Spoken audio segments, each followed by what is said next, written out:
Hello and a very warm welcome to today's FA National Futsal Series action from the Crystal Palace National Sports Centre.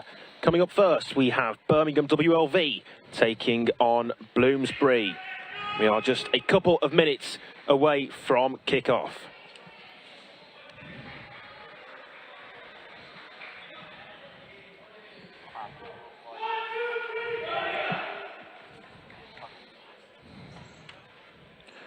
Alongside me today then, Matt Hardy. Matt, really looking forward to today. Should be another great day of National Futsal Series action. What are you hoping for? What are your expectations? More of the same. More of what we've been seeing over the last couple of weeks. High intensity, high octane, and yeah, let's have some close games and loads of goals so people enjoy it at home. Certainly hope so, and that's what this intense series seems to provide week in, week out. This is the middle of 3 weeks action back to back. We will be at Bolton's host event next week, but today the action comes from the Crystal Palace National Sports Centre, with the first game being Birmingham against Bloomsbury. You can see the 4 fixtures there then. Birmingham, Bloomsbury, 10 o'clock kickoff, 12:15 it's Manchester, Worcester, 2:30 Bolton, London, Helvetia, and then 4:45 Kent United take on Loughborough. And the league table there as well on screen at the moment. Bloomsbury just the 1 point ahead of London Helvetia, but it's still very much all to play for, and with the competition format as well, it keeps everybody involved with the fight for the top 4, if you like, I guess. Yeah, that's right, yeah, and it's straight away when you look at that league table today, you see almost the importance of a result for these two teams. So Bloomsbury will be looking to bounce back from drop points, which is what they will see against Manchester last week, whereas for Birmingham, it's very much a point to, they're at the point where they need to try and get results on the board, don't they, without that win? Yeah, most definitely. Birmingham winless so far this season. Their only point was picked up in a 2-2 draw against Bolton.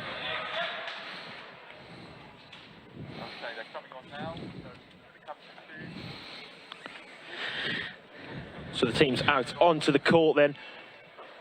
I will run you through the 2 team lineups. Birmingham start with David Christian in goal, Doug Reed, Mumik Jagpal, Marius Christian Matai, and making his debut today, Liviu Adrian. Looking forward to seeing him in action for Birmingham. And Bloomsbury start with Johnny Sim in goal, Russell Goldstein the captain, John Curran, Jared Rand and Calvin Dixon. Birmingham substitutes are the captain Dan Guy, Joel Hughes, Ethan Finney, Alex Igarza, who returns to Birmingham today, Fraser Corden, Kirat Jagpal and Eduardo Teherin. They're managed by Ikhlaq Hussain. The Bloomsbury substitutes are Charlie Hyman, Ollie Jones, Richard Ward, Taluya Satonye, Sean Bird, the substitute goalkeeper Ben Lazarus. And they are managed by Juan Tapia Owens. Your match officials are Ollie Rodriguez Ballinger, Harvey Newstead, Peter Georgiou and James Jarrod. So we are just moments away from kick-off. Should be a really lively start to this one. I think both sides will be looking to really get a good first foothold in the game, Matt. Yeah, that's what I'd be looking to see from them, to be fair. I think Bloomsbury, we know, tend to start well, start bright. We'll look to implement their own game plan on this. And for Birmingham, it's about making sure they start positive. You have to feel that after the start of the season, if they don't start positive, this could be quite a tough one for them. So they'll be looking to get a foothold nice and early and try and build on that. Yeah, very tough test today for Birmingham, as we mentioned. They've only picked up 1 point so far this season. Bloomsbury are ahead in the league tables. Birmingham did start well against London Helvetia, actually, in week 1. In the games were played at Loughborough, got themselves ahead. Zach Price on the score sheet that day before it all went downhill. They suffered defeat, but a very similar type of test against Bloomsbury. Yeah, and it's a strange season, isn't it? Because if you look at the Birmingham squad on paper, they're a really competitive group. There's a lot of talent. There's an awful lot of ability in there. Yet we're just not seeing results on the court.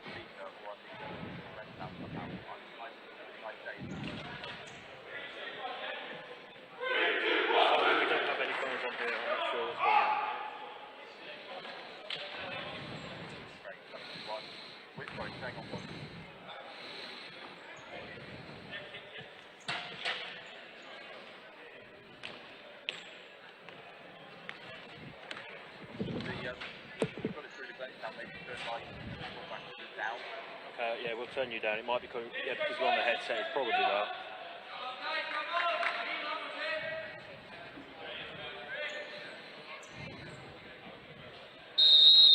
And so we do get underway then, and Marius Christian Matai gets things started for Birmingham.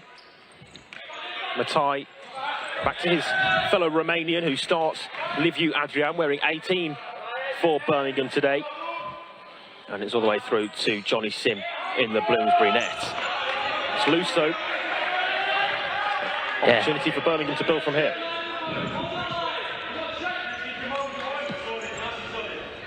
So those early moments that you mentioned, Matt, and really important to get a foothold early on.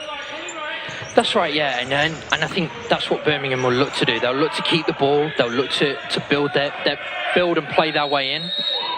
As we say, that's exactly the kind of thing they'll be wanting from these early stages. Doug almost working and buying a foul as such. Yeah, exactly that. 35 seconds gone on the first foul of the game. It goes against Bloomsbury. That's a good ball for Reed, but his diagonal wasn't in search of a yellow shirt. Yeah, really clever little link up there, and I think what you've seen even in these early stages is Bloomsbury are going to look to play with a bit of intensity. They're going to look to sort of impose themselves on Birmingham, whereas for Birmingham it's just about playing their way in, building confidence as they go, and that's what they'll be looking to do, and make sure they don't make some of the errors they've been making in recent weeks that have ultimately cost them results. Yeah, it has been those little errors here and there really for Birmingham. Conceded 3 own goals across 2 games as well, which has been a disappointment. So it has just been those slight tweaks that need adjusting really, but there has definitely been positive signs, and perhaps the performances have merited more than the results. Very tough test today, but it's Birmingham with the early possession. And I think that's been a theme of the season so far in the NFS. When you look at the fact that the other clubs as well who have almost had struggling starts, the performances haven't warranted that, have they? And what you're seeing is there's an awful lot of ability. So if you're not quite at the races, you're getting punished, and that's what we're seeing almost week by week. So it's a really tough one to stomach, isn't it, if you're a Birmingham fan or player? Yeah, really difficult one for Birmingham to take so far, but plenty of games to come, of course. There's an early opportunity for Bloomsbury. Dixon just tries to get to the play down in the left corner. Doug Reed does well to shield it out of play. There's another look at this, really clever diagonal scoop from John Curran. And yeah, Jared's probably just snatched at that a little bit, but good early signs. They're the kind of things that Bloomsbury like to do, don't they?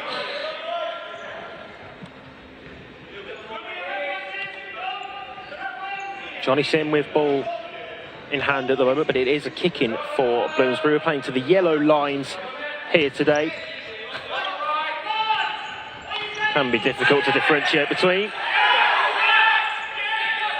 David Christin, the Birmingham goalkeeper, goes long in search of Adrian, but just overcooks the pass and it runs out of play. Cagey openings. Yeah, cagey, a little bit of feeling each other out as well, just learning a bit about each other, and I think that's probably testament to what we spoke about earlier, the quality that's in this Birmingham squad. Because you'd imagine a team playing top, playing second bottom, normally they'd want to start with intensity and impose themselves an awful lot, but a lot of sort of trust and almost respect towards what Birmingham could do and the damage they could bring to Bloomsbury in this game. Christy short for Munmeet Jagpal. One of 2 Jagpal brothers in the Birmingham squad today. His younger brother, Kirit, who's impressed on court in the past few games as well. Long ball in search of Munmeet, but it runs through to Johnny Sim. Sim rolls short for Goldstein. This is Rand. Goldstein once more. Birmingham just edging their way up the court in terms of pressing higher. Yeah, and I think that'll be a theme of the day on this court as well. It's quite a short court where it's quite a nice shape, but also the players in the warm-up were just talking about it's a different surface, so that wooden surface makes it a little bit more slippy than what we've probably been used to over recent weeks, and you might see a little bit more pressure trying to force those mistakes and rush players into almost making them as such. Yeah, it's a very good point you make, Matt. The surface is slightly different here in the Crystal Palace National Sports Centre. Something for the players to adjust to. This is Doug Reed, brilliant turn on his right, well blocked and away by Jared Rand. Important one, that. Yeah, it's a really textbook pivot play from Doug as well. As he's come into his feet, he's held it up really firmly. He's waited for the defender to commit, and then as he's turned, he's looking to get that shot in on goal, isn't he? Really good recovery in the end from Rand and Bloomsbury to avoid the shot on goal. So it will be Doug Reed to take the kick in for Birmingham, down in the right corner of the court.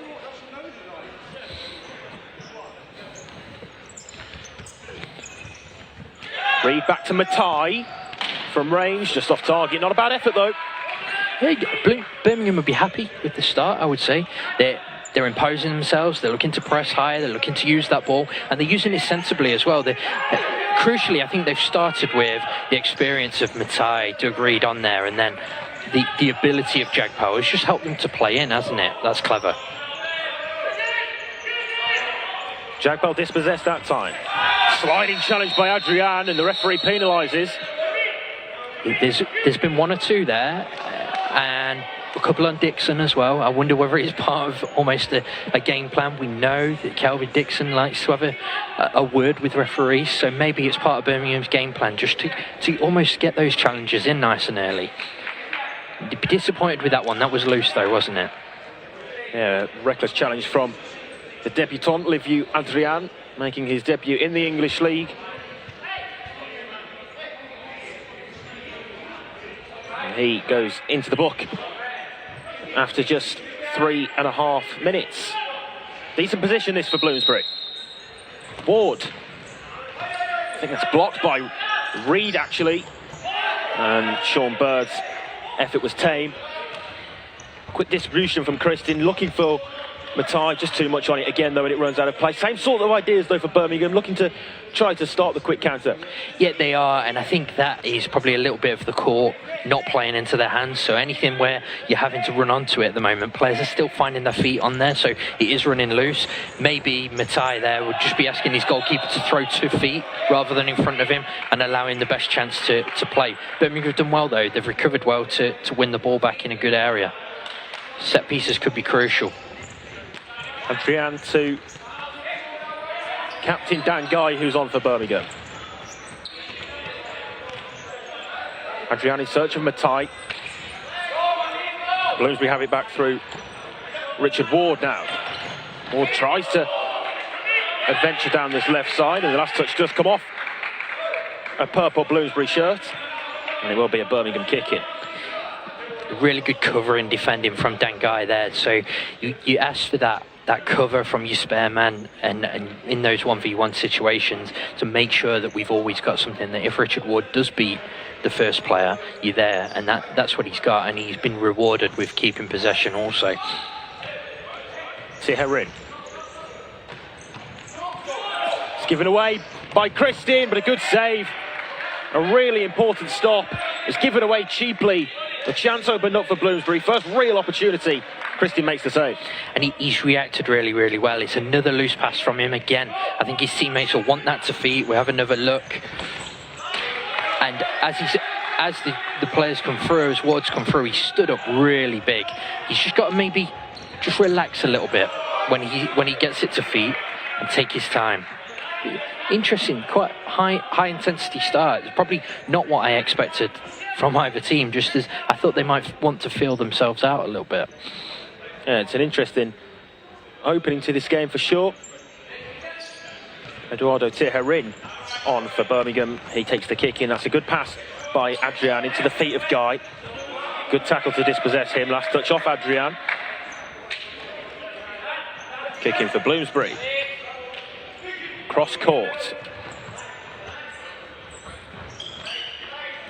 Brilliant wall pass, and Kristin's out again, and another important save. Bloomsbury just starting to turn the screw a little bit. Sean Bird denied on that time. Matt? Yeah, there you are seeing the quality of this Bloomsbury team. Lovely change of pace with the pass, like you say, in really nice wall pass, and Bird's really unfortunate. Another really good save from David Kristin. Fantastic play though. Birmingham kicking over from the near side. I think what you've seen is since their changes, Bloomsbury have just moved themselves 10 metres higher up the court, so their pressure is starting a little bit higher. They're looking to impose themselves. They're looking to keep the pace of the game to a level that they'll be really comfortable. And you're seeing almost the benefits of it, because they're picking the ball up and forcing errors in really key areas. As well as nephew Adrian, who Birmingham have debutising today. Also a word for Alex Igaza, who's been re-signed by Birmingham. He's back on the court for the first time since pre-COVID times after injury troubles. Great to see him back out there. This is Teherin looking for Adrian.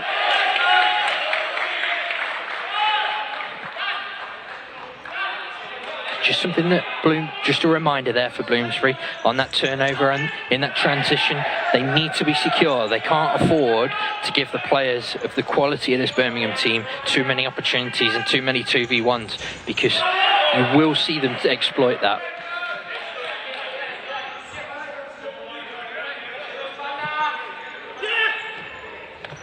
Ollie Jones takes the kicking back to Hyman.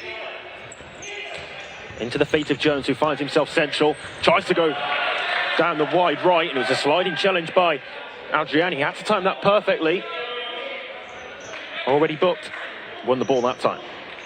Yeah, really good challenge. Again, on top in those 1v1 situations.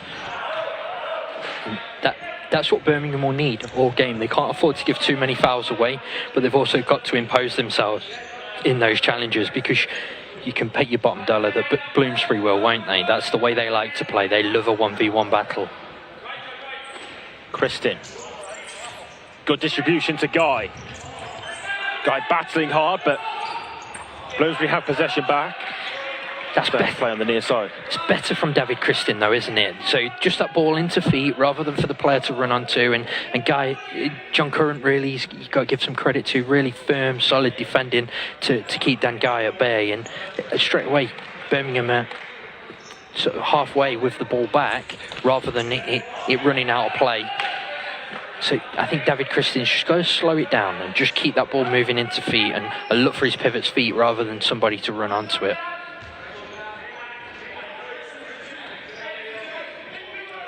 Satonier is on and takes the kick in for Bloomsbury. Dixon. Nice layoff and towards the second post. A really important touch on it from Igaza. Just a glancing header took it wide of the far post.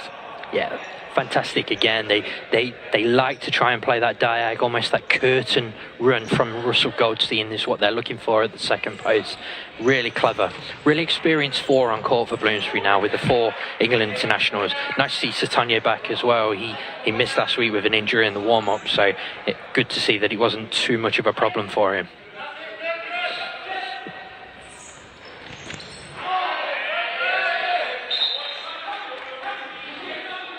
Yes, Louis Satonier back out there for Bloomsbury today. As you say, missing last weekend, but scored a really spectacular goal prior to that. Yeah. He's got a real bit of quality about him. He's one of many Bloomsbury players, I think, that have to be looked after really and dealt with throughout the whole game.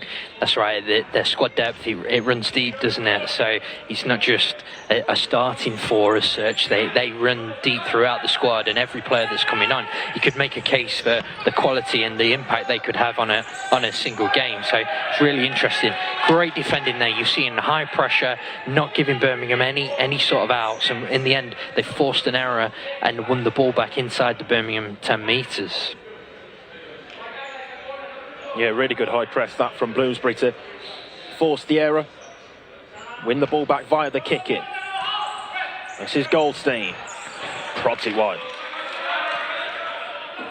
It's a couple of really clever blocks there from Bloomsbury in that set piece routine as well, just to free up a little bit of space and give Goldstein that chance to almost get that shot away, and he'd be disappointed with the execution.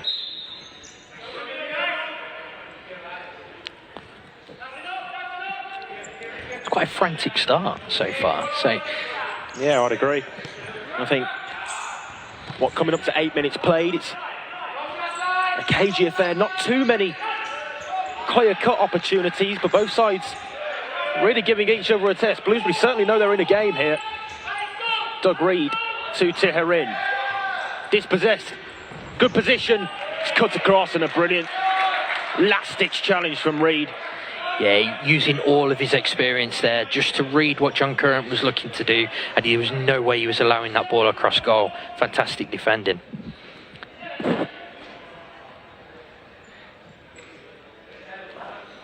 Another set piece then for Bloomsbury. They do go into such depth in their preparation for it, and Goldstein that time playing the false block. The ball goes high up, but evades the roof, and we go on. This is Jones. Goldstein. Birmingham with a very tight-knit defensive four. Dixon breaks through. Dixon on the spin. Reed gets there first and goes to ground. Satonya penalised for the foul. Free kick goes the way of Birmingham. Really, really clever from Doug Reed. He knew he was getting there first, but he also knew that Satonya was committed. So just move that ball away with the Maradona turn almost, wasn't it? And just bought the foul. And it's a really crucial foul because it gives his team a breather from what has been, the last couple of minutes, a bit of an onslaught from Bloomsbury, who are starting to turn that screw. Yeah, I think it's about trying to ride this Bloomsbury storm really for Birmingham and come through the other side. We know that the game will ebb and flow. There will be periods of play in which both sides try to get themselves on top. At the moment, Bloomsbury certainly looking to do that, but it's about trying to really put in place a contingency plan to stop that from really causing too much damage. Again, another good save. John Current denied by Kristen. Yeah, it's a fantastic save, but they can't afford to be giving the ball away in those kind of areas. Not against a team of this quality. To be honest, not against a team of any quality at this level, because you will get punished for that. And Current disappointed in the end with his effort, but he's done everything right. I think it's a fantastic save. Another good block from Reed. Stood firm. Satonya goes back to Johnny Sim. Hasn't had too much to do in the Bloomsbury goal as yet. His long ball in search of Satonya is too high, and he goes out of play.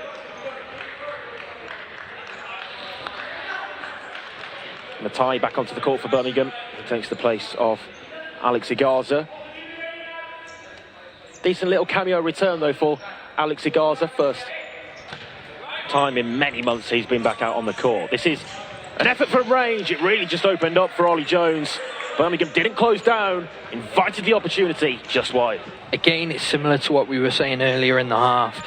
Those loose passes are getting picked off, and you run or hide into nothing as a defender in that situation if you're almost chasing back and recovering, because Ollie Jones is always the favourite to win it, and once he's into that area, it's a really good shooting opportunity, isn't it? So he'll be disappointed not to force us, at least David Christin, to work on that one. You touched on Alex Igarza though. It's nice to see him back on court first of all, but he's another really experienced quality player in this Birmingham ranks, and they'll be hoping that his return can sort of just kickstart their season a little bit, because there's so much quality there, but they almost probably need that little bit of leadership that he will bring as well, because he will just add a little bit of calmness on court at times where they need it. It's interesting that Doug Reed's played a lot of minutes in this half, probably for a similar reason at the moment.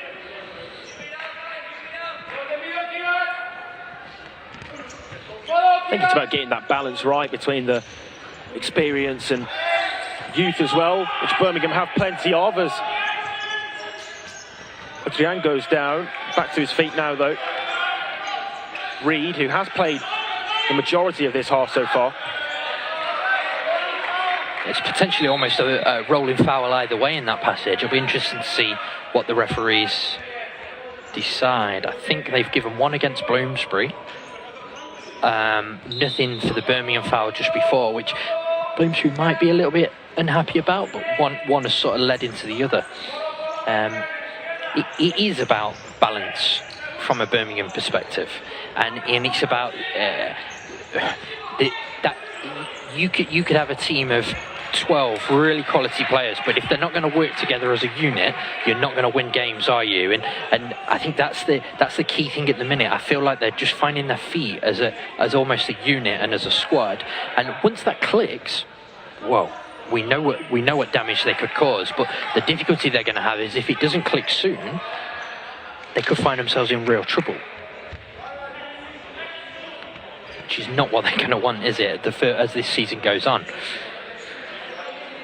Yeah, it's a relentless season with games coming thick and fast. Birmingham will face another stern test when they come head-to-head with Loughborough next week. But 10 minutes played in this one, and still without a goal. Birmingham keeping Bloomsbury at bay at the moment.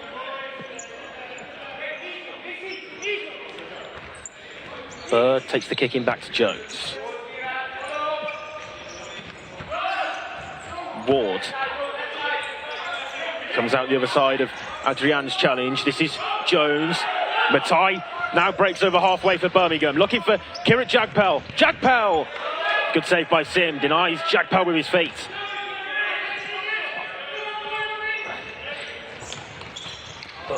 It's really good from Birmingham, this. Okay, fantastic defending. But Birmingham were really happy just with that whole passage there. They've won the ball back well. They've then looked to break and, yeah, got themselves into a really good shooting opportunity and forced a very good save from Johnny Sim. I think we just saw on the replay there, Kirit Jagpal going on his weaker left foot. Got a strong shot away at goal, though. Happy to go either way. Jagpal. Chance at the other end, though, for Bloomsbury. Creston stands tall and it's only into the side netting. Birmingham look to attack quickly. This is Reed for the second post for Cordon, who's just on for Birmingham. And what an impact that would have been if he'd have got on the end of that diagonal. Yeah, fantastic little sort of transition. They're looking to move that ball quickly, but the difference is Christian's throwing the ball into Matai's feet. It's allowing them to build off him. And once he's secured it, they've got the runners in. And it's a really clever pass from Doug Reed. The execution wasn't quite there, though. Lofted ball for Matai. Matai into Reed. This is better from Birmingham. This is Adrian. Given away, though, and it's loose, and it's a real opportunity. And Christian again with the save. Adrian was dispossessed. Birmingham needs to switch on here, though. It's blocked again. A couple of opportunities there for Bloomsbury, but again, it's from Birmingham's own wrongdoing. But how big a save is that from David Christian? That could be massive for how this game goes moving forward. They've given the ball away. Richard Ward 1v1. You'd put your house on him scoring in those situations. A player of that experience and a proven quality in front of goal. But it's a really strong save from Christian again, and he loved it. He loved every minute of it, didn't he? Yeah, celebrated in style from the Spaniard, David Christian. In goal for Birmingham. Matai tries to nip round the side of John Curran. In doing so, concedes the free kick. Another look at this Richard Ward chance here. So once he comes through here, you're almost waiting for the net to bulge, but Christian stands firm. And if anything, Richard Ward's probably a little bit disappointed that he's not shot high, because once you decide to shoot low, you're giving the goalkeeper every chance. In those situations, you look to hit those high areas of the goal and make it difficult for him. 3-4 saves now, I think, for David Christian, and I guess that breeds confidence throughout the whole side when you've got a goalkeeper performing so well. Chance here, though, for Dixon on the spin. Really found himself in close proximity to the goal. Took it onto his left foot and shot wide. And it's really clever movement from Bloomsbury to open that passing line up into Dixon's feet. And once he's pinned Doug Reed in that pivot position there, it's a great opportunity for him. And again, he's probably going to be disappointed not to have forced something from David Christian there. Yeah, I think from that sort of range on target, and it would take something spectacular for Christian to deny from there. But on that occasion, just wide. Bloomsbury starting to up the pressure, though. Still without a goal. 8 minutes to go until the break in what's game 1 of 4 here today, live from the Crystal Palace National Sports Centre.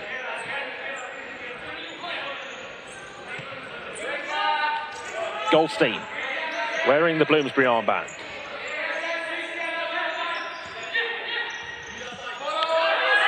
Goldstein goes for the parallel, tracked by Guy, who blocks the shot. Really clever player, Russ Goldstein. His movement off the ball creates so many opportunities, not just for himself, but his teammates as well. And he adjusted 3 or 4 times to what Birmingham were trying to do defensively there, just in that one small passage of play. You can't teach that. That it can only come with experience, and also with that intelligence as a player to be able to read those situations. That is why he is captain of this team, and the leadership that he has. It's fantastic. Corden in a battle with Satonye. Birmingham win the ball back. Matai over halfway and forward to Guy. Guy asking for the corner. Doesn't get it, but a chance for Birmingham.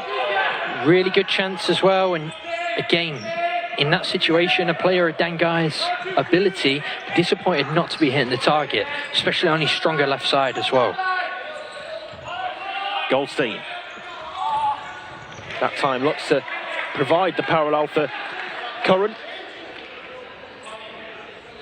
Yeah, just not quite on the same sort of wavelength with that one there. It was the right pass, probably went a little bit too early. John Curran just wasn't quite in position.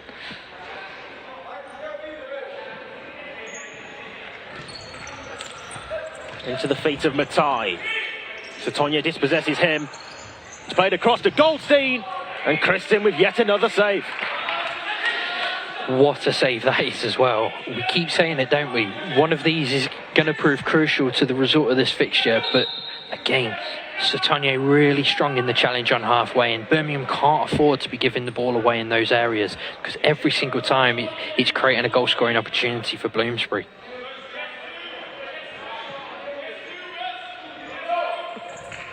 Set piece opened up there for Russell Goldstein. Yeah, again, trying to use that false block move that they have. We've seen them use it 2 or 3 times, and they're probably almost looking for a second move off the back of that to, if that kind of situation happens where Russell Goldstein misses kick, can the player at the back post, who I think was Satonye, really get in for a shot almost on the 10-metre mark?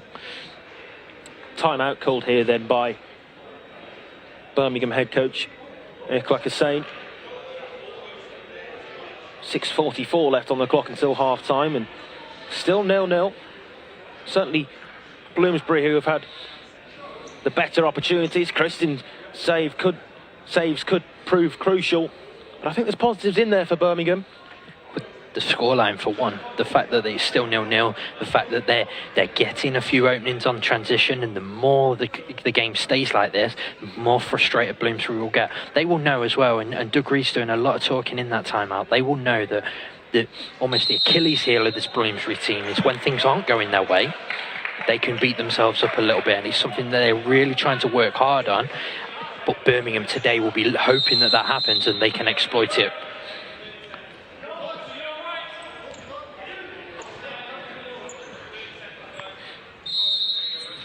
Back to the action then with a Birmingham kick, and it's played back to Matai.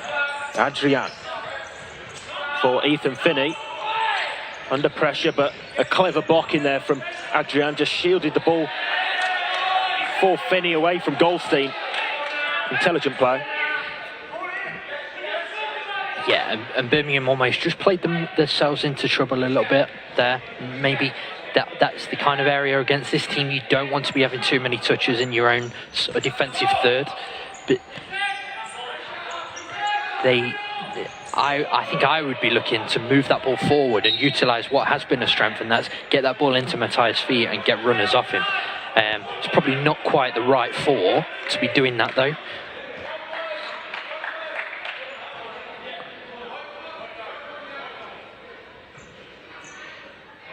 Another opportunity for Bloomsbury to work one of their many prepared set pieces.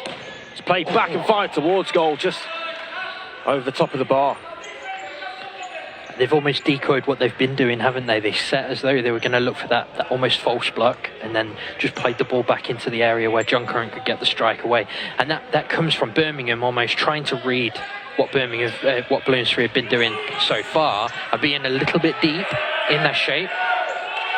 So double bluff, I guess, if you like, yeah. and It's a game of bluffs, isn't it? We see it all the time. Just almost bluffing your way through and creating those opportunities by being outsmarting your opponents. That's what Bloomsbury are looking to do, and it's really clever play.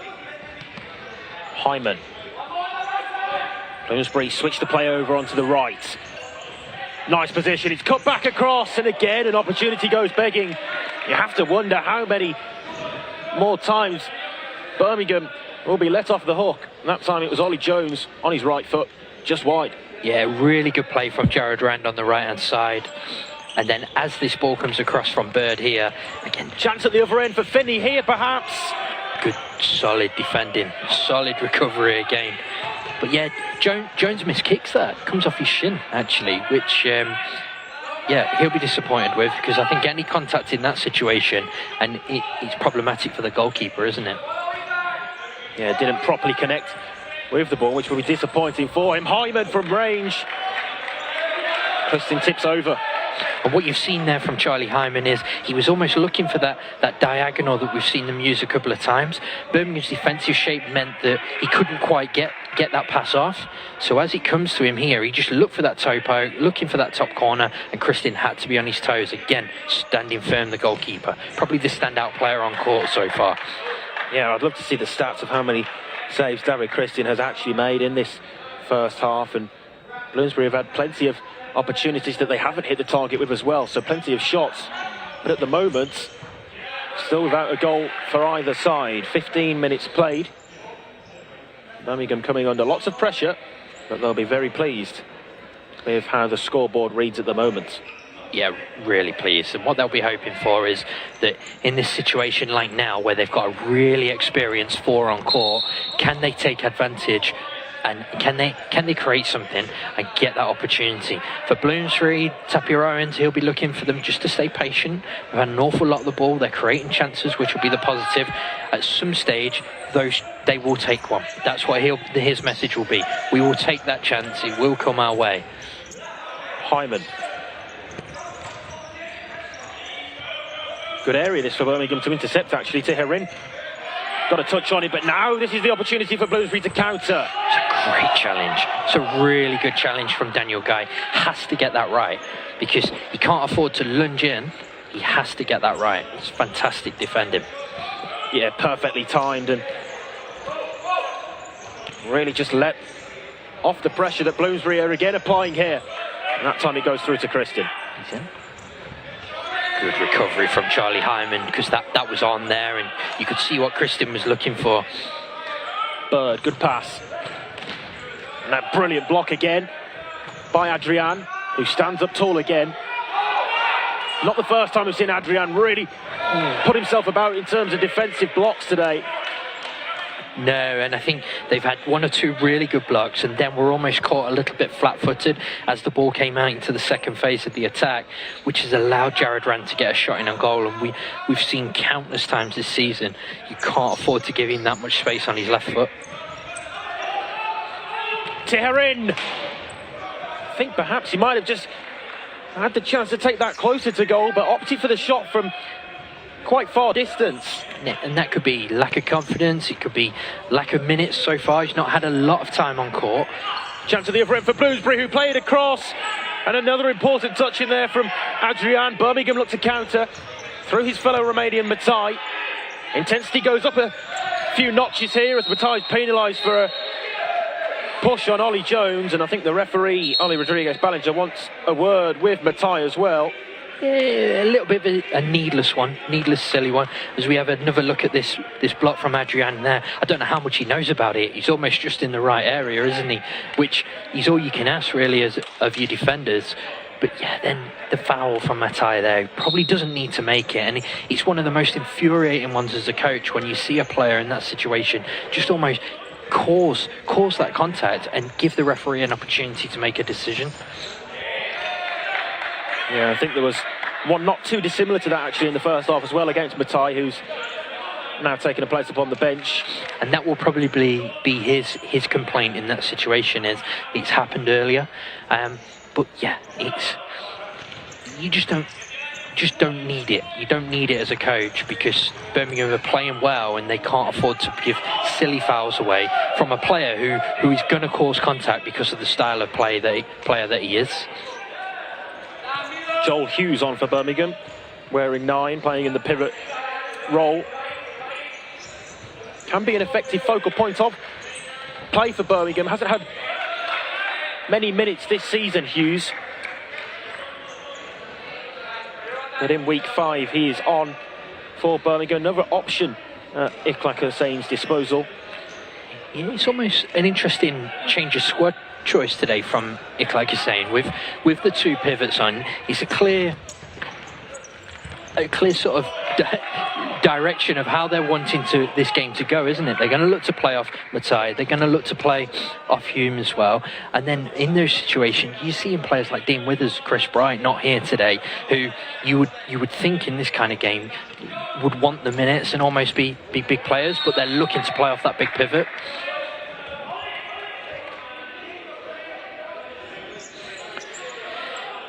Hughes is someone who's always impressed me because of his size, because of his physicality, but also in those areas he really looks to use the ball well and utilise it, and yeah, probably not quite had the minutes or the season that he would be hoping for and Birmingham would be hoping for so far. So they'll be looking for him to really get started today. 2:48 to go until half-time.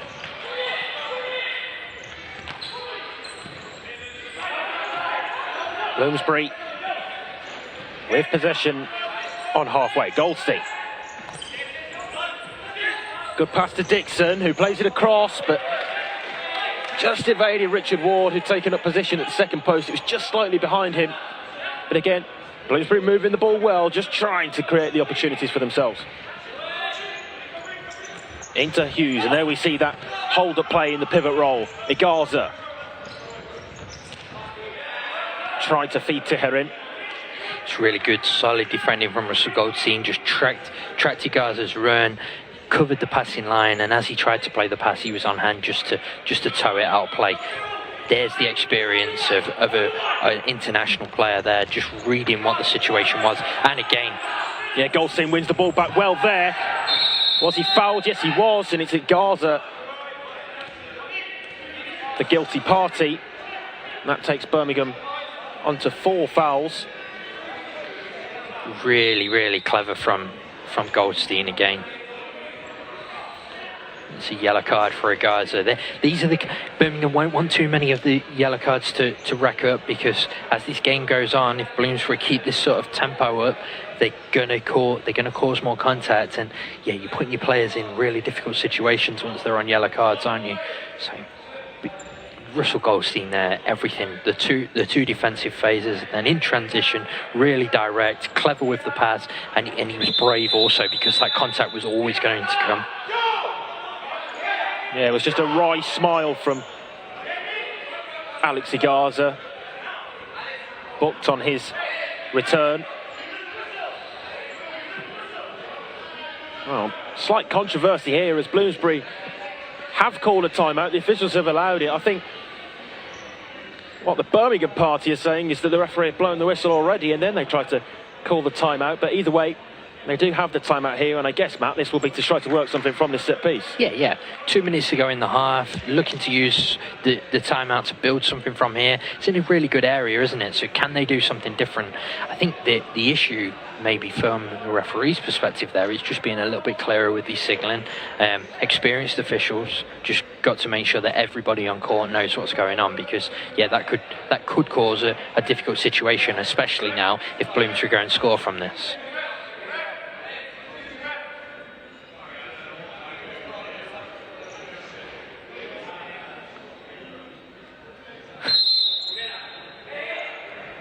John Curran goes for Ward, and again it's blocked by Liviu Adrian, who fires the ball against Ward. Birmingham now on the counter through Tiherin, who strides forward over halfway. He's played forward in search of Reed, well intercepted on the recovery. interested on the free kick first of all, and again that double bluff almost in play. They've moved 2 players from near post to far post in Dixon and Goldstein, and then Curran, as they've moved, has almost, as the defence has shifted, looked to play left and looked to play towards that near post, and they were unfortunate not to get the shot away. Into the feet of Hughes to Tiherin, and Birmingham smash and grab for all of Bloomsbury's pressure in the first half. It was set up by Hughes, and Tiherin finds the back of the net. Birmingham 1, Bloomsbury 0. Matt? We've spoke about it, haven't we?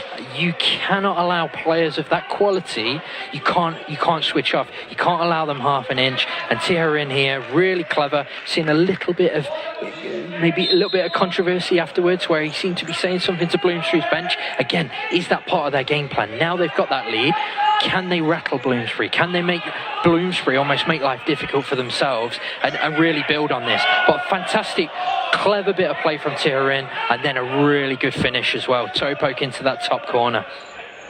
And you go back to those saves that David Christin made earlier on in the half, and the base that it's given Birmingham to be able to go on and get that goal.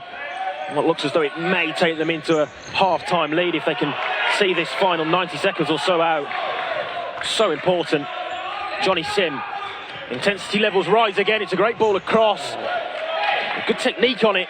Just not quite the right placement. Dixon wasn't quite in at the second post.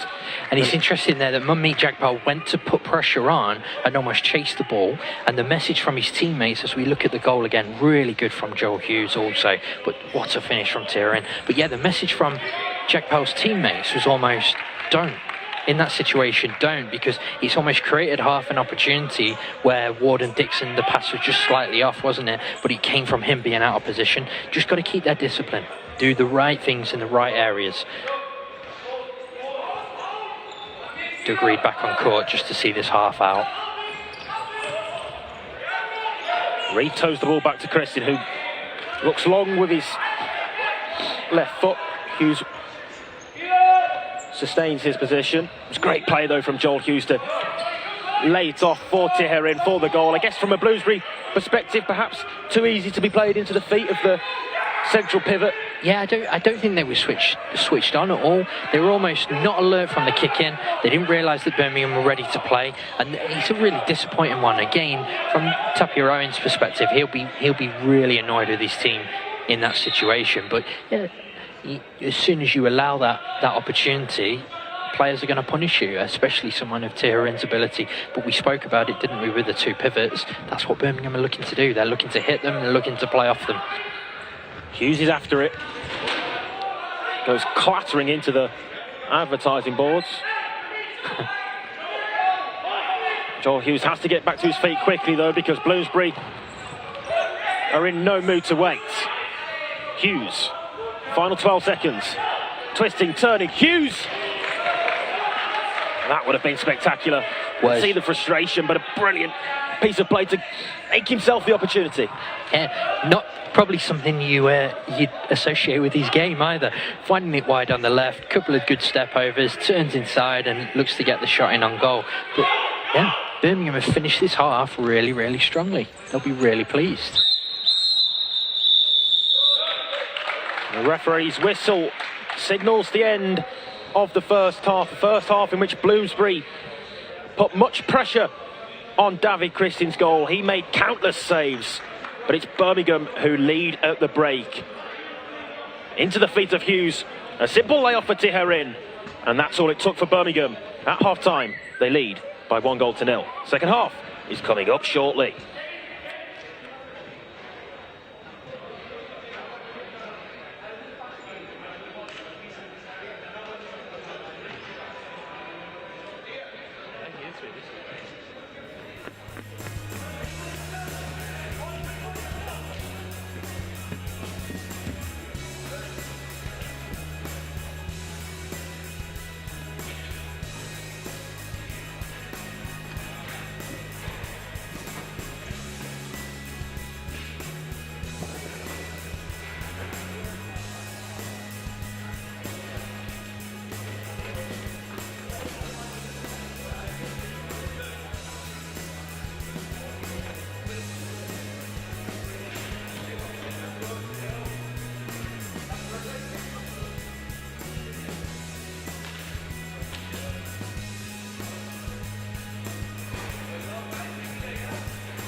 Welcome back then for the second half of game one here today at the Crystal Palace National Sports Centre.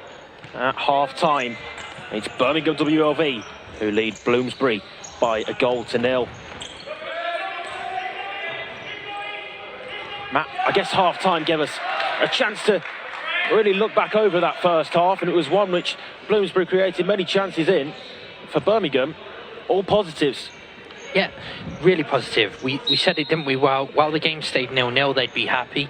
They probably needed to just tighten up a little bit defensively, and they'll be hoping that they can do that in this half. But yeah, they've played really well. They've kept themselves in the game, and they've took a really good chance, haven't they? Great save from Sim. Yeah, good save from Sim there to deny Liviu Adrian, who has seen a lot of court time so far. Has been impressive out there for Birmingham. Yeah. He has been, yeah, really good debut. You can see his experience and his ability, and also him and his Romanian friend Matai, they're on a really good wavelength, aren't they? And they'll be hoping they can build on that. Silly foul though. A little bit too eager to win the ball, and it's very similar to what we spoke about first half. Don't make that challenge in that situation, because you're always giving the referee a chance to give something against you. Yeah, less than a minute gone in the second half and already a foul against Birmingham. It's Adrian, who we mentioned, was cautioned in that first half as well, so by no means saying that warranted a yellow, but has to be careful. Yeah.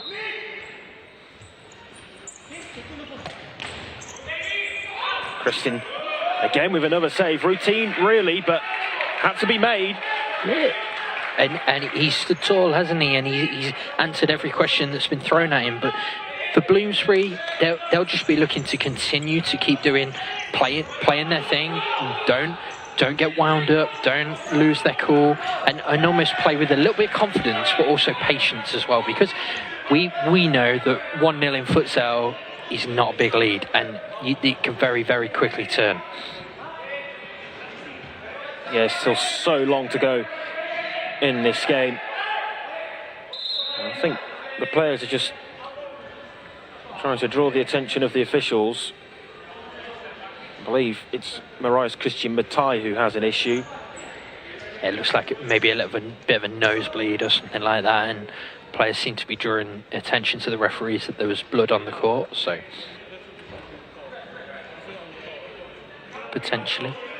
Yeah, Joel Hughes comes on to replace Matai, who I think has just walked away from the arena here. At the moment, he takes his steps down the stairs. Hopefully he'll be back. Joel Hughes is on for Birmingham, was impressive in the first half, set up the Birmingham goal. It's Bloomsbury again. We've seen a lot of Bloomsbury possession in these sort of areas on halfway, trying to create opportunities, but that time it's well headed back by Reid to Christian. Again, intelligent play from the Birmingham number 4. Hughes looking to lay it off to Munmik Chagpel.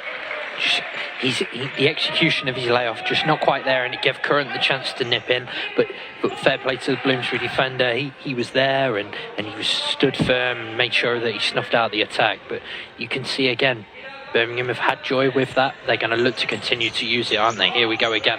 Into the feet of Hughes, and that's a foul. Fantastic hold-up play, because he stood strong and he's causing contact. And just off the ball and probably out of shot just before that, he's given John Curran a little bit of a nudge just to let him know he's there, and almost causes that next challenge to happen. Really clever pivot play. Effective is the word I'd use to describe Joel Hughes so far, and that one is wayward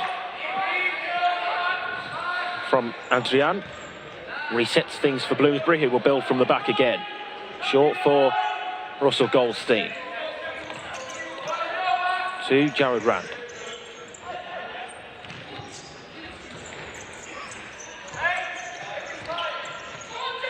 Rand, Goldstein makes the run over on the far side, gets it off Rand. Goldstein towards the second post. There's a split second there where I thought he palmed it away, and Rand's eyes will have lit up, but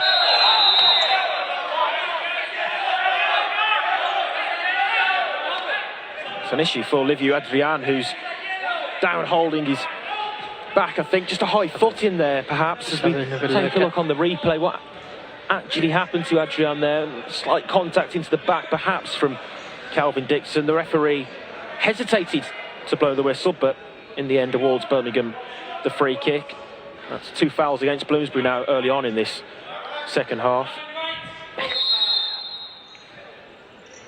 Jagpal leaves it for Reid. Oh, wasn't too far away, you know.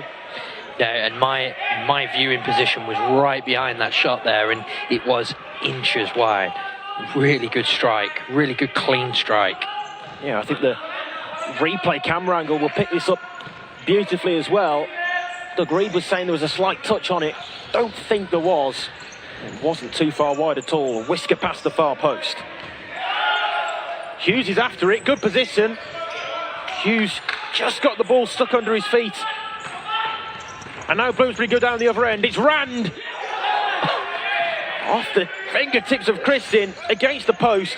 And fortunately for Birmingham, back to the goalkeeper. I think David Christian is living a charmed life there. An interesting save, didn't know a lot about the save, and then as it comes back off the post as well, it almost dropped back straight back to him. That could have gone anywhere, and yeah, he'll be relieved, as will Birmingham, with that. But again, we see the quality of Jared Rand when he cuts in on that left foot. You can't afford to give him any sort of space there. Currently, look on the replay here, Matt, as the shot comes in. Yeah, very fortunate for Christian. Interesting battle emerging between Hughes and Curran here, where I think Curran's just got to keep his cool. There's going to be a lot of contact because of the kind of player that Hughes is, and yeah, what Bloomsbury won't want is one of their main men to almost play his way out of this game by getting involved in a personal battle. Jagpal, brilliant individual 1v1 play. Jagpal, it's 2 for Birmingham, who put distance between themselves and the league leaders Bloomsbury. A brilliant individual goal by Munmeet Jagpal. The first goal was really clever futsal. This was all about individual ability. Fantastic from Jagpal, first to roll his defender on halfway, and then to have the composure to dink that ball over Johnny Sims as he came forward. Brilliant strike from the England international. Well, now Bloomsbury find themselves in a bit of an unprecedented position. Second bottom Birmingham. League leaders Bloomsbury by 2-0. And that's the spread of quality that we've talked about throughout this league. And things have gone the way of Birmingham so far. They've had their fair share of fortune, but they have taken their opportunities. And that's the reason why they find themselves 2 goals ahead. Birmingham asking for the handball. It's not forthcoming the way of the officials. This is Hughes, 2v1 perhaps for Birmingham. Hughes tries to be creative, and in the end, maybe the pass was just on for Jagpal. Yeah, he almost took one too many touches. You could see what he was trying to do, and he was really clever feet, but his touch almost let him down a little bit with that. So Birmingham will be happy though. Again, won the ball back in a good area, getting those opportunities in transition now, and what you're going to see is from this position, Bloomsbury have to up the tempo with this game. Jones, Hughes back defending. Reid. Back to Adrian. Just resets things long. I think Bloomsbury really applying the high pressure there, and an experienced decision, if you like, to play that long. Yeah. Just almost takes a moment. It's almost as good as the ball being out of play in that situation. Gives your team a breather, gives yourself a moment to just rethink. We have another look at the goal. Fantastic individual skill to get round Goldstein, and then in this situation, he let Johnny Sim commit first. What a finish! Yeah, Jagpal skipped past Goldstein like he wasn't there, and down the left side to have the composure in front of goal as well. Just prodded it past the onrushing Johnny Sim to double Birmingham's lead.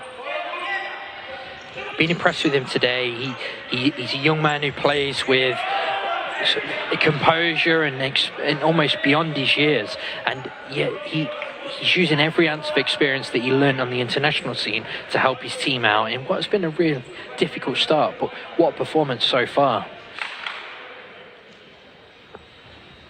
Corner for Bloomsbury as they look to find a way back into this contest. And it's set up nicely for the volley. There's no pressure on the ball. It's a free shot, if you like, and Richard Ward couldn't hit the target. Yeah, he made really good contact as well. So it's a really good execution of the scoop corner from Ollie Jones, and then Richard Ward's volley was nice execution, but he almost hit it too well in a way because he hit it too true. Satonye.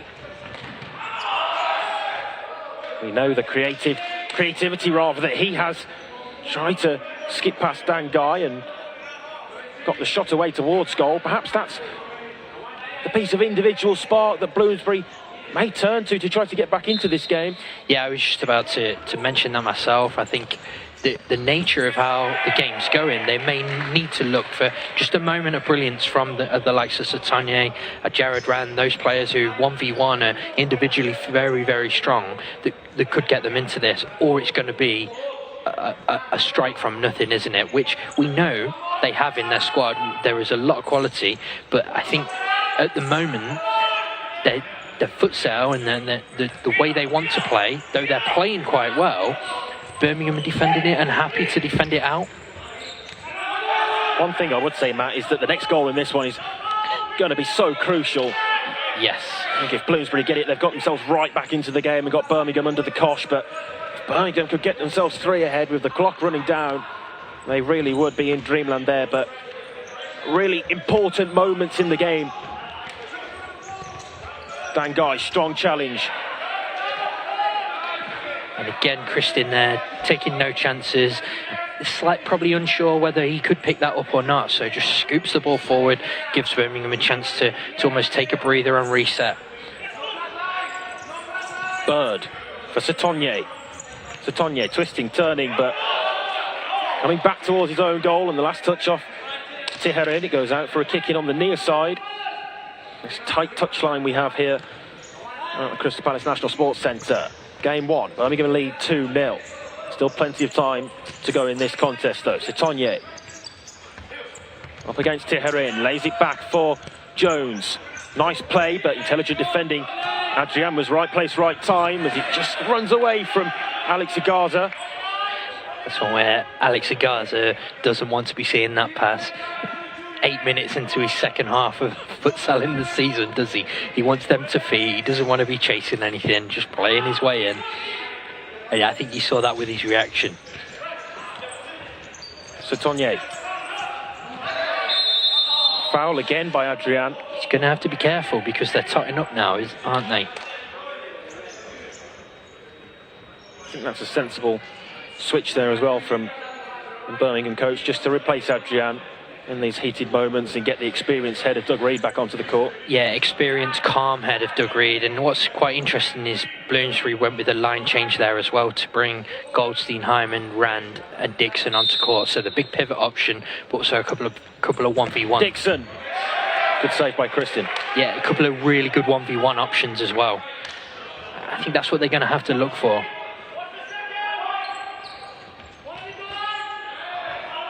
Towards Dixon, last touch off a yellow shirt. It goes behind for take 2 on the corner. Birmingham really creeping there, I think, on that corner. Whether they were the required distance, I'm not sure, but certainly closing down all angles for Bloomsbury, it looked. Yeah, so the referee seemed to be happy with it, but what Tiherin's looking to do is close down that false block, but at the same time, not allow that pass out to Jared Rand, sort of 12-13 metres from goal, which is this one, which is what Bloomsbury were trying to open up.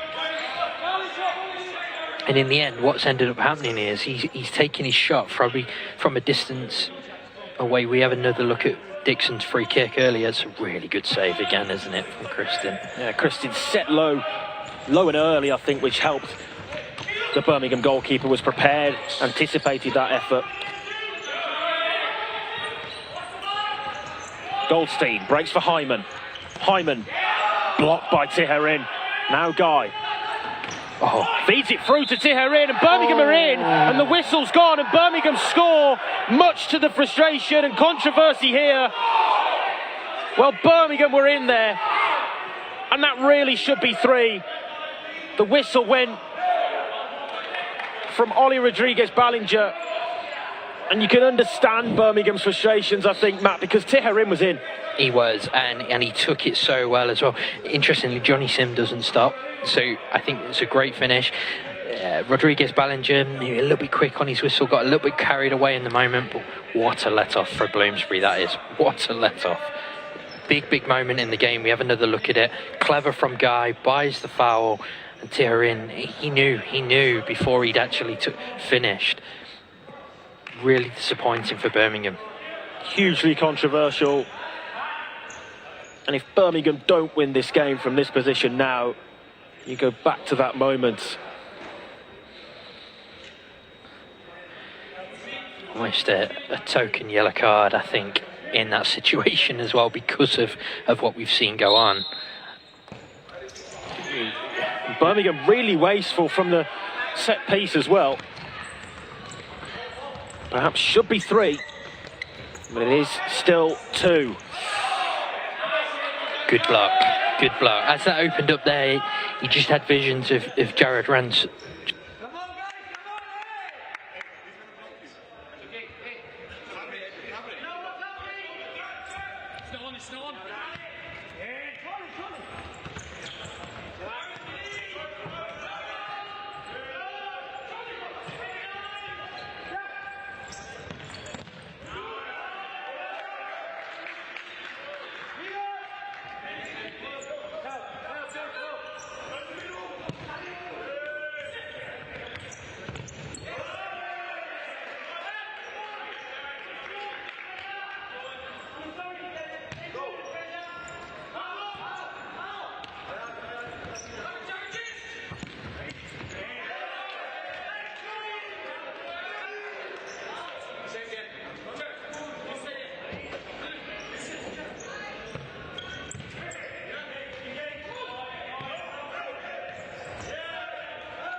Performance and scoreline as well.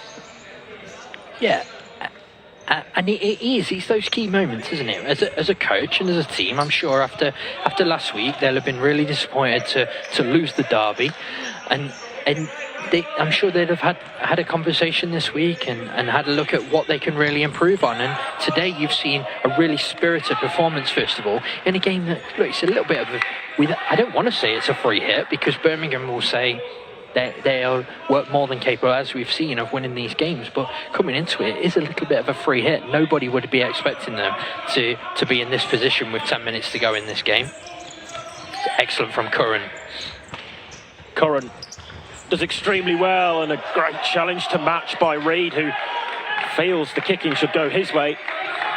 It's fantastic from Doug Reid down in the bottom corner as well, isn't it? There, he's sliding in, he's committed, but he's also really controlled in the way he's defending that.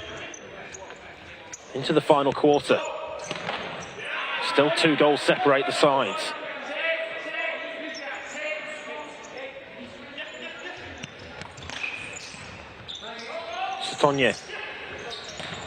Satonye from range. Deflection on it, will be a corner. It's a really good side of Adrian's game defensively there. He stood strong, he's firm. Bloomsbury just misfiring, aren't they, at the moment? They're creating chances, but not really doing much from it. Birmingham will be happy. Christian drops the ball short for Adrian. Reed, Birmingham under pressure, but I think there you see what Goldstein was saying before about letting Birmingham play short and then trying to step up the pressure onto them in those sorts of areas. Well won back by Fraser Corden. This is Adrian. Goes to ground himself that time. Good from Ollie Jones. But yeah, you're right. It's almost trap defence, isn't it? They're forcing Birmingham to go and play in an area where they want to defend. And they know that they can apply pressure and almost force errors. They're looking to win the ball back as high up the court as possible. Good area again this for Bloomsbury as they look to build here. Neat pass to Satonye. Opened up momentarily, but he's brought it back. He almost took one too many touch. Good, really good from Bloomsbury. They're just looking to isolate people, and crucially, Adrian 1v1. Every time he is the man closest to the ball, they're looking to attack 1v1. Yeah, it's a very good point you make there, Matt. Adrian, of course, on a yellow card.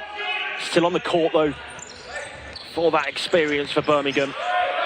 Under pressure. Something to keep an eye on. Yeah. Rich Ward there just trying to pull that ball to the second post. Maybe as he takes his touch, has to be looking to have a shot at goal, I would say. But how much of that is David Christian's performance playing on his mind as he turns into that? Because I'm sure a player of his ability would normally be looking to do that.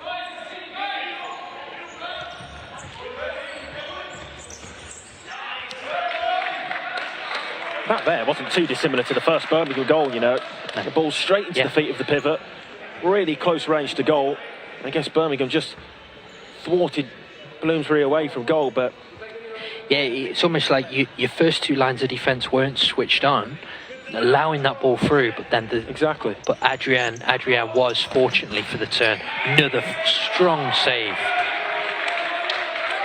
Some of these, I don't even think he knows that much about them. He's just a big frame and he's there and he makes it. But when he makes the save, he makes everybody know he's made the save. And that just adds to that belief from Birmingham that they're going to see this result out. Reed quite rightly, I think, asking for a free kick there. There was contact and a little bit rash from Curran and lucky to get away with one. Yeah, right on the really tight near side touchline, but it did look as though Reed was foul. And both teams on 3 fouls with sort of 7.5 minutes left. The next few you can't afford to give away, can you? Dixon for Rand on his right into the side netting. Birmingham look to restart quickly. Again, Adrian sliding in there. And that time, the free kick does go the way of Birmingham. I don't quite know what's happened there, but there seems to be some form of contact. Doug Reed's gone down. Yeah, I think Doug Reed is the man who's won the free kick, and then there was contact on Finney, who ended up on the deck afterwards as well. Clever from Doug Reed, because he's gone down, he's stayed down, just using that experience. He's took everything out of this game, and Birmingham have had a long breather. It's as good as a timeout for them, isn't it? Just to reset and catch their breath, because it has been frantic the last couple of minutes. Game management just totally going to play such a key role here. As brilliant play from Adrian. Good save. And Finney was lurking around the second post. Fantastic from Adrian. We've seen the good and bad of his game, haven't we? A little bit lapse, maybe concentration-wise defensively, but when he has the ball, he makes things happen. Looks a really good acquisition for Rick, like you're saying, in Birmingham. Yeah, heavily involved in the game. I think, as you rightly mentioned, we've seen the good and bad side of his game so far. His debut in England, but very much involved and putting himself around the court for sure. Adrian has it now. Wins the free kick. Clever play. It's a yellow card for Kelvin Dixon as well there. And he's 5 fouls as well, and now the pressure's on Bloomsbury, and this is a real pressure zone for them, and an area of their game that they'll be hoping that they can show some improvements in today. I felt it really let them down against Manchester last week, but when their backs were against the wall, they lost their cool. Today they'll be hoping that now in this situation they can keep that, because otherwise they're going to be really up against it, trying to get back into this. Yeah, third official, Peter Georgiou, just signalling those 5 fouls, and with 6:43 left to play, still a significant amount of time. Frustration mounts for this Bloomsbury side, who were held to a draw last week against Manchester, and today, so far, and key to emphasise so far, it's gone even worse for them. And it'll be interesting to see as this game ticks by, so as the minutes tick by, the pressure starts to build even more, and that's where they've got to try and keep their cool, because if they don't, they're going to make life really hard for themselves. Breaks nicely for Charlie Hyman. And we've seen they've had a lot of the ball. They're creating a lot of chances, so it's not like they're playing that badly. They just find themselves 2-0 down and haven't really, when they have created chances, haven't done enough probably to take them. If there was one area they're really disappointed in, it would be in front of goal, wouldn't it? For sure, and I think they've controlled the majority of the game, really, Bloomsbury, there's no doubt in that, but it's Birmingham's rock-solid defence and goalkeeper as well, and David Christian, who's made countless saves. And they've got 6 or so minutes to see out of on-court playing time. This is an effort, and it's saved by Christian as Birmingham continue to ride their luck, but a brilliant reaction from David Christian. He is charmed. I am sure he's charmed. Really similar to one a few moments ago where it's almost hit him, and as it spun off, he's reacted so well. What a save that is. But that's better from Bloomsbury. And again, trapping Birmingham in their final third. Birmingham don't want to be playing a yard from their own goal line, do they? Here, they want to be looking to use that pivot and play high. And Bloomsbury really trapping them in with the way that they're setting up from those goal throws. Dixon for Hyman. Hyman down the right. Well defended by the big, tall, strong figure of Matai. Jones. Dixon.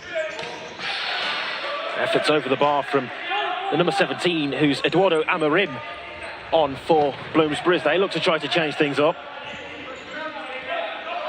Jones. Amorim to his left. Goes right to Dixon. Twisting, turning. Just seemed to trip over the ball in actual fact in the end. Yeah. Got the ball stuck under his feet, and as you could see what he was looking to do. He was looking to shape onto that left foot. We have another look at that save. It's this one here. What a big hand that is, and reacted really well. Like a lion's claw to stop the ball crossing the line. Brilliant fake there by Tiherin, who comes inside and feeds Joel Hughes, who he stood up well, and good defending by Bloomsbury, who now look to start the counter. Dixon for Jones, just behind him. Still there, though, for Bloomsbury. Good position. Hyman, Dixon. It's good from Hughes. Didn't commit. Dixon trying to cause contact almost in that situation. And Birmingham were just very patient, very, very mature about the way they defended. And again,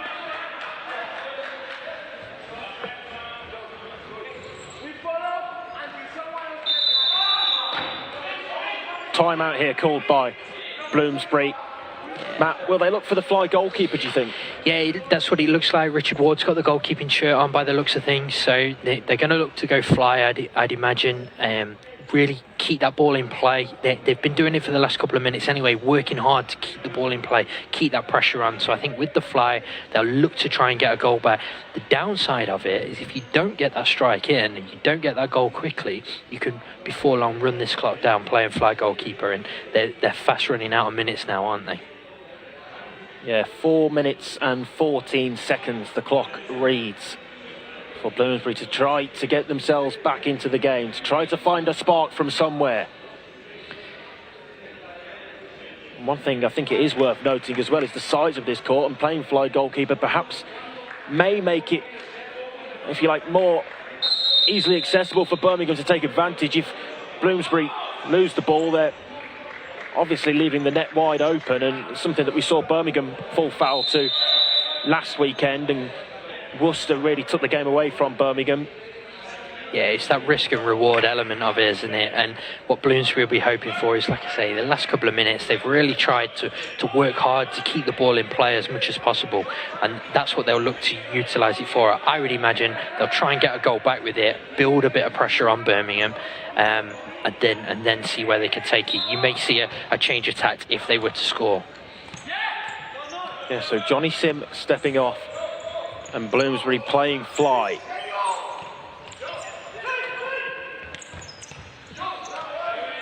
Ward wearing the keeper shirt. Back to him again. Nice block on that to stop Reed from cutting the line. Yeah, a couple of really good three-in lines in that move. One down the line from Ward and then into Ward himself. That's the chance, isn't it? That's huge frustration. Huge frustration for Dixon as Reed brings the ball down superbly, twisting, turning onto his left. Still there for Tiherin, and Igaza wasn't quite on his toes at the far post. Yeah, rustiness from Igaza. Didn't gamble, did he? Didn't see the pass was on. And really clever from Tiherin, but good from Reed also. Yeah, that was the chance for me for Bloomsbury. That's the one. They utilised the fly well to find Dixon at the second post. Just didn't have it.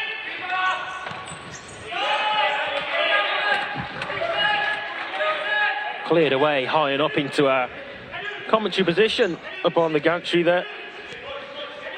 But there we see on the replay, Calvin Dixon squanders the golden chance at the second post. It's a good job your touch wasn't on camera there. The less said, the better, man. Ward. Again, looking for this three in line. Dixon. Side netting. He's had two good chances. There. Forward for Reed. Just seemed a bit offset there, Bloomsbury. They weren't sure whether to switch or not. Yeah, I think it's happening too quickly. The size of the court may be working against them. That they're not. The ball's in play, isn't it? Straight away, it's at David Kristin's feet, and they can play. Rand. Well intercepted by Igaza. Reed. It is over the near sideline. Just evades our camera's view. Sloppy from Jared Rand on the kick in there. Bloomsbury not set, and he's played it, and that's the kind of thing that could kill the game if you're not happy. So you can see what Bloomsbury are trying to do. Every single time they're looking for that three in line. They're looking to almost find the man in the corner. At the moment it's Goldstein, and they'll switch it now to the opposite side, and Goldstein's into the other corner. Rand, as the clock of course continues to tick down. 2:30 left to play.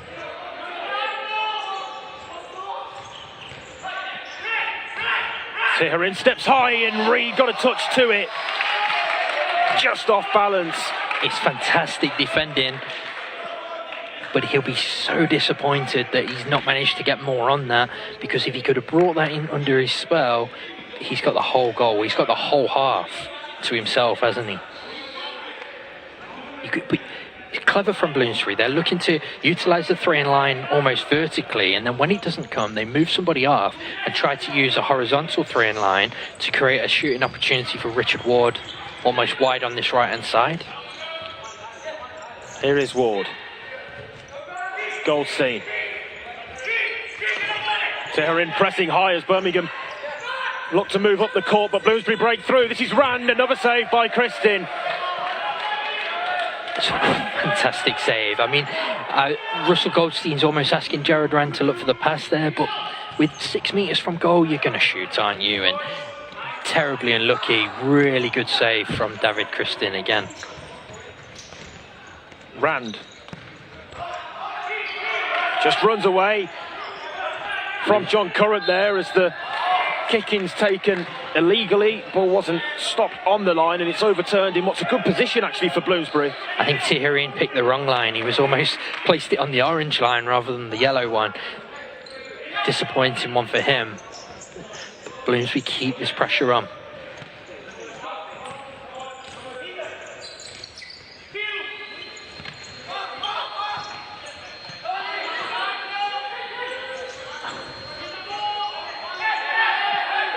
Goes back for Ward, who can't control again in his own half, so he gives a real... Yeah, he almost realised too late that he was too deep, didn't he? Certainly seemed that way, and it gives an opportunity for Birmingham to relieve all pressure.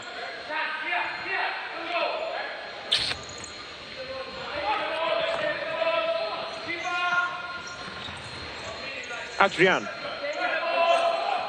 Reed. Skips by Goldstein. Does just cross the near sideline.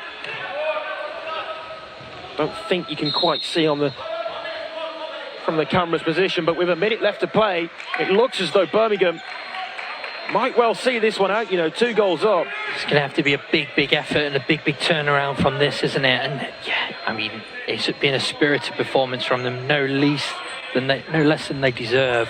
They just got to stand firm. Dixon, now or never really for Bloomsbury. Looking for Goldstein. Oh, he's given it. He's given a penalty. Oh, wow. Well, referee Oli Rodriguez-Ballinger, who denied Tijerin making it 3 when he blew the whistle to deny Birmingham's advantage, has now added further pain to the Birmingham camp and awarded a penalty against that same man, Eduardo Tijerin. It's a brave, big decision from the referee. We've got 42 seconds left on this clock. You have to feel if Richard Ward converts this, Bloomsbury will see an opportunity. They're going to look to put the pressure on. It's a lifeline, isn't it? Huge call from the referee. Brave decision, as you say as well, Matt, in the circumstances. And here it's going to be goalkeeper against goalkeeper. Richard Ward playing as the fly. Of course, an outfielder by trade. Will step up against David Christin, who's made so many saves in this match. Can he make one more crucial one?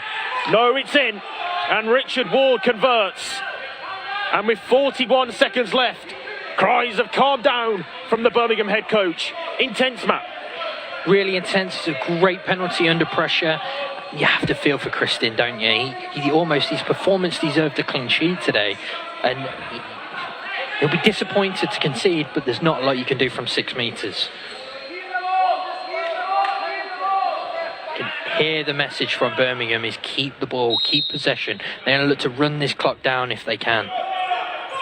Garza gives it away.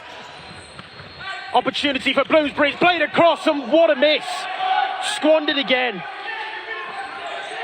Birmingham really let off the hook, but now you look at the time, and there's ages left. 35 seconds, all the time in the world now, it seems, for Bloomsbury. They've given it away again. They can't afford to keep doing this.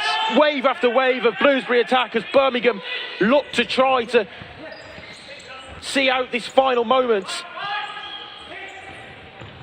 Satonye, 18 seconds left. Dixon, Satonye, still Satonye, across to Reed with the empty net. It's missed. And it's just wide, and that would have killed the game. And with 8 seconds left, there's still time in this for Bloomsbury if they can get it forward quickly.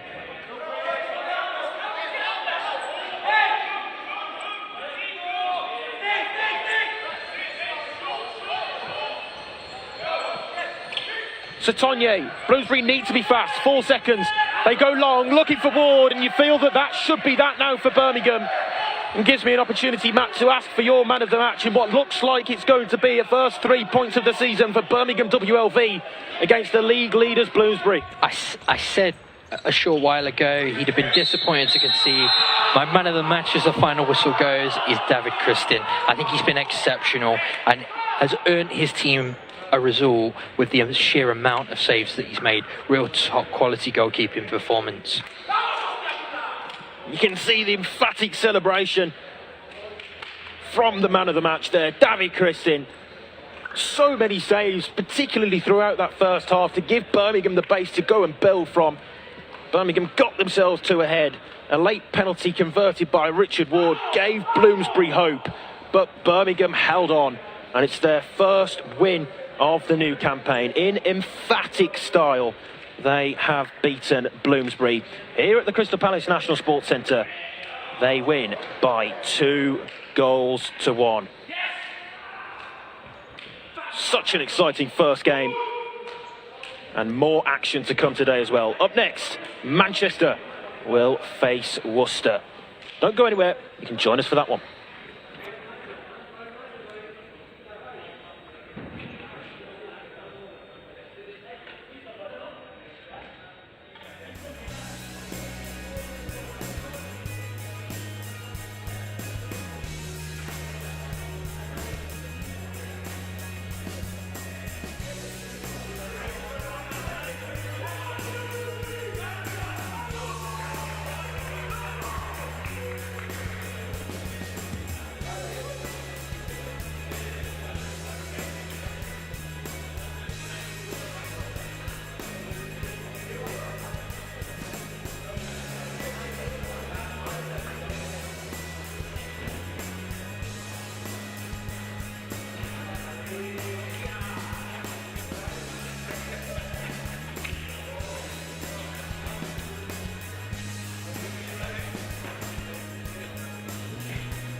And welcome back then to the Crystal Palace National Sports Centre ahead of Game 2 here today in the FA National Futsal Series 1, where Manchester face Worcester up next. Earlier today, Matt, we saw Birmingham pick up their first 3 points of the season against league leaders Bloomsbury. It really livens things up in the league table, doesn't it, as we can see on the graphic now?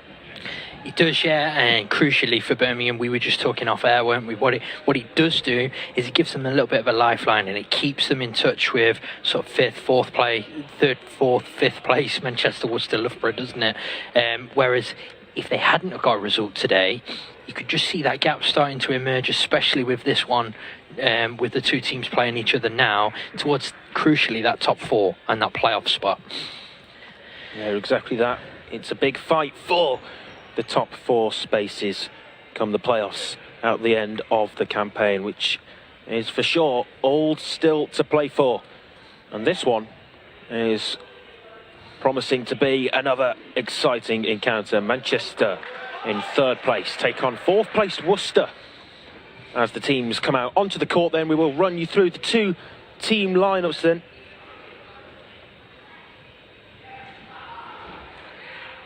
We'll start with Manchester in their blue strip, Worcester in white. Manchester, they start with Kai Bone in goal, Roberto Carabalese, Danny Stapleton, Jordan Edge and Samuel Richardson as their starting 5. Their substitutes are the substitute goalkeeper Jans Krumis, Harry Tozer, Jeff Adubafor, Scott Thompson, Giles Collier, Mateus Luna and Sam Gow. They're managed by Sam Richardson, who also has the player's shirt on today. And then for Worcester, we'll take a look at their lineup. Worcester start with Dylan Malpass, who's been so impressive so far this season. For Worcester in goal, Andrew Lanham, who scored a worldie against Birmingham last week. Sam Kerwin, the captain, Jack Morgan, Dale Richards make up the starting 5. And the substitutes are Paul McHugh, Pete Valance, Jordan Ford, Ollie Desborough, Lewis Morrissey, Alex Parry, Callum Watt, and the manager is Alex Cheel. Your match officials for this one are Peter Georgiou and James Jarrod. The 3rd official is Matt Bruffel, and the timekeeper is Harvey Newstead. Matt, a lot to live up to really after that first game, but 3rd against 4th in the league. Really 2 well-matched teams. Worcester much improved since their summer showdown campaign. What are you expecting from this one? More of the same. I think this will be a really hard-working, close encounter. You're going to have 2 teams who are really going to not want to lose this game, but equally want to take 3 points from it, because they'll see this as a massive opportunity to put themselves in a really strong position 5 games into the season. Crucially, I think Manchester will be buoyed by the second half performance, especially against Bloomsbury last week. And then for Worcester, it's just a case of building on what they've done so far this season. What might prove vital to them is, I noticed when you were reading out the teams there, is the pivot option that they've had over the last few weeks. Jack Tyson, he's missing today. So that could prove quite a big blow for them. It'll be interesting to find out why he's missing. Yeah, Jack Tyson, who's been at the forefront of many good things that Worcester have done so far this season. You feel, will be a big miss for them today. As we prepare for kick-off then, Manchester, it's been an impressive opening really. In their first 4 matches, it sees them lie 3rd in the table. They come into this game off the back of a splendid second half comeback to earn a point against Bloomsbury last weekend. So they've certainly got their tails up, and I guess looking to really kick-start their season from here. And of course, seeing Bloomsbury lose earlier may give them an opportunity to really go and grasp this game today. Well, for either of these 2 teams, at least maybe they might be temporarily, it could be altogether, but there's an opportunity to go top. A win in this game could send them top, either on goal difference or joint top, depending on how you want to look at it. But it's a massive opportunity for them to really stake a claim for those playoff spots, and also to really build on what's been really impressive starts from both of them. I think what I really like is the fact that Worcester have gone in, they've gone through that hard work, they've had a difficult first season in the COVID hit year. They've then had a season where during the summer they struggled for results. but they've just continued to build on it. And what you're seeing now is a team that are more than capable of competing at this level. This will be a really good test for them, though, because Manchester are on a high.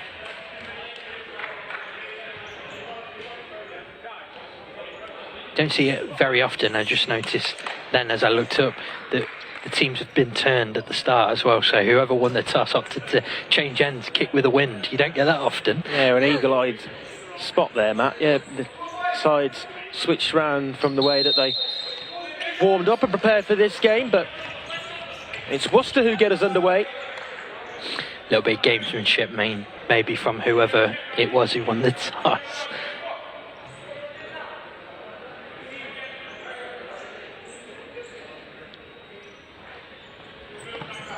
Worcester in their white kit, kicking from left to right. There's a long ball in search of Sam Kerwin, the captain. Just too heavy. And that'll be something they look to utilise a lot. So Richards there, just looking to scoop one over.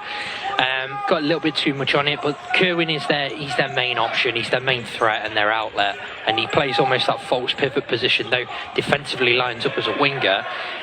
When they're in attack, they do look to play through him. It's quite interesting, their style. Unique almost as well. Yeah, and without Jack Tyson today, I guess. Well, an opening goal there. It's gone in for Manchester. It's an own goal. It's been turned home. I think the last touch has come off Jack Morgan. Unfortunate for Worcester, but Manchester inside the first minute take an early lead. As we see on the replay, Dubois fired the ball across, and yes, the last touch off of Jack Morgan. It's 1-0 to Manchester. Desperately unfortunate, but also look at it from the positive side from Manchester. Jeff Dubois has got himself into a really good area, and in those situations, as a coach, all you'd ask for, all Sam Richardson will want him to do there, is fire that ball into an area where he can cause chaos. That's what he's done. For Jack Morgan, unfortunate, he has to make contact with that ball with a Manchester player lurking, but yeah, there's always that risk that it's going to end up where it did. Really good start for Manchester now, and they'll want to build on this. Yeah, a perfect start to the game for Manchester, but a nightmare one for Worcester, who find themselves behind in the first 2 minutes. This is Kerwin.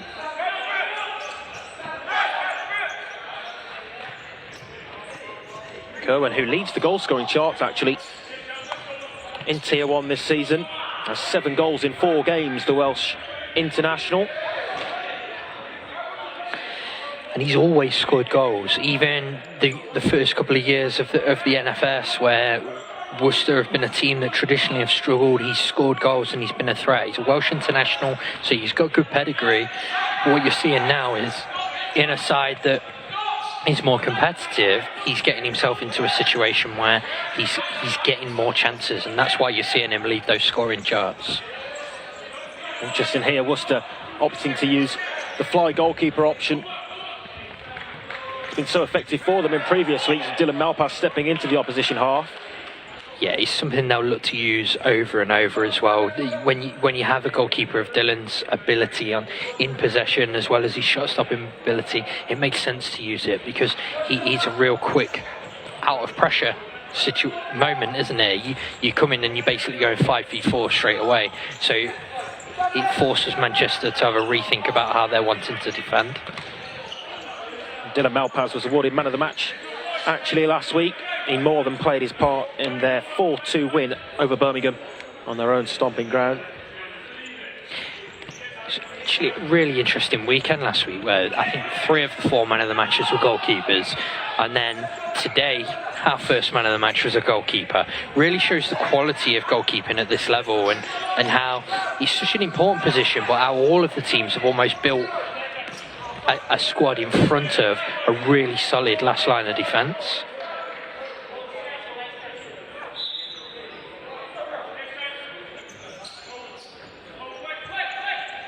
Kerwin tries to skip past Scott Thompson. Gets the kick in over on the far side. Again, Dylan Malpass takes the position just off camera on the near side, so leaving the net unguarded, but a risk worth taking, Worcester feel. Yeah, and it's quite interesting how they've changed even that option. It was something they tried to use in the summer a lot, and perhaps didn't have the experience with it, or the know-how, or even the trust, I suppose, in what they were being asked to do. And at times it was quite easy to break it down. So I know they played against Derby in the summer, and we were able to cut off half the court quite easily and stop Dillon and stop the overload and almost create an overload of our own defensively. Whereas now they find that pass more often than not. A do before. Looks back for Collier. And he goes behind for a Worcester restart.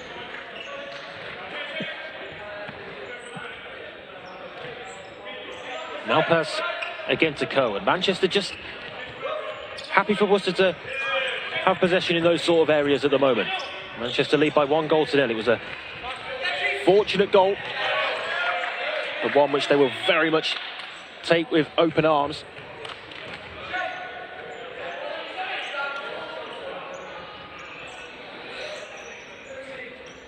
A do before.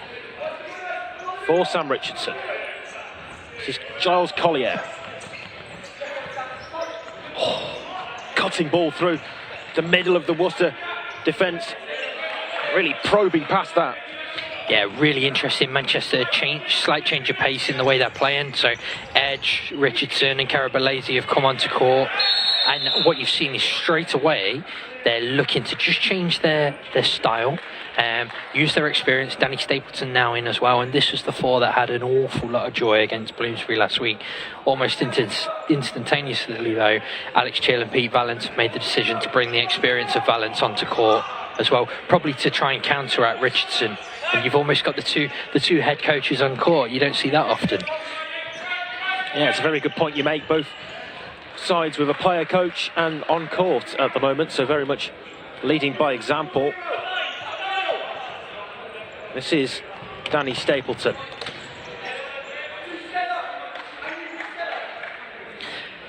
I think what you'll see from Manchester with Sam Richardson in is they will look to use the ball quick, and he will look to create the space for the likes of Stapleton and Edge to really cause damage with clever movement. He's one of the cleverest movers that's played the game in this country, and that's what he'll be looking to do. That's what he did so well last week, and he was duly rewarded with a couple of goals and very, very close to the man of the match performance also. Yeah, Sam Richardson, really impressive on court in the past few weeks. Also grabbed a goal against Birmingham a fortnight ago back now. Stapleton, well blocked by Cohen. That one will have hurt as well, because there is some strike in those feet. Here is Richardson. Skips by, and a good save by Malpass, who was out really quickly to thwart any danger. Lanham looking for Valence. Perhaps just that court there, learning the court. We spoke about in the first game the surface being slightly different to what they've been used to, and I think that's what you saw with that pass there. Unfortunate from Lanham, it was just too far ahead of Valence. Stapleton. Edge goes for the parallel. What a goal that would have been. Really clever movement. Connected really well with the ball. Yeah, really nice play. And yeah, Edge will be disappointed that he's not managed to keep the strike down.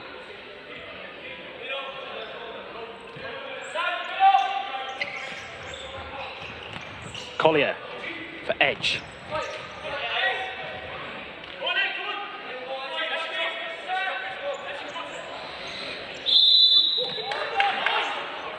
Kicking's overturned there on the near side. Just frustration, I think, there for Worcester, because it's a lacklustre piece of play. Just unforced errors that build pressure back on your own side. This is Pete Valence. they're the kind of things that you don't want to see. It's so easy to do, especially on a court like this where there's a lot of lines. Just that lapse in concentration. But yeah, as a team there, they'll be disappointed you're just giving away possession cheaply. It's not something you want to see happening. Cohen to take the kick in. Manchester lead by 1-0. It came inside the first minute. An own goal from Jack Morgan. Cohen. Stapleton from range as Malpass was back in position, perhaps offset a little, and that's what Stapleton saw. Yeah, more of a snapshot from Danny Stapleton there, but what he did do was, in the first instance, he defended really well and didn't allow that ball to go out to Malpass, which is what Worcester were looking for, and then gets the opportunity, or the half an opportunity, as the ball breaks free. Collier For Richardson. And Stapleton on the left side, onto his left foot, and that's a good save by Malpass. It was a cross quickly, because that was sneaking in at the near post. Yeah, really good save, and that's the other side to Dylan's game that we've seen so many times. Really good, experienced shot stopper, low to his right, and just palms it away, takes no chances. And again, a good palm to it by Malpass.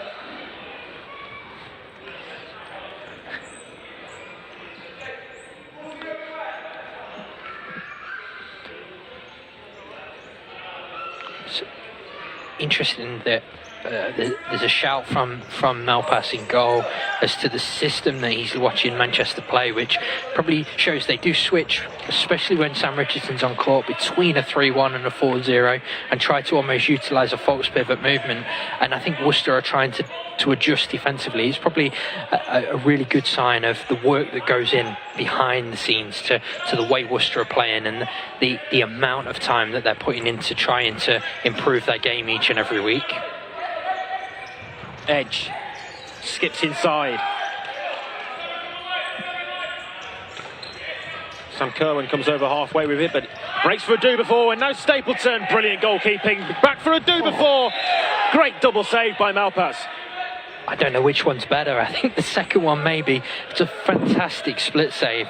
So as the ball breaks here, you see a do before does really well. Stapleton thinks he has more time, I think, than he actually did. That's an excellent save, but this one is exceptional. Outside his area and gets a really firm right foot on it. Collier.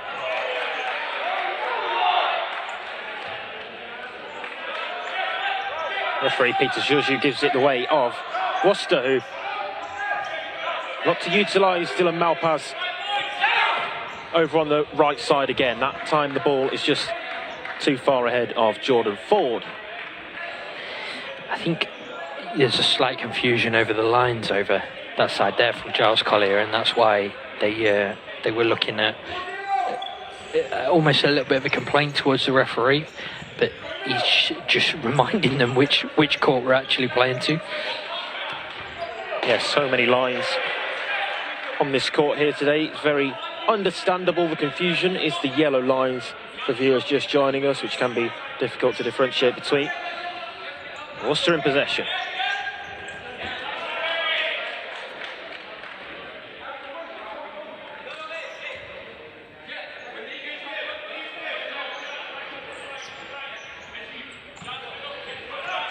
Malpass.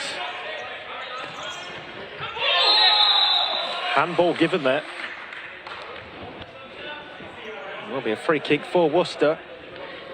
Yeah, probably was just about. He's leaning in a little bit, isn't it? And you can see what Worcester were trying to do. They were trying to almost get very similar to what we saw from Bloomsbury in the first game.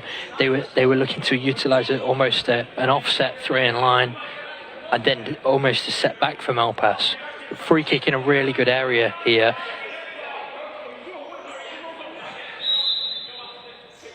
Yeah, good area this for Worcester, but it's against the one-man wall, which will be disappointing.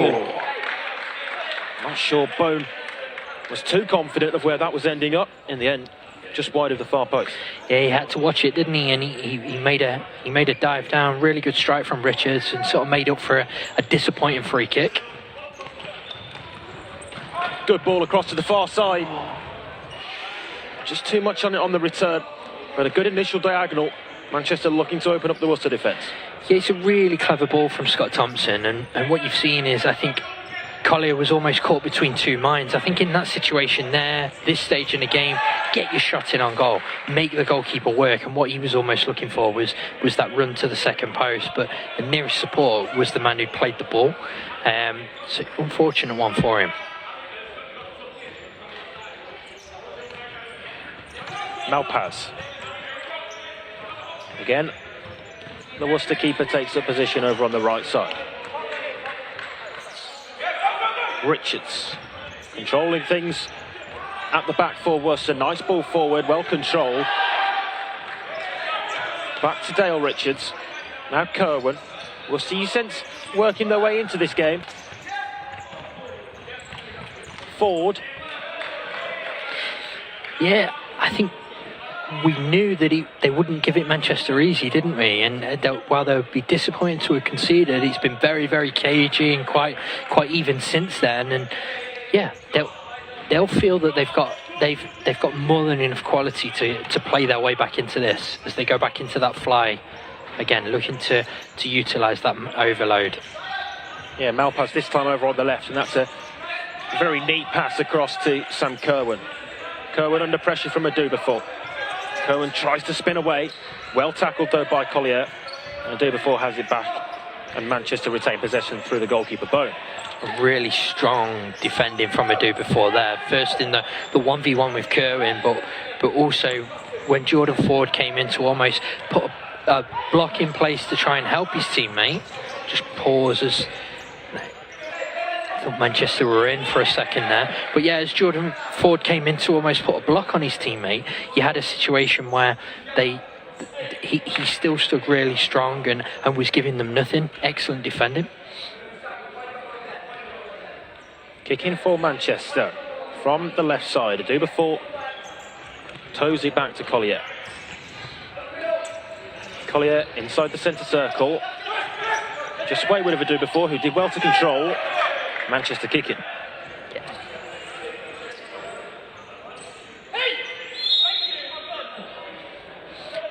Another kick in overturned on this near side there, just slightly out of our view. But yeah, sloppy one. Similar to what we saw from Worcester earlier, they've almost got one back from it now, so both teams be hoping there's not too many of them. Malpaz. Good pass to Kerwin. Malpaz across to Richards. Malpaz lets it run. Clever. Back to Malpaz though. And it's given as an indirect free kick. Malpaz, I think Worcester was saying he hadn't touched it in his own half before, but between the officials they've awarded the indirect free kick. And I think from Dylan's point of view there, it was a case of, I think Dylan probably knew he had. It was more a case of, do I allow the loose pass and put pressure on my teammate, or do I just play it and allow us to reset, knowing we'll surrender possession? And I think he's probably an experienced choice to make and a good decision. Edge. It's clever from Carabalesi there. The lovely little ball around the pivot.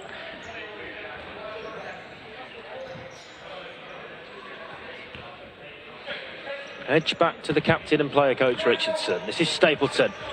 Loves to go down this left side and across towards the second post. It was an enticing ball across. It was there to be attacked. And just trickled wide of the far post. Yeah, you can see what they're trying to do. Lovely three-in line to free up the room for Stapleton to get that shot in, and he strikes the ball so well with either foot. Just too slow in almost supporting. Oh. Stapleton with a brilliant effort there on his right. And a great diving save by Malpaz. It almost highlights what we were just saying, doesn't it? Lovely swivel and turn here. So again, loose pass. Carabalesi cuts it out. Clever one in, and Stapleton again.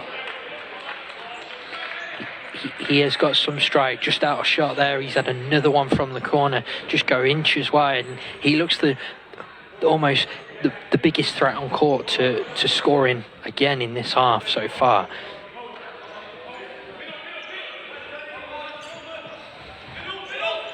Yeah, Danny Stapleton with 6 goals in 4 games already so far this season for his side, Manchester, behind only Sam Kerwin on the opposition side. Good, strong defending from Jordan Edge there. But yeah, you see Edge, Stapleton, Richardson, they're the 3 main goal threats in this Manchester side. Edge, brilliant play, cuts it back for Stapleton, tries to loft it. It's come across to Carabalese, and in the end, just run out of court. As the timeout's called by Worcester, it gives them a chance to reset things, called by Pete Valance and Alex Chill. But so far, since conceding that first goal, I think Worcester will be relatively pleased with how things have gone and work themselves back into the game. They will be, yeah. What they'll probably be looking for here and asking for is a little bit more control when they've got it. A little bit more patience. Yes, they're 1-0 down, but we've still got a long time to go, both in this half and the game as a whole.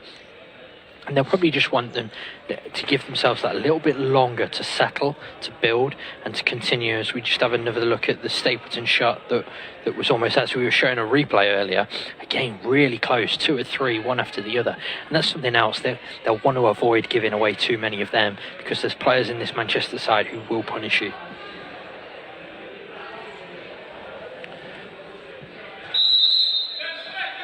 And the message from Sam Richardson and to his Manchester team will be, keep doing what you're doing. Well in sort of the game. The game's in the balance, isn't it? But they have that lead, and they know that they have goal threats, especially in this 4 that are on court at the moment. There are a lot of goal threats in this team. Yeah, there certainly are. They've actually had 11 different scorers in their first 4 matches, which is the most of any team in the Tier 1 this season. As Kai Bone's troubled, it's coming against the crossbar, and on the follow-up it's poked wide. Wow. Direct and against the crossbar, and it'll let off for Manchester. We spoke about Sam Kerwin's keen eye for goal earlier. I'm not sure he scored many from inside his own D, but yeah, really clever thinking. Saw Kai Bone wasn't alert and was desperately unlucky. He's a really firm strike against the bar.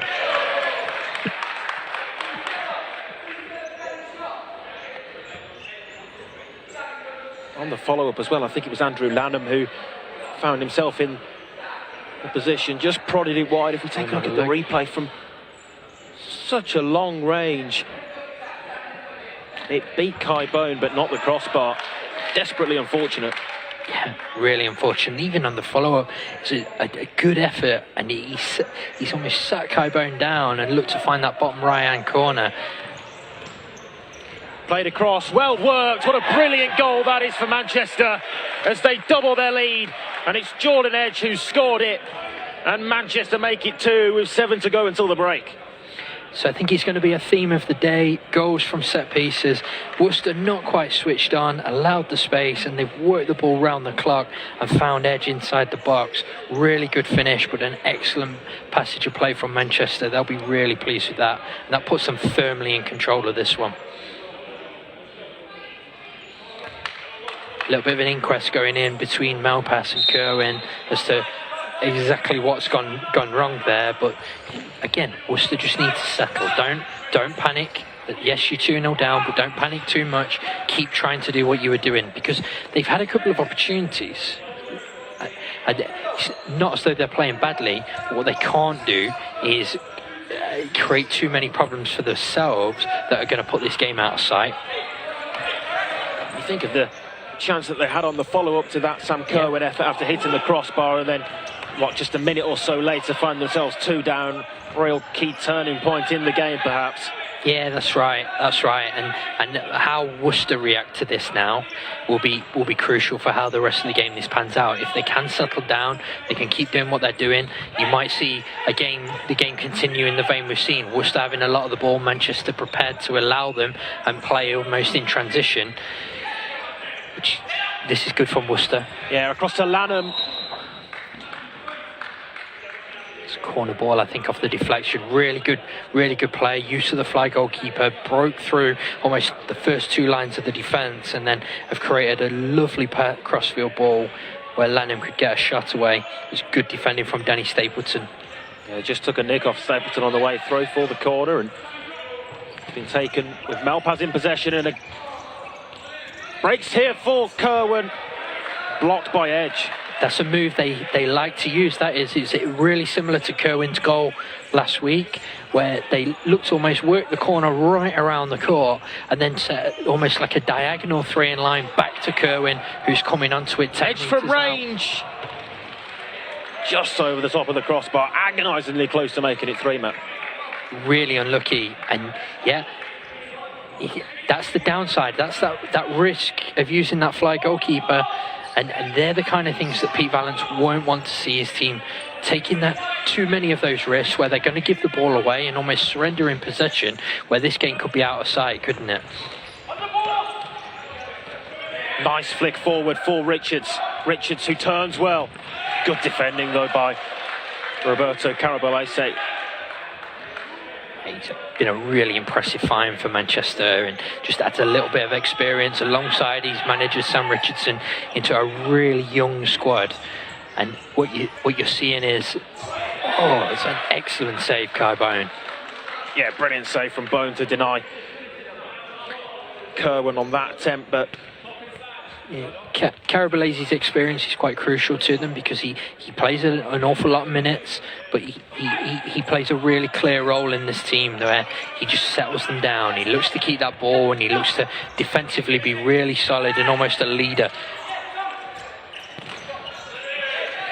Lanham closes down Stapleton's effort from... Yeah, he had to as well, because Malpas was out of goal, and you could see what Danny Stapleton was looking to do. He had one thing on his mind. He was going for goal. Just under 5 minutes to go until half-time. Manchester lead by 2-0. Just one apiece on the foul count. So that's unlikely to become an issue. Into a Duberford. A Duberford, option to the right. Instead plays back. Thompson. Well, closed down by Richards as Worcester look to spring a counter. McHugh. Great defending by Duberford, really strong. Took control of what could have been a difficult situation. Composure at the back to do that. Composure and bravery. I don't think if I was Kai Bone, I'd be too happy about him doing it. But yeah, excellent feet and really good awareness.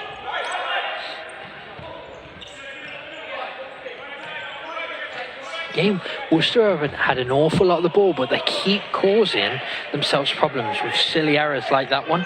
Almost as you were speaking, Richards just sloppily playing the ball out and not fully being aware of where his teammates are. Yeah, right on cue, that one from Dale Richards, the loose pass, which has given the ball back to Manchester. From the kick in, they keep possession well. Duberford, Collier. It's unfortunate. He got himself into a really good position, and they were looking for that nice little wall pass and just got maybe a little bit loose with the touch. I don't think he quite expected it to be as fierce a pass as what he was. Great touchdown. He's won a corner as well, Richards. It was a great ball forward, though, by Malpas to pick him out. Yeah, lovely diagonal pass from Malpas, sort of corner to corner, and Richards' eyes will have just been sort of lighting up as that ball dropped. Excellent defending from Manchester again. They've been really, really good in these defensive phases. Malpas. Kerwin. Richards. In search of Malpas, and a Duberford. The ball had just crossed the line on the near side. What's really interesting is speaking to Sam Richardson after last week's game. They were really disappointed in the way that they started the game. Felt that they weren't starting games well, whereas today I think they've started really strongly, and they're a team that feel they finish games better as well, so that bodes well for them. Worcester have got to sort of keep themselves in this game for as long as possible, I feel. Yeah, an excellent insight from Matt Hardy alongside me, Isaac Barrington, taking you through today's action here at the Crystal Palace National Sports Centre. Risky one. Malpas plays forward, just too much on it for Kerwin. Just not quite there, is it? It's not quite working for them. They're not quite at the races. Don't seem quite as fluid as what he did against Birmingham last week. And yeah, they're almost causing their own problems at the moment. I'd agree with everything, but also add that they do really seem to be missing Jack Tyson, and not having that focal point of attack is such a key feature of their many successes this season, as it could so easily have been 3 there for Manchester, perhaps should have been at the far post. Yeah, it's a really good opportunity that for Scott Thompson. It's interesting, isn't it, how much of an impact one player can have, but Tyson is such an outlet for them, a really strong pivot, somebody they can play through and play off throughout the game, and they just don't have that outlet today, and it's pretty crucial that you can see in the moments where they're up against it, they don't have a press break of using that pivot.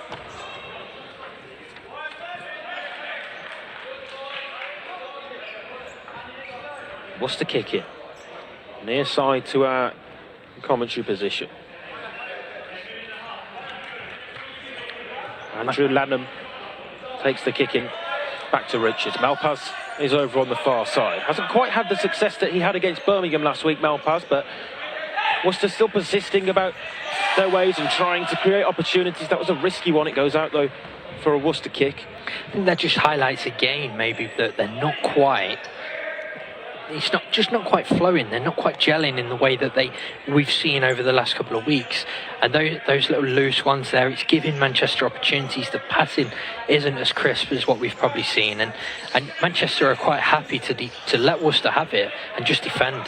And when they've got it in transition, almost pick them off.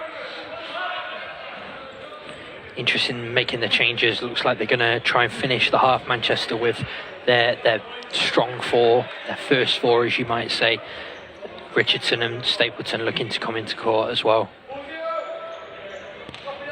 Yeah, Collier, edge. Carabalese onto the court with a do before.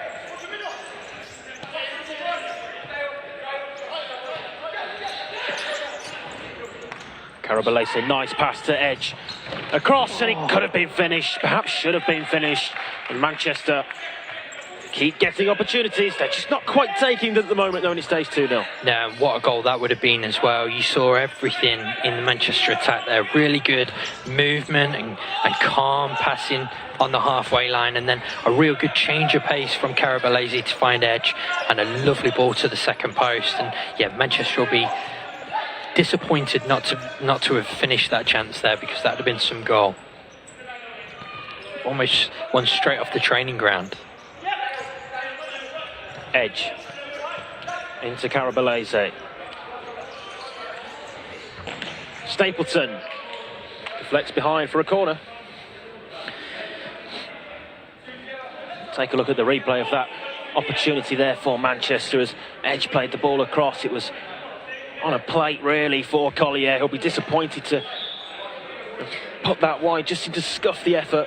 Yeah, snatched at it a little bit, didn't he? Probably almost thought about it too much. Hit by Collier, bounces for Stapleton. As Worcester look to counter quickly in the final seconds, 15 to go. A brilliant slide and save. Yeah, fantastic from Kai Bone, great awareness. Not had a lot to do, but he was reliable when called upon there. But Collier really unfortunate at the other end as well. I think it was Edge blocked his shot. Caught the shot really well from the volley from the corner, and yeah, again Manchester unlucky. Final 7 seconds until the break then. Can Worcester nick one now? It really change the way things are seen at half-time, change those half-time team talks.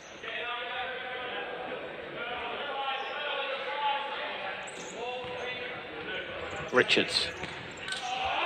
Wasteful.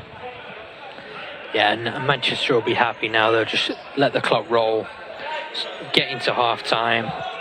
And the message surely will just be, keep doing what you're doing. Be happy. Let Worcester have the ball. Wow. Wow. Wow, well, that is time, and we don't have a buzzer here, so it's signalled from the referee's whistle, who was right on point, but had that have gone in, there would have been some complaints for sure. It is half-time and 2-0 to Manchester. We see on the replay think you can just see the clock on 0.0 there, so it was just over the whistle, but certainly another opportunity for Manchester and a let-off again for Worcester. But at the break, it is Manchester who lead by 2-0. An own goal from Jack Morgan, unfortunate, inside the first minute, and then Jordan Edge doubled the lead. At half-time, Manchester 2, Worcester 0.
Welcome back for the second half of game 2. And at half time, it's Manchester 2, Worcester 0. Matt, a solid first half for Manchester, really. Worcester had their moments, didn't take them, didn't get that goal, and in the end, perhaps fortunate that it wasn't more. Yeah, really fortunate. I think right on the buzzer we saw a really good opportunity for Carabalese. One just before that from Collier that was blocked by his teammate. And yeah, Manchester will just be wanting more of the same, won't they? Quite happy to let Worcester have the ball, pick them off in areas where they can go and win it, and then in transition look really, really strong. Complete polar opposite to the first half we saw from them against Bloomsbury, really. And now, as they, like I said, first half, Richardson says they're a second half team, so it bodes well for the rest of this game. They'll be hoping. Yeah, it certainly does. Here's Kerwin for Worcester. Nice flick back and gets the return ball as well. Sam Kerwin up against Edge. Yeah, it's good recovering defending from Jordan Edge there, because Kerwin and McHugh had created a really nice overload 2v1.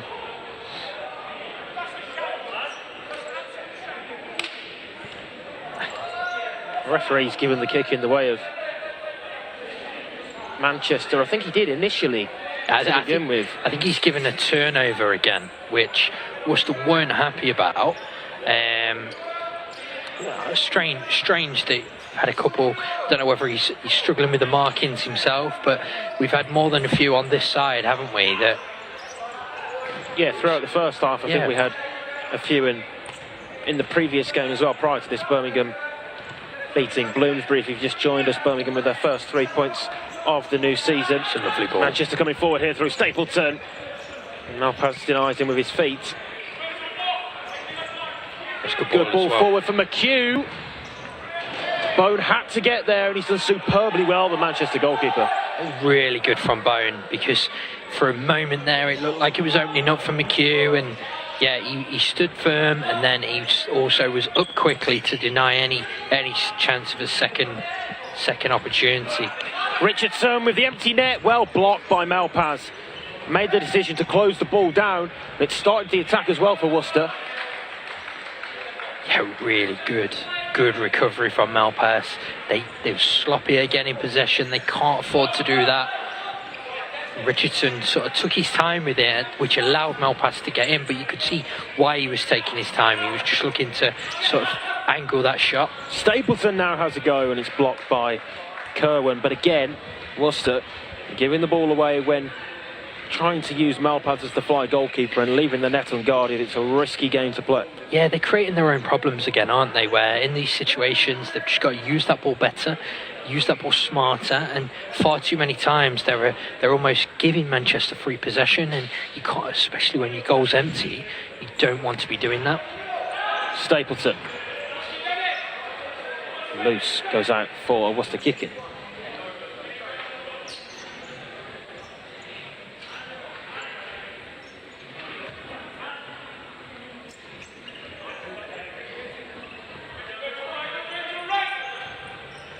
Short for Richards. Didn't get the weight of that diagonal quite right, and it's here for Richardson, and what a goal that would have been. Good save to anticipate it and deny Danny Stapleton. Really good adjustment from Stapleton as well, because the pass through from Richardson took a deflection.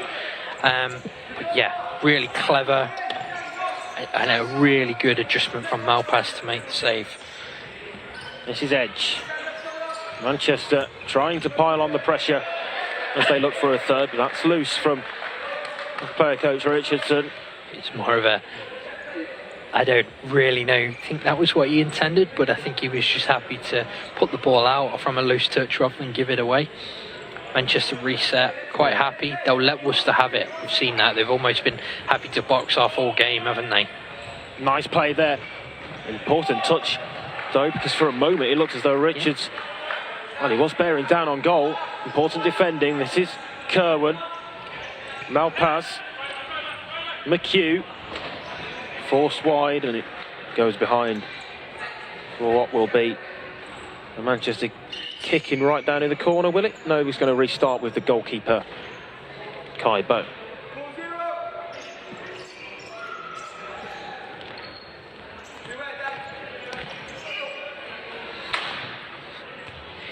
interesting. See what he was attempting. Maybe just caught Malpass.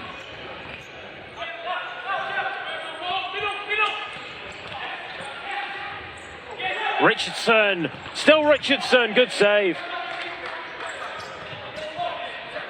Manchester looking far more likely, aren't they, at the moment, really, when they've got it, really looking to make things happen and are clearly trying to kill this game as early as possible. Yeah, 2-0 Manchester lead. It's how we were at half-time. 16 minutes still to play. It's clever again from Edge. Edge lines it up on his left. Straight behind. Both experienced players either side of him there, Richardson and Carabalesi. Wanted to see that extra pass, and Carabalesi had made a really good run to the second post. Good pass forward, but equally good defending by Jordan Edge. Anticipated the cutback and met the ball well. Good tackle. Yeah, really good, solid defending. Probably makes up for a slightly poor decision at the other end.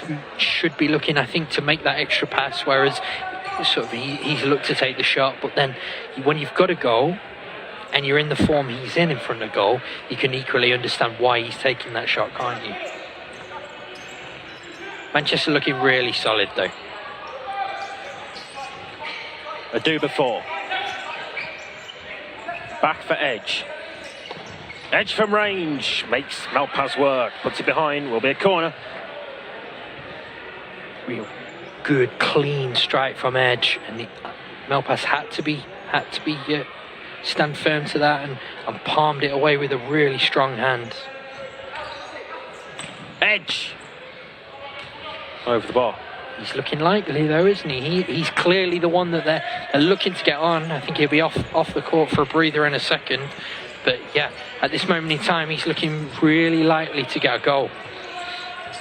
3 and 3 for Jordan Edge so far this season. Did miss the one game, but very much a key part of this Manchester squad.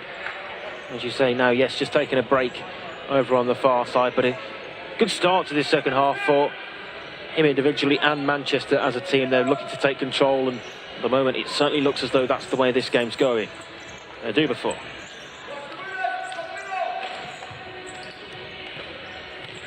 Real different style to this 4 that's on court now for Manchester as well. They're much more fluid in the way that they play, much more sort of individual. So they'll look to get players like Jeff before in situations where he's 1v1, and probably not your traditional sort of futsal movements, but what they do is play very effective stuff. A really, really nice sort of balance to the 2 different 4s that they have, just to change a game up.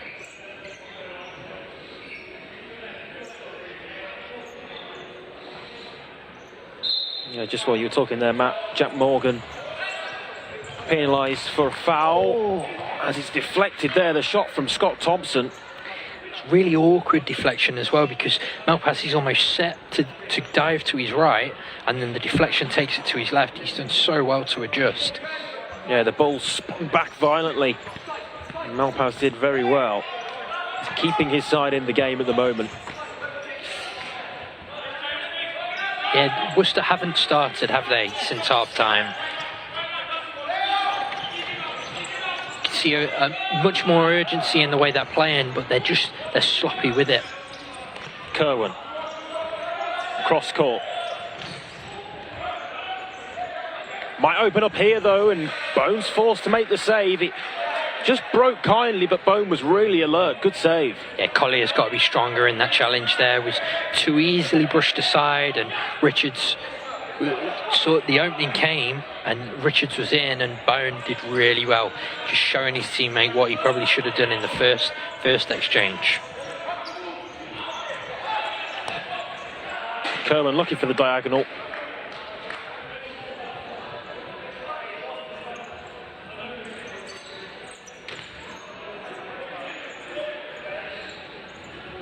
Thompson. Worcester sitting half court. A do before. Collier switches the play over onto the left side. A do before. Thompson, nice pass. Back to Thompson again. Great rotation that from Manchester, really causing Worcester issues. Runners all over the court to offer different angles of options. And I think that's like what we were just saying, is it's not traditional what you would see. Like, it's not a set movement that you see so many times, looking to exploit the middle, looking to exploit the parallels and the line. What they do is just make movements, but because it's quite different and new, it causes problems, and it's so different to the other four as well. Yeah, it really does pose a different problem for Worcester to defend against. Really switch things up and be able to be so fluid between the two fours. Loughborough does well.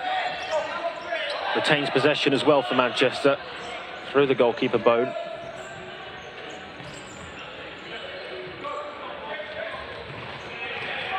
It's good defending from Richards there. He had to step across, covered really well. Yeah, Richards just stepped across, got his body in between the player and the ball. Very good defending.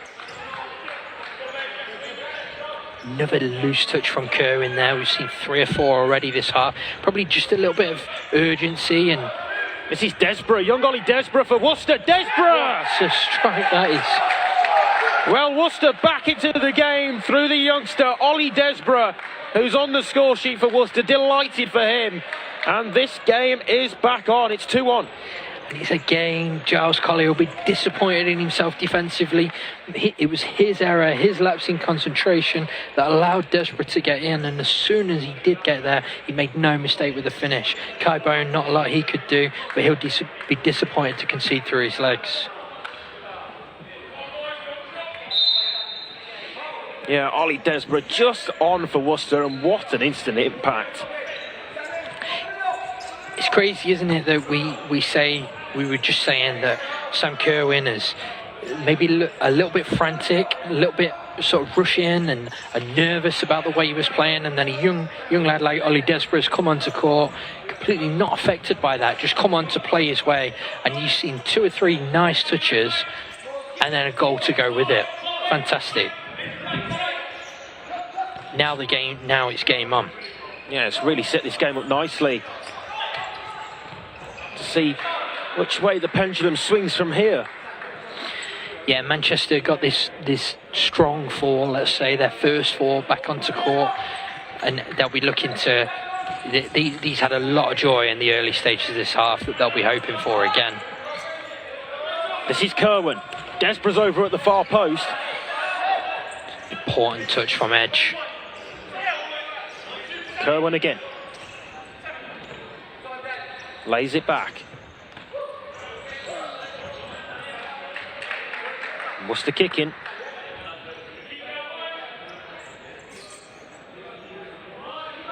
They've just put the foot on the gas a little bit in the past few minutes, Worcester. And they've got the goal to show for it, but in terms of the general play as well, I think they've tried to play quicker all half, and what you've seen is they've been playing quicker, but they've been making mistakes, and then what the goal's done is sort of settled them down again, because they're now back in, there's a little bit more flow and rhythm to the way they're trying to play. Futsal's about being patient in these situations where you're up against it, and don't try and force things. 9 times out of 10, if you're a side in Worcester's position here and you try and force it, you'll end up 3-0 down. Whereas actually what's happened is they've got a lucky break, they've kept doing what they were doing, and now they've got a real foothold in this game. Stapleton. Morgan slipped as he tried to turn. Just prior to that as well, Jack Morgan, who found himself in the left corner of the court. Malpass went for the return pass, it just went past him, but again another good opening for Worcester. Yeah, sets this game up nicely with 10 minutes to go, doesn't it? Worcester really found their feet in this one now.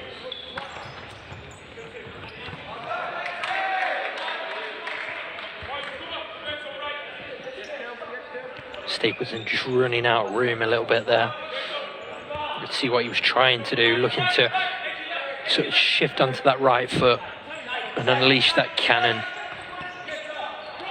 Across to Malpass. Oh, good pass forward. This is Desborough again. tried to cut it across, and it's been prodded home. Wow. And Jordan Ford equalises for Worcester. A goal and an assist for young Ollie Desborough. It's put home by Ford. It's 2-2. Matt. What an impact this young man has had. In a really good position, he was calm, collected, his decision making was bang on, and his ball across wasn't dealt with by Manchester, and Jordan Ford was on hand to prod in the loose ball. Excellent from Worcester, and they thoroughly deserve to get back into this game, having reacted the way they have. But at the other end, Richardson. Strong from Melpas again. Really good save. Back to Edge. Over the bar. Manchester now, really, surely ruining those missed opportunities to make it 3. Right back in the first half, when they look to take control of things, and even in the first 5 or so minutes of this second period, but it wasn't to be for them. And Worcester really taken advantage, back level on the scoreline. The game is set up perfectly. Yeah, really nice balance to the game as well. Hard to pick, especially from here, as to who's gonna run away with this one. But yeah, I would imagine the next sort of 3-4 minutes will be quite crucial. Both teams will look to get that foothold again. Can one team seize control? And then that last 5 minutes could be interesting if it stays this way. Cohen.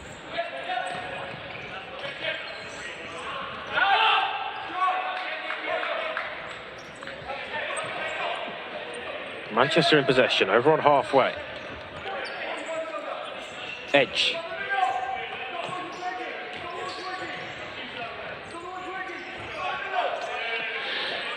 Edge gets it back off a do before. Brilliant cross-court pass across with the diagonal, and Sam Richardson tried to return it to the second post, but the initial pass from Edge was perfect. It's a great ball by Edge. He's picked that out, and yet Sam Richardson will be really disappointed. His first touch let him down. It meant he had to just delay his pass, and it meant Worcester could snuff out the attack. Worcester get out with Melpas on the left side. Kerwin. Cutting pass, and a good save from Bone. It's still there though. Important save to deny Andrew Lanham. Worcester timeout as well. I think, yeah, they'll be really happy with the response they've had. Do you know, since Ollie Desborough's goal, what a save this is from Bone. That's so close for Andrew Lanham. But yeah, Worcester, you're now seeing the way they're playing. They're utilising that fly. They're moving that ball quickly, crisply. The passes are working, and it's everything that you didn't see first half or in the first 5 minutes of this half, where there was a lot of lapses of concentration. Completely different game. I think it's what you mentioned before, Matt. It just wasn't quite clicking for them, for Worcester, and now it certainly is. And they're, well, with 8 minutes left to play, certainly got their tails up. And the first goal has bred a little bit of confidence in them, hasn't it? And it's given them a sort of platform on which they could build. And now you're seeing their shoulders are up, their heads are up. Little things where they've gone a little bit quiet, they're loud, they're really just wanting to impose themselves on the game. On the flip side, I was just about to say to you before that last chance, Manchester's bench looks very, very flat, and it's something we've not seen from them all game. They maybe just got to find a way of lifting themselves. So we return to the action then with a Worcester kick in. That timeout was called by Worcester, but may have come as a period of respite for Manchester, having been under intense pressure in the minutes prior to that timeout. Slight change in their fours as well here. So you've got Edge and Carabalesi on court, but now playing with Adu before and Giles Collier. So a slight change in strategy from Manchester, let's say. Worcester now looking quite happy to sort of sit and defend. Adu before over the bar. They won't be happy to be letting those chances happen though. Really fierce strike from Jeff Adu before his left foot. Almost too much room. One thing, it's a fine balance between sitting in at a halfway mark and sitting too deep. Worcester will want to make sure they keep the pressure on when Manchester are in their half. This is Carabalesi to Edge. A do before. Oh, nice skill. Carabalese made that look so easy. Two Manchester players just not quite on the same wavelength there, though.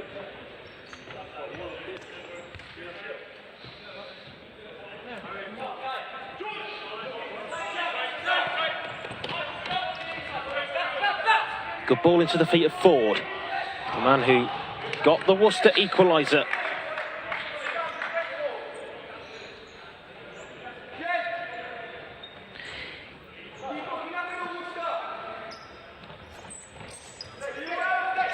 Edge across to Carabalese. This is a do before.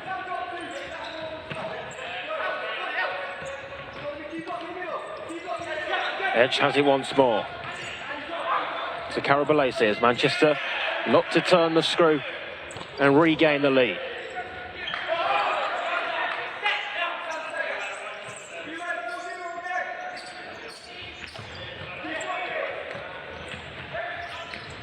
Yeah, really interesting how patient Manchester were there. They were really just trying to look at Worcester's lines of defence out, flatten them through and create that space in behind. Worcester defending with a lot of cover. Lanham and Kerwin doing an awful lot of work off the ball to cover the front two, and Manchester just trying to create spaces where they couldn't do that. Thompson with an effort there, just wide of the near post, with two Manchester players coming in at the far post. Just didn't quite wrap his foot around the ball perhaps, and off target. But and equally, I think from a defensive point of view, Worcester will be quite happy with him shooting from that position. They know they've got a really good goalkeeper, and they know they won't be happy with that. It's given away cheaply. Recovered well. Wants to get away with it. Yeah, a little bit of naivety from Ollie Desborough there, just trying to force something in that situation. A little bit under pressure, just put the ball out of play. Put the ball out, be willing to reset. I do before. Edge. As it's shot, and it's in, and Manchester regain the lead. There may have been a touch on it from Edge. I think it's Scott Thompson, isn't it, at the second post, who's got the last touch. But fantastic edge wide. And then as that ball's fired in, Scott Thompson taps home. Really good play from Manchester, really good goal, and they grab the lead back. Yes, Scott Thompson, the man with the vital nick at the far post.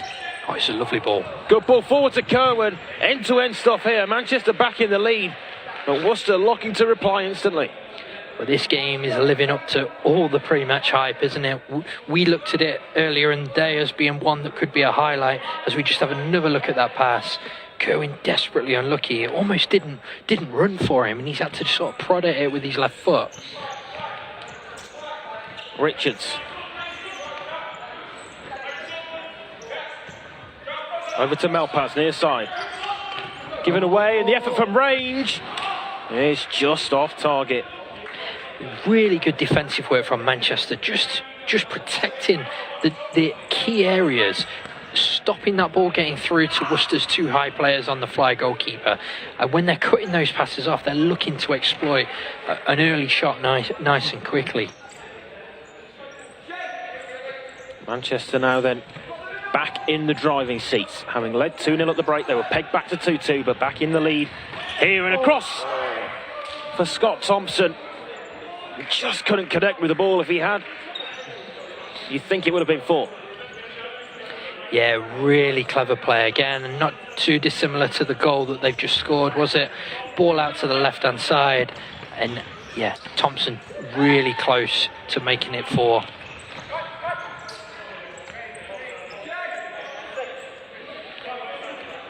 Now Manchester just looking to slow the game down. They'll look to be patient, keep possession, make Worcester work hard, and then when they can, exploit those opportunities to go and really put a strong hold on this game. Thompson. Good ball forward. Just runs away though. He goes out for a Worcester kick in. They've got 4 minutes and change left to go in this one to try to find another equaliser. As we take a look The open goal effort just wide. It's a risk that Worcester continue to rightly take as they try to find an equaliser. Yeah, and it's something we say every week, isn't it? To our eye and the eye of the people watching at home, that would look like a really good opportunity and quite an easy opportunity, but in the game it's quite difficult to convert. These goals aren't very big at all, and it's a small target when you've only got a split second to react. Lovely ball. Kerwin! What a save by Kai Bone. Yeah, brilliant save. Stood up well to deny Kerwin. Now he's come alive, Sam Kerwin. He had a really poor start to this half by his own standards.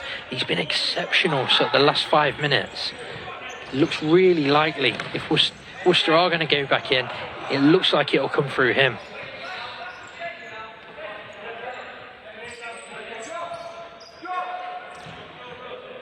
Before in possession for Manchester.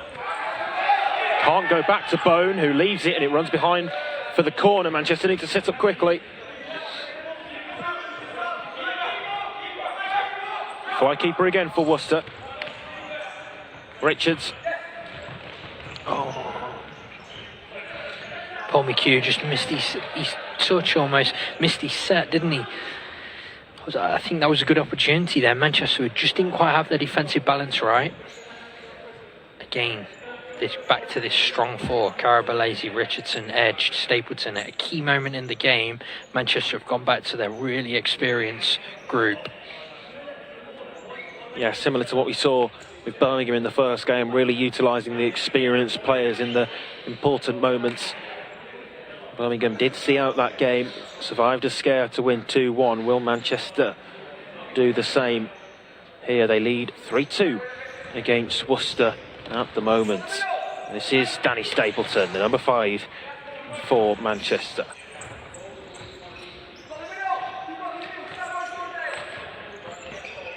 Edge. Good ball forward to Stapleton. Option over, instead goes for a goal. And a good split save by Malpass.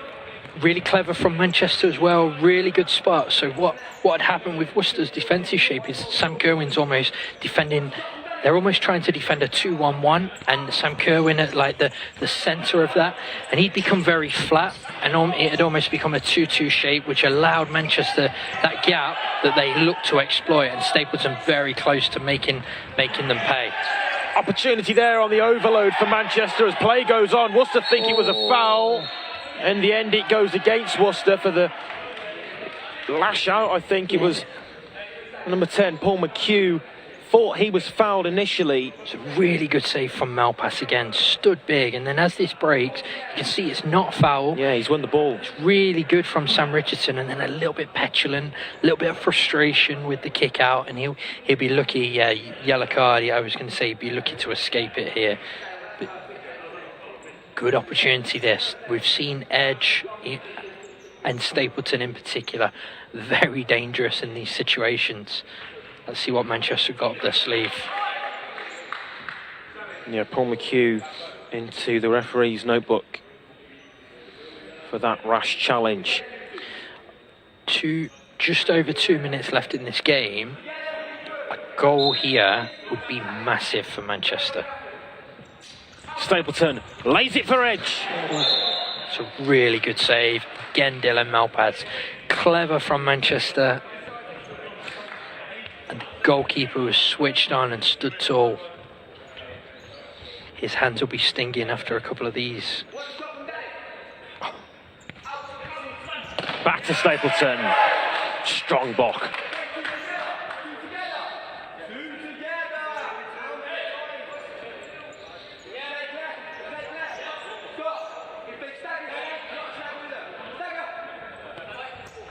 Forward for Stapleton. Yeah, Dylan Malpass not entirely happy with his wall there. So a couple of messages coming to them on court. He wanted them together first of all when they were separate, and then he was asking them to read that run that Stapleton was making, and they were just a little bit flat-footed. A little bit of frustration creeping in for Worcester. Forward to Malpass between the lines. It's nice play, and this is a chance for Worcester, and it's gone in. It seemed to evade Bone, but Worcester won't care. And it's 3-3 with 1:45 left to play. Wow.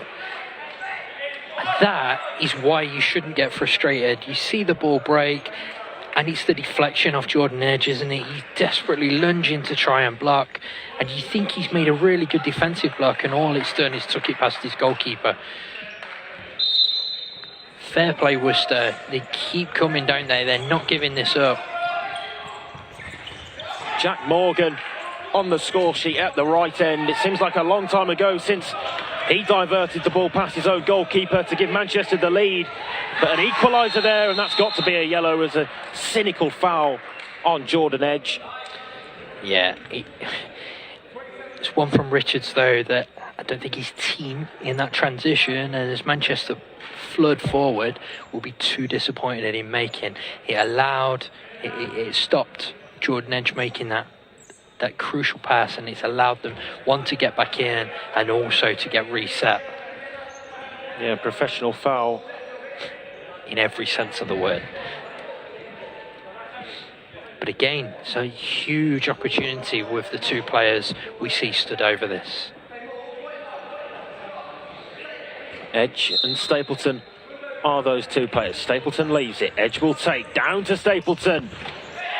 And I think that's similar to what Malpas was asking of his wall, or alerting to his wall on the previous play as well. And that run down the line, if you like, looking for the ball down the line, and the wall needing to offset to follow that. It didn't happen there, and the chance came for Manchester.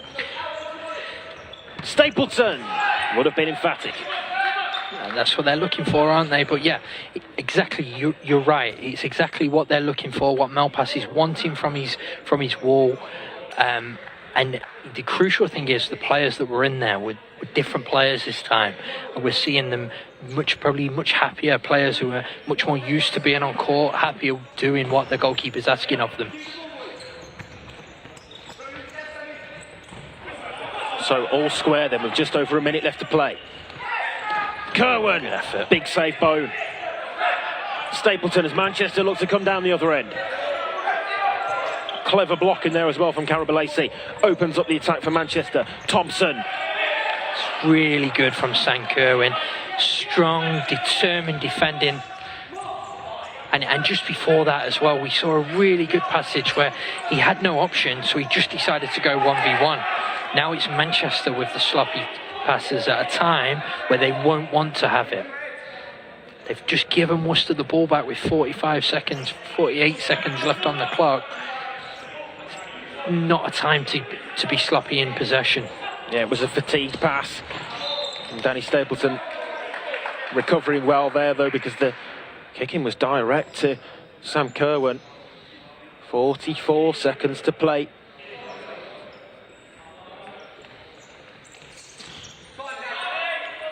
Kerwin goes back for Richards.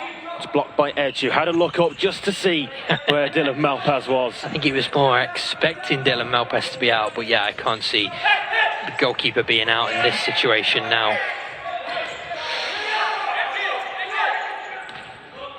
Good from Kai Bone there, really composed goalkeeping.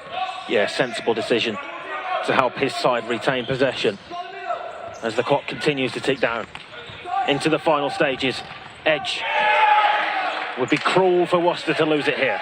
It would, and it's about for both teams now, can we have the last attack? At 3-3 here, you don't want to be losing the game, but with that last attack, you've got every chance of winning it. Here we go.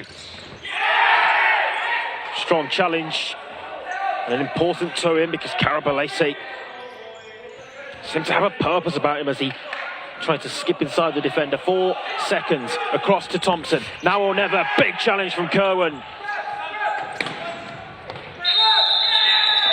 And the final whistle goes. So that will be that as we call to a close the proceedings. A really great watch, a really entertaining contest. Manchester led 2-0 at half-time. It could have been more going into the break, in all honesty, but Worcester did superbly well in the second half. They got themselves back level. Manchester back ahead, but a final equaliser means here it finishes Manchester 3, Worcester 3.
A very warm welcome back.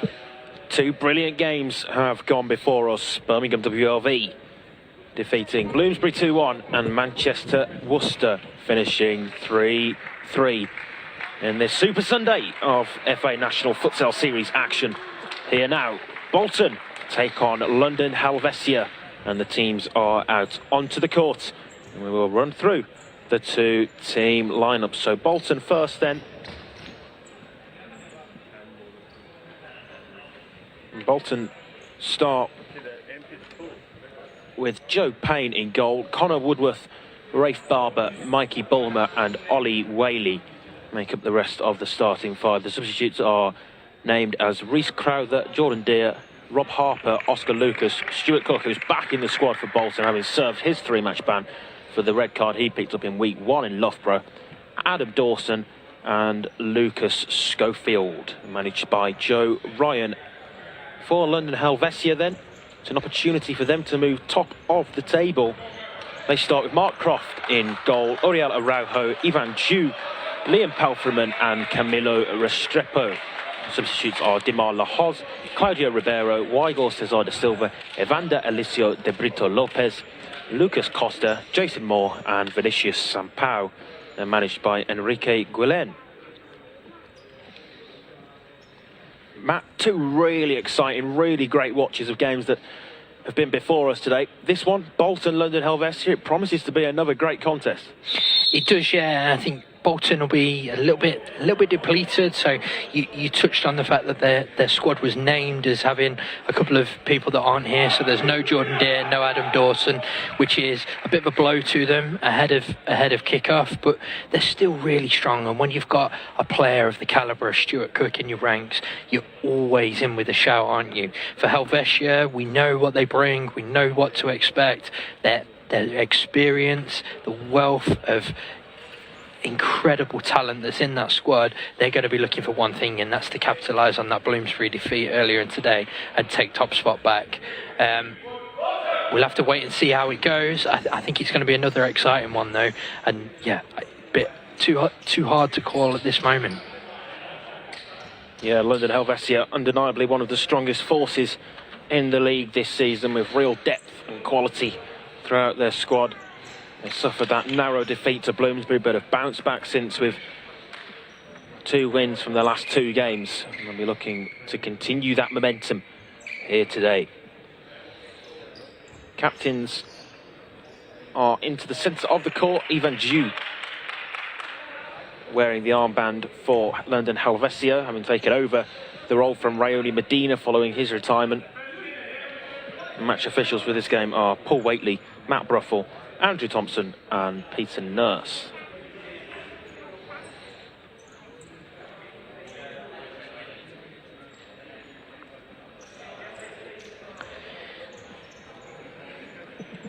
Be interesting for Bolton, I think, to make sure that they get a good start in this one. They obviously had a really good win, an important win for them last week.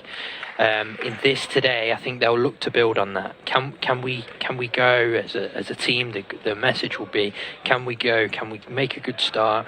Can we put some pressure on Helvetia at a time where we still feel Helvetia are in that little bit of transition almost this season after Rayoni's retirement? A couple more changes in their squad. There's a few of the players missing, and they're trying to bring these young players through and almost regroup, aren't they? But yeah, it's an opportunity for Bolton, but at the same time, a massive, massive ask.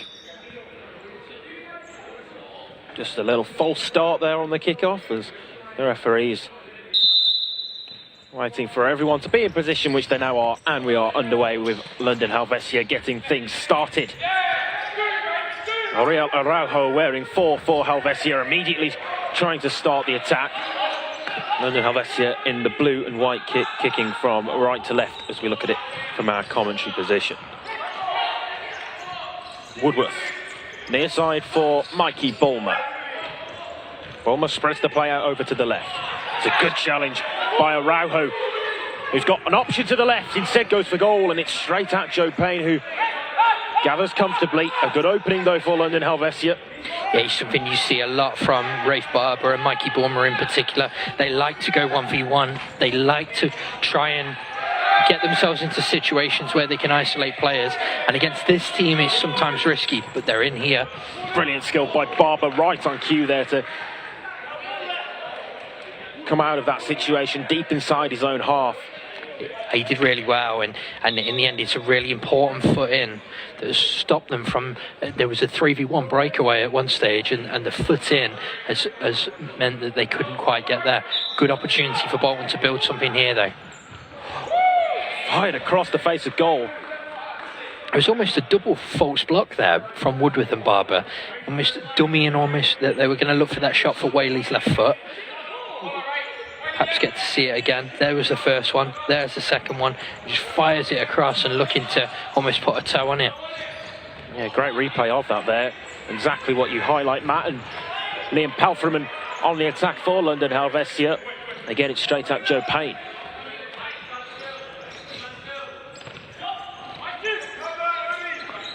Barber lays the ball back for Ollie Whaley. Woodworth, Barber to his left. Now here is Rafe Barber, retains possession through Whaley. Bolton come out the other side with Bulmer. Decent start this for Bolton. Yeah, they'll be really pleased with the start. They're moving the ball quickly, having a lot of the ball and getting into some nice areas. The importance of players like Woodworth and Stuart Cook today, when you've got these young lads who want to play 1v1, it's going to be massive. Again, really good from Woodworth there. Clever movement, looking for that wall pass, and they've got a nice early free kick. Players won't want to be isolated 1v1 with Bulmer and Barber because of the pace. The way, it's not just the fact that they will go 1v1, it's the pace at which they do it.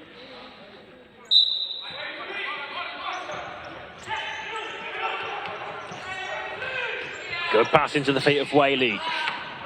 Ball just runs away from him though. Yeah, I think he got caught in two minds there. He was looking for the almost diagonal into Woodworth, and then he almost got stuck between playing that and trying to go himself, and in the end probably just overhit his touch. Palfreman. Back to Liam Palfreman.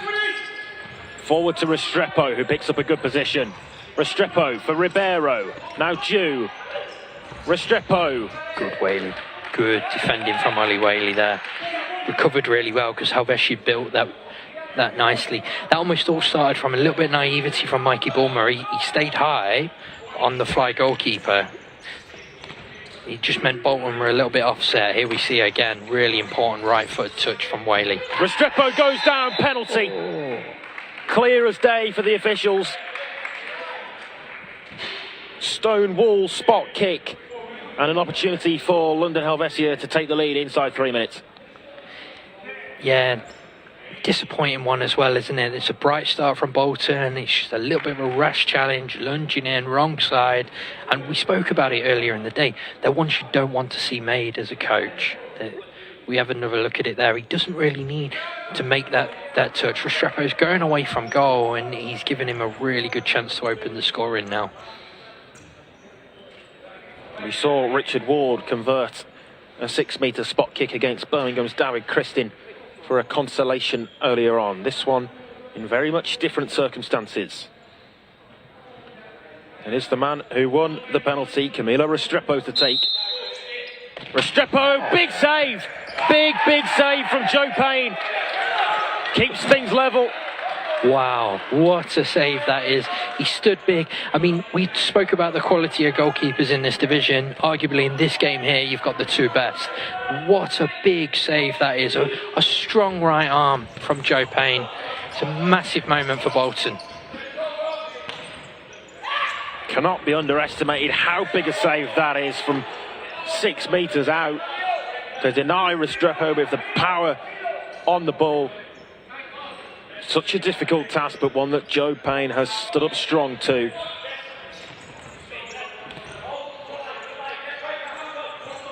Croft.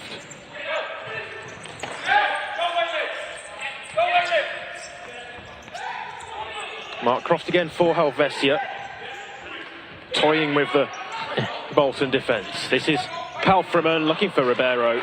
Runs out of play and behind Yeah, for Bolton restart. The thing is with Mark Croft in those situations, he is a fifth outfield player, isn't he? He's so comfortable on the ball. You can't overcommit or... Again, you can see what Bolton are looking to do. They're going to try and isolate someone 1v1. At the moment, it's Mikey Bulmer isolating Ivan Dew, which is a strange one, but it's something they've obviously worked on. And Bulmer will be an outlet for as long as he can be on court. Dew. Dispossessed, and this is an opportunity for Bolton. Cook back onto the court. Oh. Kicking for Bolton. They've responded well since that penalty save. They've started well, haven't they? They've started the brighter of the two teams, and the penalty almost sort of probably epitomised how best you start to it. It was a little bit... It wasn't he was well struck, but it wasn't a great penalty, was it? As good as the save was, good effort. That's a good save. That's a really good save. Yeah, a testing shot from Ollie Whaley from the simple set and smash kicking, if you like, and forcing Mark Croft into action. Those... It's left for Cook and into the hands of Mark Croft. This is Palfreman for Helvecia. Wins the kick in on the near side.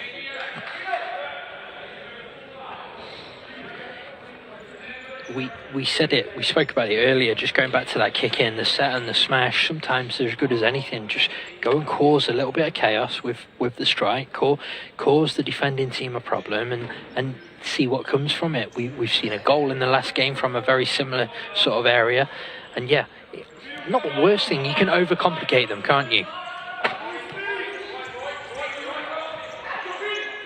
It's a good ball. Great ball across to Ribeiro, scoffs his lines. Brilliant diagonal to pick him out, and he knows he doesn't need telling. So that was a golden opportunity. Yeah, really clever pass from Araju there, and Bolton will be disappointed they switched off. I think it was Stuart Cook actually. He knows better than that. Perhaps a little bit of rustiness after not playing much this season, but yeah, he'll need to be alert because Claudio Ribeiro is a bundle of energy and a box of tricks, and you can bet your bottom dollar he'll be on his toes. Croft. Good game from Bolton. This is Palfreman for Ribeiro on the left side. Trying to pick out Araujo. Misplaced pass runs through to the goalkeeper and star of the show so far, Joe Payne. Oh, it's a lovely ball.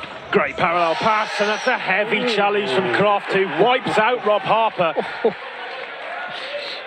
It's a big challenge. It's one that he's got to time well as we have another look at it. It's a really clever pass.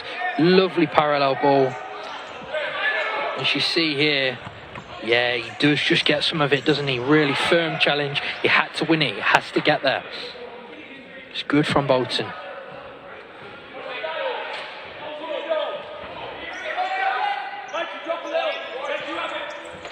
Palfreman forward to Ribeiro.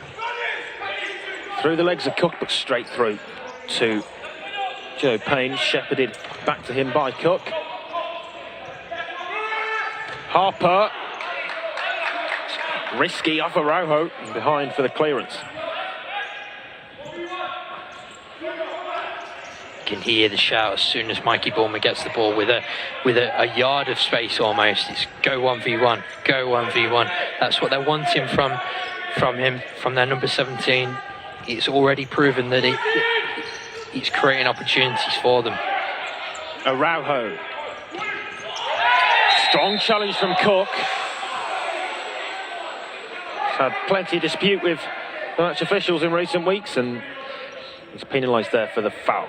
Yeah, he'll feel harshed done by here because I think it is a block, but also Araujo's turning into him, and from Cook's point of view, he'll be saying, I've got every right to stand my ground, but yeah, he comes across the front of him, doesn't he? You can see why the referee would give the foul. It's the second foul against Bolton.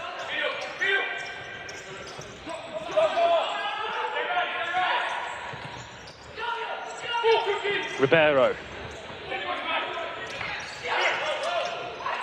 Araujo. Cleared away in the last touch off Rob Harper, I believe. Goes out for a restart for London Helvecia.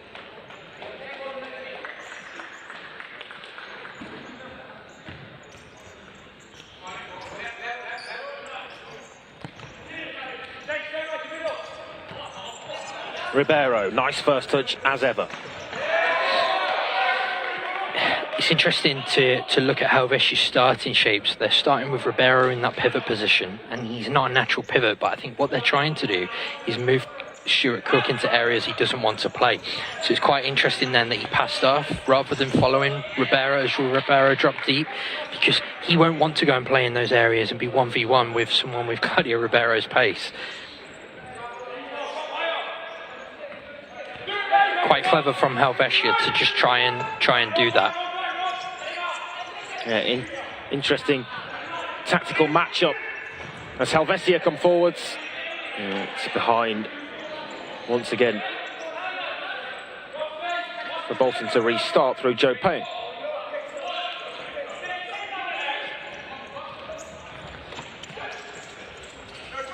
Oh, it's a great ball. Cook, brilliantly done. Rushed effort perhaps from Lucas? Yeah, probably panicked a little bit, knew he was under pressure. For me, can take a touch in there, but it's easy for us to say up here, isn't it? That's harsh, that's not a foul. I don't believe that's a foul. They'll be disappointed with that one.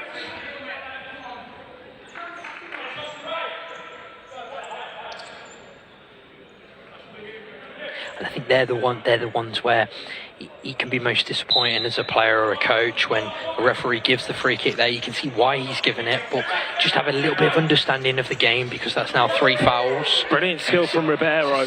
It's a situation where with 13 minutes to go in this half, you've got you're a couple of fouls away from giving away penalties, aren't you? It's a good ball. It's a really good ball. It's a touch as well. Lovely touch to match. Good defending from a defensive point of view as well from Rob Harper. Yeah, everything about that. The ball forward, the touch from Jason Moore, and then Rob Harper's recovery and tackle was exceptional. Really good passage of play. Brilliant control to bring the ball down initially from Jason Moore. The touch was almost too good, which gave him the chance, wasn't it?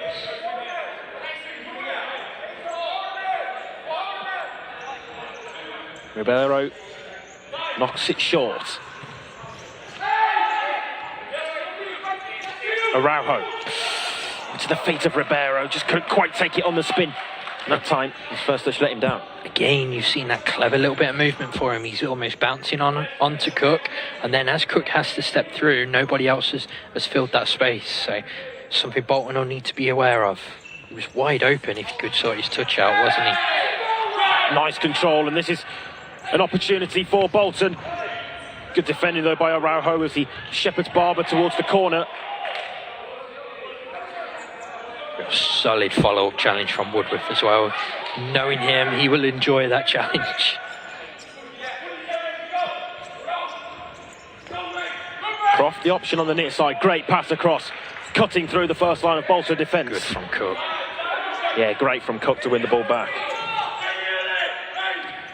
I think already in the first 8 minutes of the game you can see the experience and quality on call that he brings to this Bolton team and what they've lacked in the time that he's had to sit out. Yeah, and you saw it a little bit in the game last week that they won against Kent with Woodworth and Deere back. It really helped them just to have that little bit more control and that patience. But it's a whole new level, isn't it, when you've got a player of Stuart Cook's calibre as much as anything else coming into your team. It just lifts the squad completely. And they've got some really exciting young players in this squad as well. The likes of Barber, Whaley, Bulmer, who we've mentioned before, Oscar Lucas. Exciting young players. Ribeiro. Good from Ollie Whaley. Yeah, high press. Yeah, and they've forced it back to the goalkeeper. Really, really good play from Bolton. Yeah, I think Helvecia are unhappy there. They feel that Ollie Whaley got a touch on the ball when pressing high. Referee, if he didn't see it. And the ball back to Mark Croft. He's still complaining, Croft.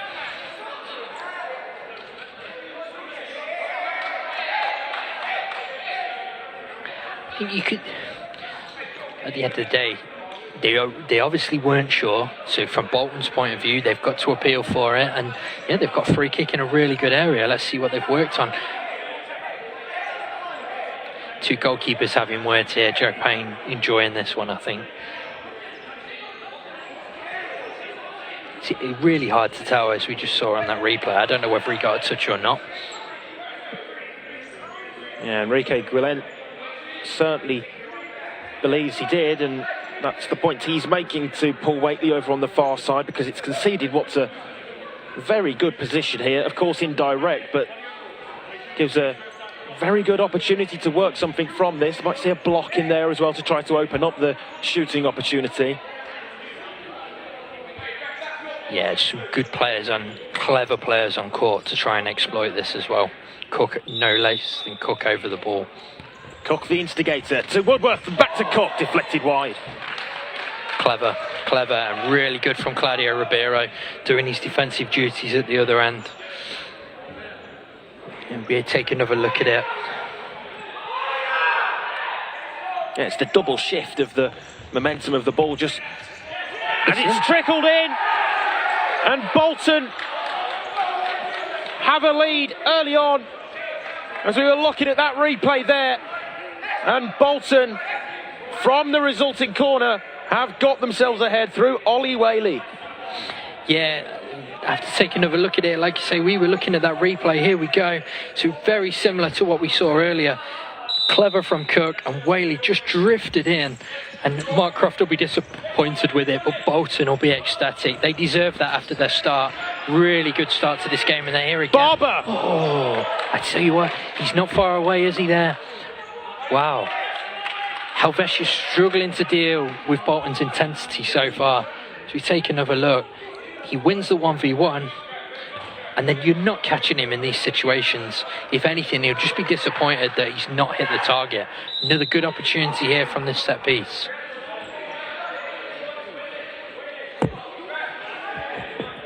From the same side that they've just exploited and scored from. This time it's really loose. Ribeiro on the counter-attack for Helvecia. Ribeiro travelling towards goal, but shepherded well. It's good defending. And they win the kicking as well and retain possession back. It's really good work from Bolton, isn't it? They've come back 30 metres at pace, make sure they were on top in the transition. And then, yeah, it's a really important touch from Rafe Barber, whose mistake it was to give the ball away on the corner in the first place. Real loose connection. Due for Restrepo. Good again by Woodworth. Solid. Yeah, and they have been, and it's been the theme of their defensive shape, hasn't it? Set out by the two here, Woodworth and Cook.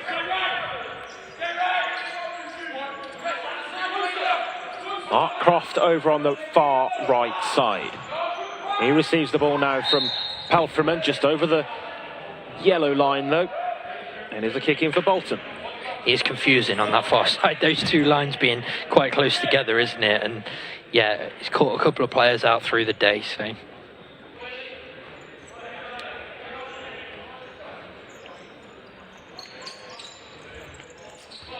Woodworth across to Payne. Back to Cook. Calmly into Whaley. And across to Woodworth. And towards the far stick. Lucas Schofield was coming in. Yeah, it really clever, wasn't it? They've worked the ball well. They've got Cook into a really good area on the edge of his own D, and you know a player with his quality is picking up things. Really good pass from Whaley, and this is unfortunate. Just too far ahead of Schofield. It's totally the right ball to the second post. Good again from Cook and from Whaley. Excellent challenges, both of them.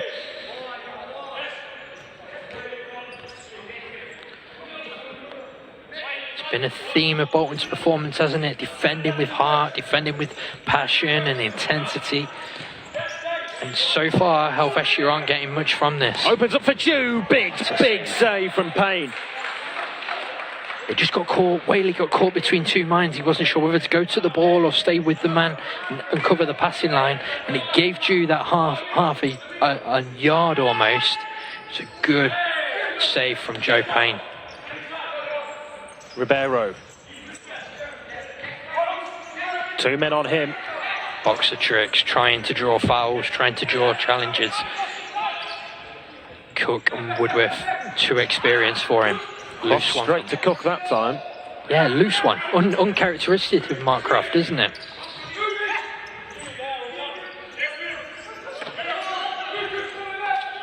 It's a good ball. Ribeiro goes for the spectacular.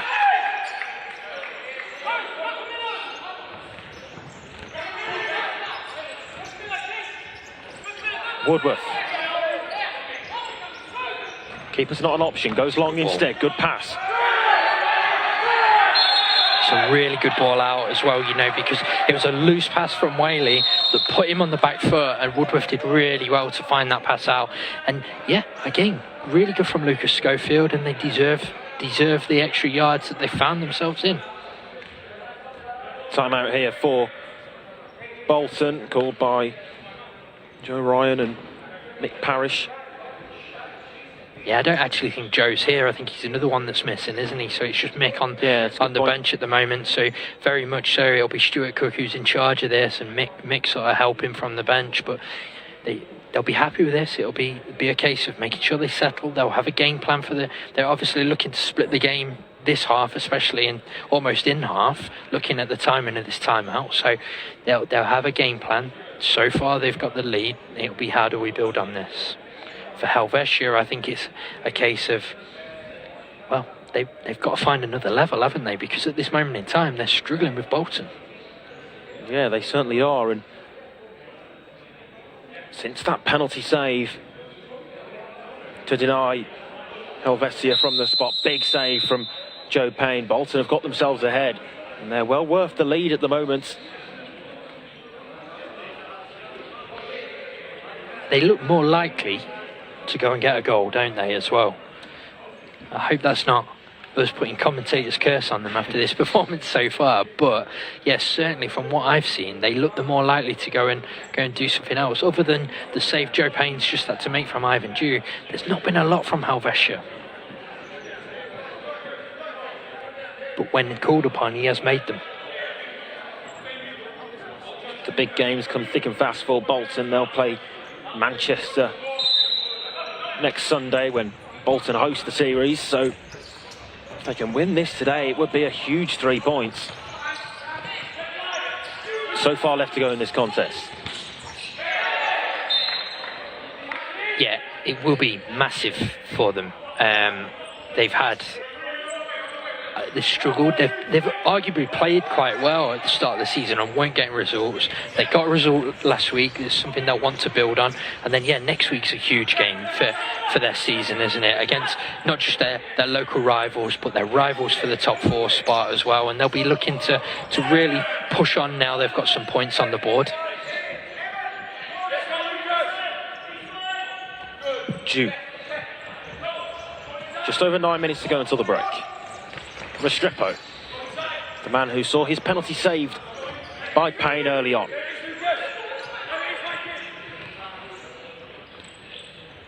Back to Croft. This is the number 14, Evander Lopez, and Restrepo off target. Interesting there. I think Schofield made a small error. He tried to pass on in the defence that allowed this space, and Cook was almost recovering against Restrepo when he can't go and make a challenge. Whaley. Here's Cook. Loose. And on hand was Evander Lopez. A big touch on it. Takes it behind for a corner. Yeah, he recovered well, didn't he? Because it was Cook's uncharacteristic loose pass. Left Barber with no chance, really, other than to try and get something on it. And yet, Lopez with a really good opportunity. Good defending. Croft skews that one. It's gone out for a kick-in over on the far side, I think. Yeah, Joe Payne enjoyed that one, didn't he?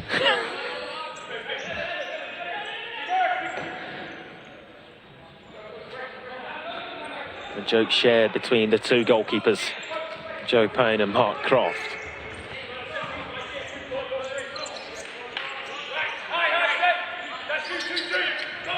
Restrepo. For Jew. Shifts the ball really well. Lopez. Into the feet of Jew, who lays it back to Lopez.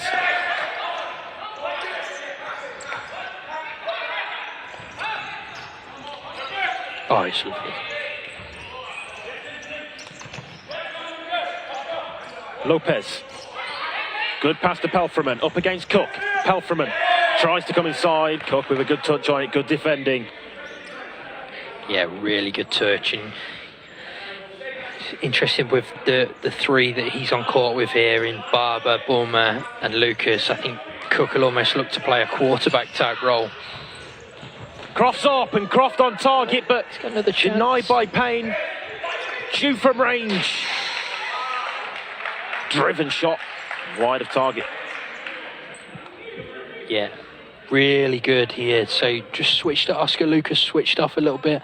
It's a really firm block. I don't know if he's Payne or Cook himself actually who make it. Just a little bit scrappy at the moment for Bolton, and Helvetia will sense that and look to take full advantage. Here we go again. Lopez. It's good from Cook.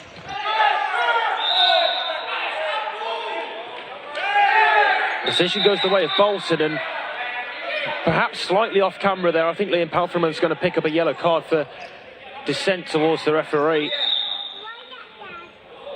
And a yellow card as well. Yeah, two for dissent, I think there. One for unsporting behaviour from Liam Pelfreman for throwing the ball away, and also one for one of the Bolton players, potentially Mikey Bulmer, by the looks of it, for signalling that there should be a yellow card. So.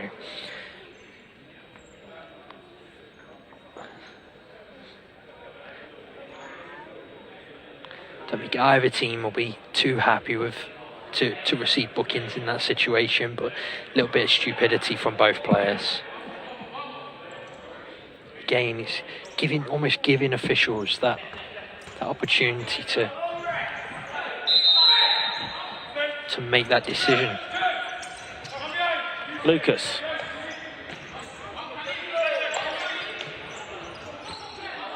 Cook across.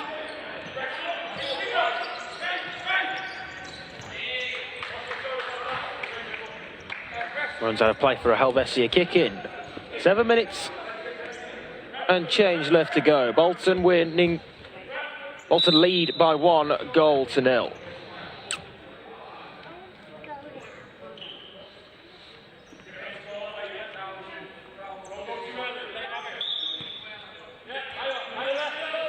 Jew. Forward to Restrepo. Across to Croft, who's done excellently to keep it in. Croft fires a shot against the post. Wow, what a strike that was, and he enjoyed that one. A little bit of words with Joe Payne again, a theme of what we've seen, a little bit going on between the two keepers, but yeah, interesting. Bolton are trying to almost press on the fly goalkeeper to put pressure on the other two and stop the ball coming through to Croft, and what they do is leave a gap that it does create that almost instant shooting opportunity for him when he receives it.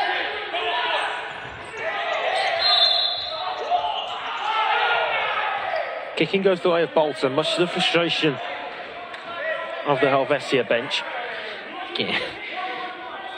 Yeah, all happens that quickly, but it's right in front of the bench, isn't it? They weren't happy. You've got to go with the referee's call there. It made more sense given where the ball was going. You could see why he'd make that call, but... Cook in possession.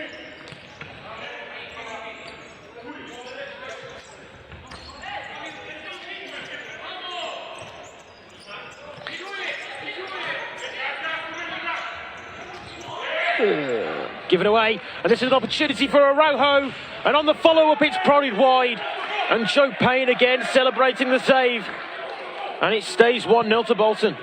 It's a huge save as well, a really, really big moment. When he's been called upon, he's been so dependable and reliable, Joe Payne, but yeah, Bolton almost architects their own downfall, where Lucas, Barber, Bulmer, they're looking every time they get it to try and turn and play forwards, and sometimes you just need to enjoy possession of the ball a little bit more and keep that ball.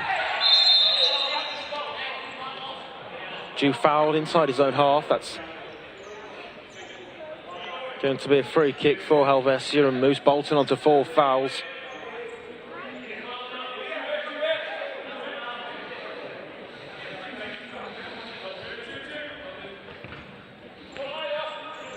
Palfreman.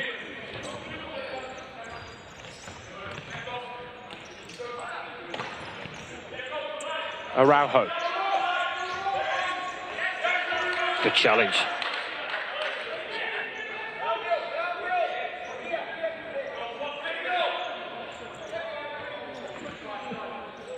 Palfreman for Helvecia.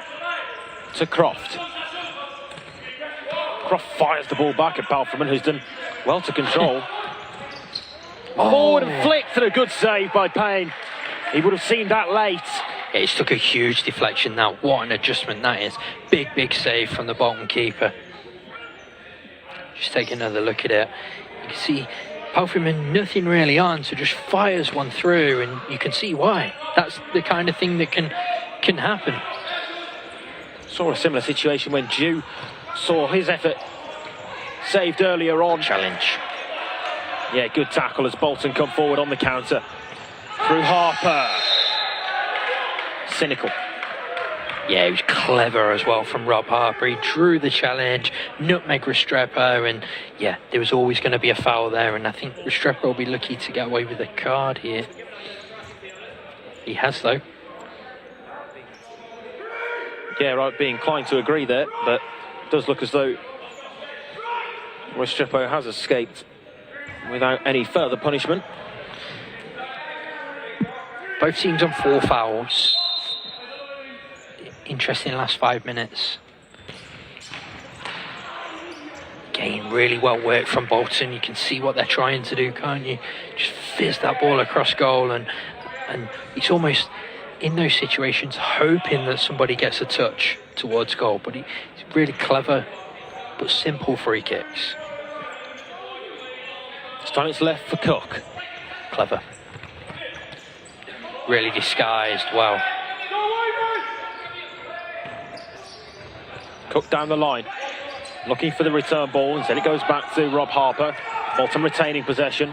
Yeah, 5 good. to play until the break. Really good. Lovely one-touch play. And down the line as well as they appeal for a free kick. Just slight contact between Palfreman and Bolton's Rafe Barber, but not too much in that one. Yeah.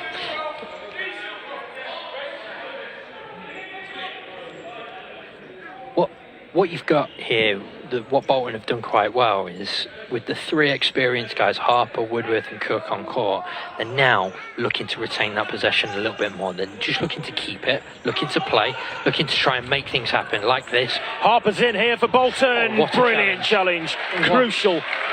Lucas Costa with a sliding challenge for London Helvetia, only just on. And what a vital challenge. Last ditch defending. Harper had been so good in front of goal and scored so many goals this season already, and what you've seen there is a really good last ditch block to stop him. Here we go. Cook, Good big save. Croft. Really big save.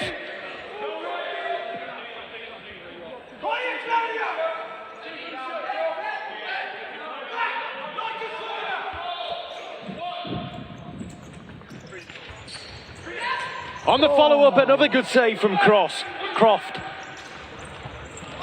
And the distribution is quick, looking for Ribeiro. Bolton have it back. And Cook resets things.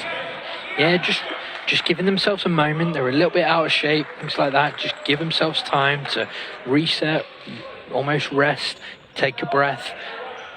They'll be really happy with how this half's gone, won't they? They've played so well. Ribeiro. Jew. Araujo. Back for Ivan Jew. Costa. Give it away to Harper. Brilliant skill from Harper. And again, a good challenge from Lucas Costa on the same player, Rob Harper, who he denied a minute or so ago, and Rob Harper has stayed down. Yeah, there was a little bit of afters in the challenge here, so you see the lovely little nutmegs on Claudio Ribeiro. Not something he's used to giving them out, not receiving them. And then as this ball comes through, I think they just collide off camera, him and Ivan Dew, which has causes maybe a little bit winded there. So Bolton looking to make a quick change, I think. Rafe Barber coming back in.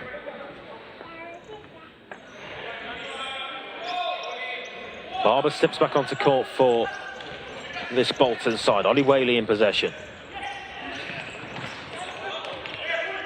Helvetia have it back. Promising position. Araujo. Costa. Araujo goes down. Costa tries the Rabona. Superb again from Joe Payne. Costa goes thundering to the ground. Ribeiro. Back to Costa. It's all got a bit scrappy last few moments. It's good from Bolton just to win that ball back. Determined from Mikey Bulmer. Oh, just for a second there I thought it opened up for the diagonal to Rafe Barber.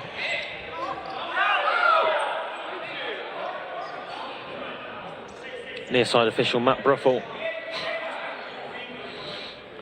Not sure which way he was giving that one, was he? Slight confusion as to which way he initially pointed, but I think got the decision right in the end, which is, I suppose, what matters most. Joe Payne was charging out of net and clears away, and in doing so wins the free kick. It's a foul conceded by Evander Lopez. It's really good from Joe Payne. Experienced play there. He knows the contact's coming. He's just brave in the challenge. Clears the ball first and foremost. And down he went. 5 fouls, Helvetia. It's a yellow card there as well for Lopez to add further punishment to the pain endured by London Helvetia so far in this game. And they move on to 5 fouls, as you rightly say, with 3 minutes left to go.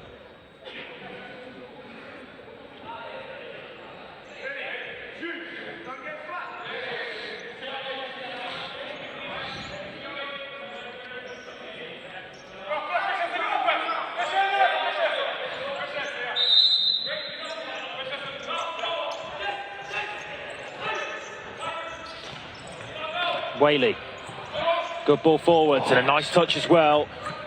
Unfortunately, just trickled away from Mikey Bulmer. See what they were trying to do though, couldn't you? They were trying to isolate somebody on that run with one of the two really quick players, and Bulmer and Barber are such a threat in those situations. Bolton just got to be strong defensively here.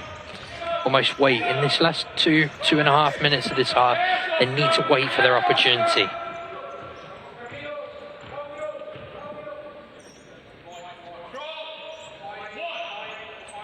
Croft, ball in hand. And Lopez. Lopez comes through the challenge well. Ribeiro. It's good covering from Rafe Barber. Yeah, great challenge from Barber, who now looks to start the attack for himself all alone. Would have been some goal. Won the ball back initially, then went on the attack. Would have been some finish. Yeah, what a save again. Both goalkeepers here we've seen make countless saves. But Helvetia are in a situation where they can't make a challenge on him here now. So he's in a position where he's going to get the shot away. He's almost found that bottom corner, hasn't he? Another good opportunity here, and no surprise, 2.5 left in this half. 5 fouls. Stuart Cook back on court himself. Croft keen to start the counter quickly, does so through to Dew. Ivan Dew lets it run. Dew equalises. Bolton 1, Helvetia 1. Just before the break, Helvetia are back on level terms. Really, really good goal, isn't it? Great distribution from Mark Kraft. Clever first touch from Ivan Dew, and then as Cook comes in, he just dummies the strike, lets the ball run and puts it in the bottom corner. Big goal from Helvetia's captain. Dew read perfectly, because Croft really, Cook rather, for Bolton, really committed himself for the initial effort, which was faked by Dew. And now, immediately after, Ribeiro. Still there for Claudio Ribeiro, goes across and into the side netting from Lopez.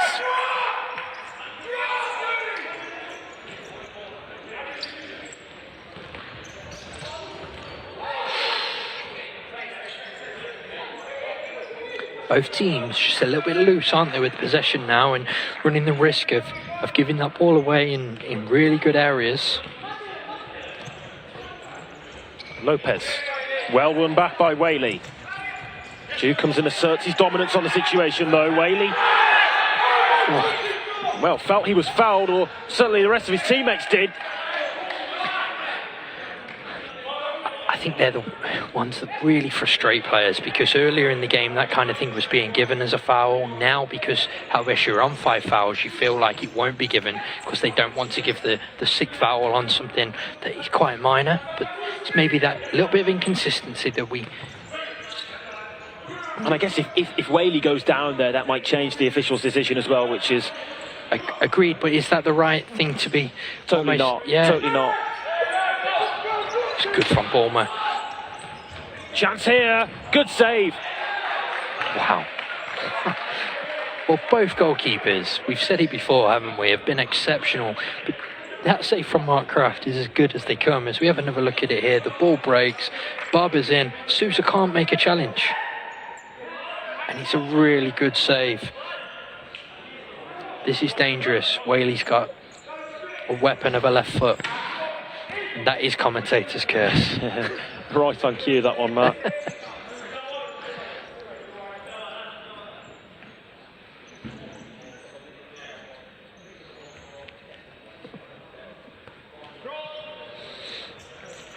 Just over a minute left to play until half-time in game 3 here today.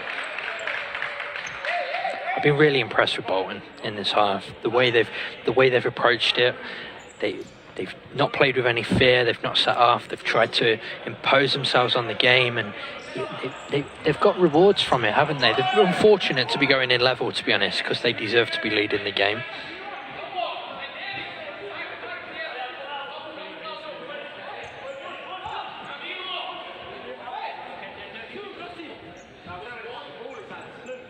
Let's see what Bolton can work from this position then.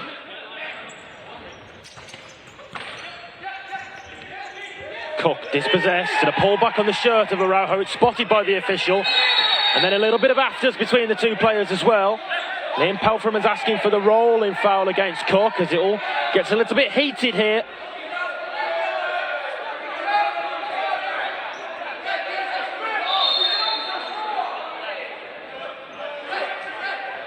There's 5 fouls against Bolton.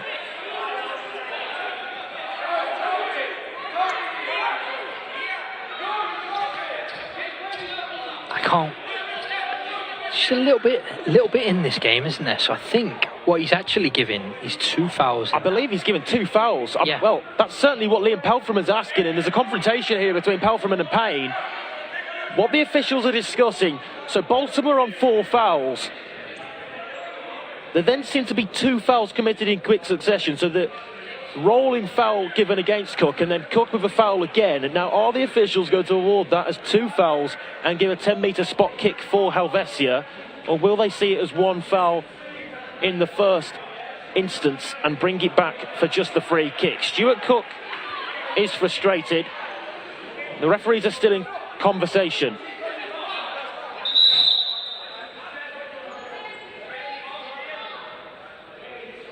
Matt Broffel, it looks as though we'll bring it back for the free kick. So I think what they've done is come back for the first foul, because there was no advantage from it, so they will be on 5 fouls. There you see the first one, and then this is the second one, which is the contentious one, where I think there's a pull on the shirt of Cook as well, to be fair. Yeah, and he doesn't really do a lot, does he? He's just strong. So, but no doubt there was a foul on the first one. Yeah, from first looking, I thought there was a pull of the shirt from Stuart Cook, and then the second one was a pull on the shirt of Cook. So I think they've come to the right decision in the end. I think there's a yellow card for Cook as well for the initial foul. And I think it is the right decision in the end, although well, there's still a disagreement between the officials and players. And is the referee now taking this to the 10-metre spot, Matt? I haven't got a clue what's going on. I was looking to my right, to the timekeeper, to see what But yeah, it looks as though he's done what we thought initially. He's given the 2 fouls and turned this into a 6th foul. Stuart Cook got a booking and a chance for Helvetia to lead at half-time. Well, controversy to say the least, because on the replay as we looked at it, we thought they'd given the initial right decision and given the free kick. Which you could understand. If they're pulling it back to the first foul, you could understand, because he has tugged him back, and I'm sure he'd be happy with that and the booking, because he knows what he's done there. He's completely wrong side. The afters, yeah. Well, Payne saved from 6 metres. Can he save from 10? It's Pelfreyman who strokes it home, and London Helvetia celebrate. It looks as though they'll take a lead into the break in controversial style. But London Helvetia, the scoreline reads, it's 2-1 to them.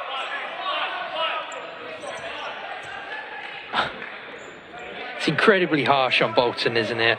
And they'll look to build. They're going straight into the fly by the looks of it here. But yeah, incredibly disappointing for them. And you can see they're still disappointed. Mick Parrish remonstrating with Paul Waitley on the far side. But there's nothing can be done now. The decision's been made. So Bolton have to build again here and see what they can do with this last 45 seconds. Cruel on Bolton. Yeah, I think that's the right word for it, isn't it? Now they have to bounce back. They have to respond in a way that they can channel frustrations onto the court. And they've got half-time to reset as well, which I guess will calm the intensity of the game down somewhat, with both teams on 5 fouls still, and it might become a factor here as Stuart Cook does extremely well to skip past 2. He plays it across to the left, and the finish totally lets Connor Woodworth down. Yeah, right-footed on his left-hand side. He's just almost took a swing at it. But what about that from Stuart Cook? Completely tying Helvetia in knots. He took 3 players out of the game with 1 turn. Jew, great control. Forward to Restrepo. Restrepo! Oh, what a strike. Well, the clock reads 0. The clock reads 0. And that's what Bolton are saying. Now, this is controversial. As if there hasn't been enough controversy in this game already. Now, Joe Payne's been shown a yellow card.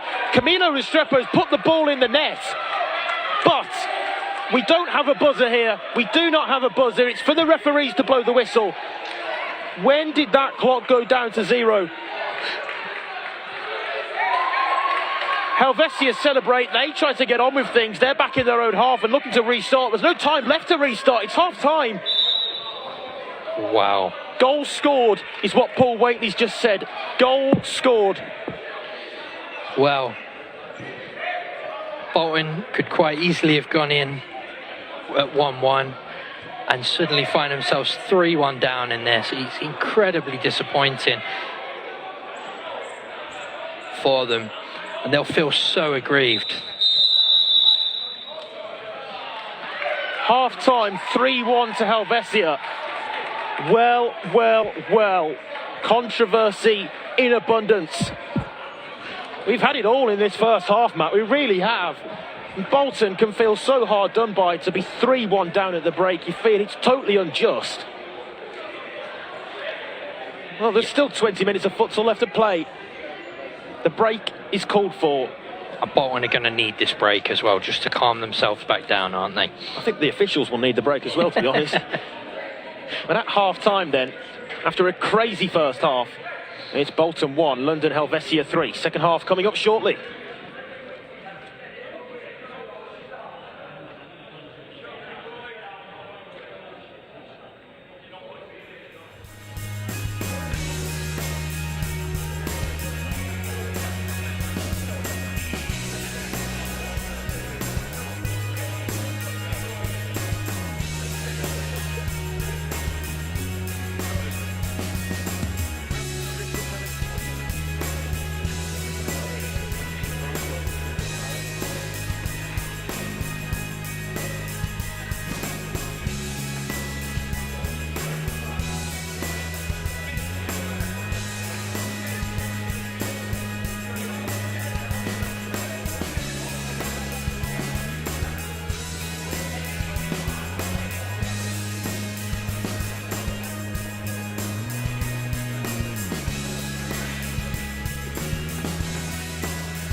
And breathe then. Welcome back for the second half.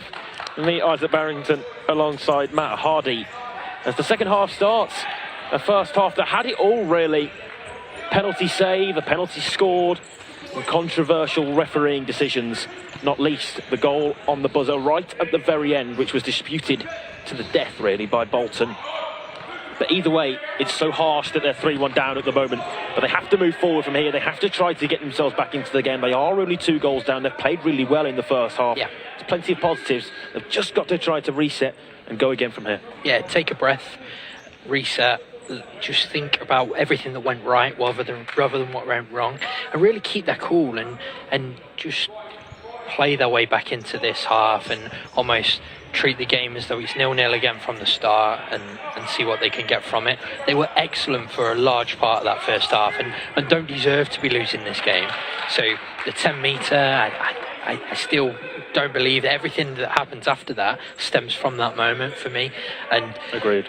You're in a situation where Bolton find themselves 3-1 down through things that were avoidable. So they just got to look to reset in this and keep their cool, and hopefully they can continue playing with that sort of intensity that they played with for the large part of the first half.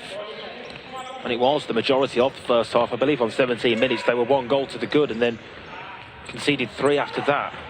Yeah, and the equaliser, I mean, it's a fantastic goal, isn't it? And we said that, and it's one where they've as unfortunately as it was, we've seen Dew with a little bit of quality, and yeah, that's what he brings, and we know it's a captain's goal from him.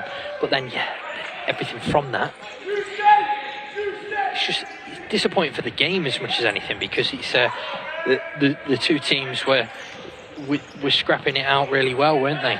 And the game was in the balance. A goal for Bolton would do this game wonders. Yeah, really would, to just even things back up slightly and really put the game back in the balance with a cushion between the teams at the moment. Helvecia, you feel, that can try to take control of the game in this second half, but Bolton will certainly have other ideas. There was a yellow card for Joe Payne just right at the end of the first half as well for his complaints. So a yellow card for Payne. This is Ribeiro. Pushed. Yeah, frustration from Mikey Bulmer, and they're the kind of things that I'm saying from the message from Bolton needs to be, let's not get silly, let's not let this game get away from us, let's stay in it, and they're up against a very, very good side. Let's make them play as well as we know they can to win this game rather than giving it to them. It's a good opportunity this for Palfreyman, and we know his quality over this ball. Dew's an option wide left. He's got Araujo to the right. Liam Palfreyman steps up to the ball, goes to Araujo. Payne equal to the effort. Bolton on the attack down the other end. It's stopped by Croft, but not held. It was parried away, and defenders were there to clean up any resulting danger. Yeah, and really good covering from Ivan Dew afterwards as well. But good positive play from Schofield. He was in a situation where he's bearing down on goal. Take the early shot. Why not? What we've seen already, things can happen, can't they?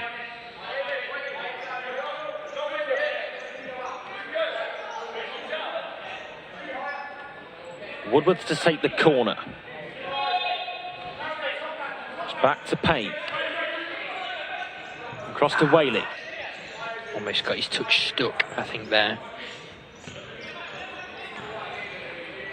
Payne has just crossed the near sideline. It's gone out of play. Kicking for London Helvecia. Dew. Yeah. Big diagonal in search of Palfreyman. Really good from Bolton. Recovered well to play out.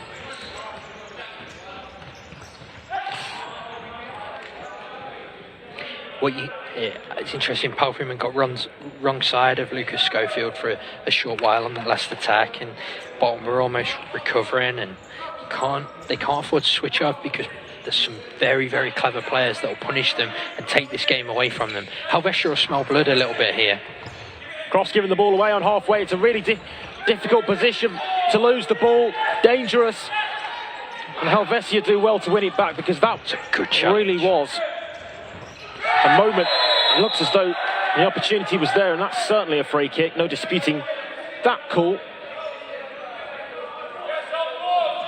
You have another look at this one. Firm challenge from Bulmer, and then really clever from Whaley. Sees the contact coming, skips inside. You can see what he's trying to do. Yeah, Palfreyman knows what he's doing. Yeah, Liam Palfreyman, who has already been booked in that first half. So we saw it earlier with Birmingham's debutant walking a bit of a tightrope throughout the second half, and with many players on yellow card cautions in this game. It does have the type of intensity of games in the past that we've seen players dismissed.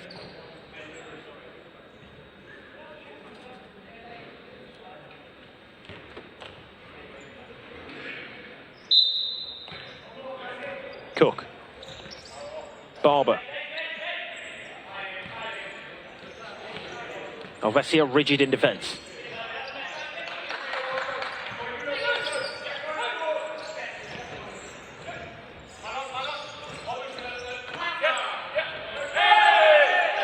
Appeals for the free kick. Play goes on, and Barber scored! And there's the goal that Bolton were looking for. From range, as we take a look at the replay, it was brilliant skill by Rafe Barber. The free kick wasn't given. They didn't need it, and the deflection has just taken it back. Mark Croft. It's 3-2. Again, it's what we say in those situations: get those shots in on goal, cause that carnage, because you can see with a little bit of a touch, it left Mark Croft with absolutely nothing. Game on. Brilliant start to the half for Bolton. And Helvetia are gonna, they know they're in a game still, don't they? 100% cause the carnage. Such a great phrase that we've seen used regularly throughout this FA National Futsal Series. So fitting for the way the game is, and brilliant example of it there. It's almost one we've almost coined in, kept it as our own, haven't we, as a sport? But it's so true for so many things. The game's so fast, it's so end to end, that in those situations, just sometimes the right thing is the simple thing. Take the shot. Across to the second post, squandered. Wow, how this game has turned really quickly. Now you're seeing Helvetia arguing a little bit between themselves. Really clever movement here, excellent from Cook, and Oscar Lucas has to score. He has to score at the second post. You can see from his reaction, he knows that should be 3-3, and a hand of apology to his teammates. Great play from Cook, though, to set up the opportunity. More of the same for Bolton. It's causing issues for London Helvetia. Yeah, and Claudio Ribeiro there just tried to almost carry them, or give themselves a bit of a breather and get themselves 10 metres higher than they've played for the majority of this half so far. Due. Bolton have it back, and it's laid back.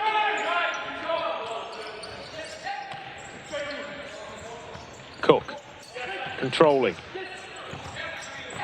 Lucas into Harper for Cook again. Brilliant play. Nice skill. Stuart Cook, good save. Harper on the follow-up, keeps the ball in. And now it's gone out over on the far side. Disappointing, but Stuart Cook rolling back the gears and showing his quality. That is his quality, isn't it? Right foot, left foot. You see the roll. That almost trademarked Stuart Cook's whole roll. Creates the chance, and it's a really good save from Croft. Harper probably should have let that run for a corner there, keep the pressure on. But you can see what he was trying to do as well. Croft, great first touch. Mark Croft, good save, Payne. Keeper to keeper. Yeah, another really good save from Joe Payne. Much quieter since that yellow card. It's one positive of him being yellowed, I suppose. Yeah, it's 5 players cautioned in that first half. 3 for Bolton and 2 for Helvecia.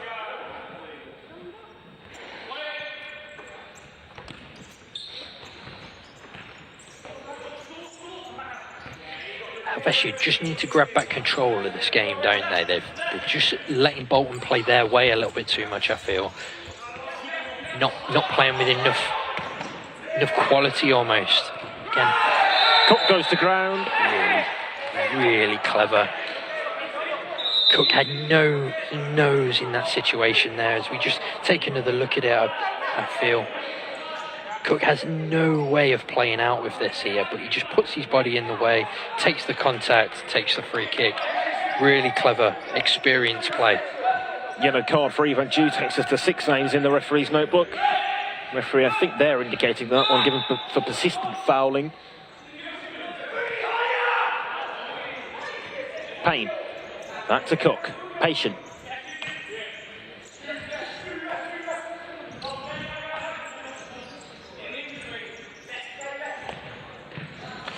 Forward to Harper, he's managed to keep it in, and Payne's left the net empty. Yeah. Helvecia couldn't work the shooting chance. Also lunged in on a yellow card as well in desperation.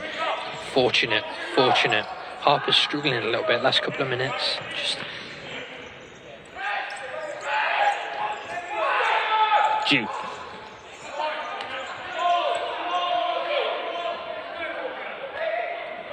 line change from Bolton. Just freshening things up. Yeah, change of the quartet for Bolton. Fresh 4 onto the court.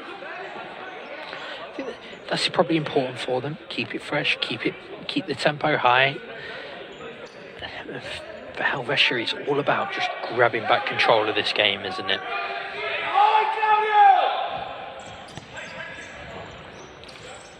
Payne. Whaley.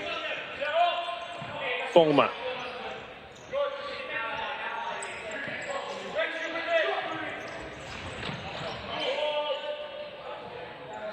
Bolton ball.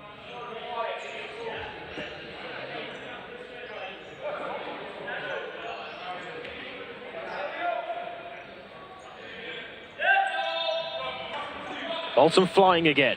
It's lofted back and the touch off Pelfreman. Payne lofts it forward. This is an opportunity. Jew was positioned perfectly. Really well read by Ivan Jew and a really powerful run forward. Jew stayed down here, but the game goes on momentarily at least. Bolton still attacking. 4v3, good save Croft. And Jew still down. Yeah, it's a really powerful run through, and Mikey Bulmer was solid, wasn't he, with his challenge? And then once he get into this situation here, Whaley on his weaker side, nice step over, finds himself half a yard. Really good firm strike, and another great save from Mark Croft.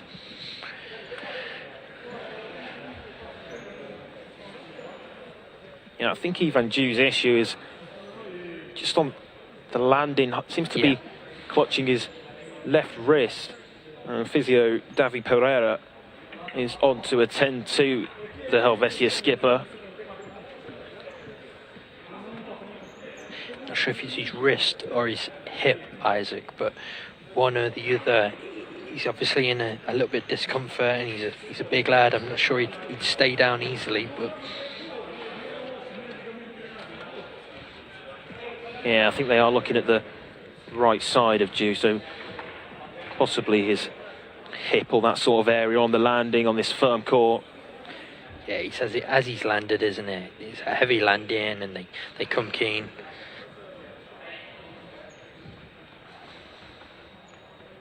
It's a timeout that's not, though, isn't it, really, Matt? The teams are... Yeah, good opportunity for them just to reset. Probably more crucial for Helvetia than for Bolton at this time. Just going to have a look at Rafe Barber's goal again. A really good strike, and Jew so unlucky. It's really good bit of skill to get past Ribeiro. And the applause is for Ivan Jew, who's back to his feet and looks okay to continue, which is always good to see.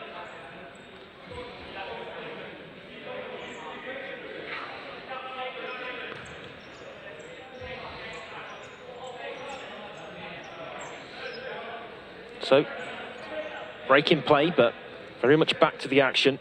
With 13 intense minutes left to play.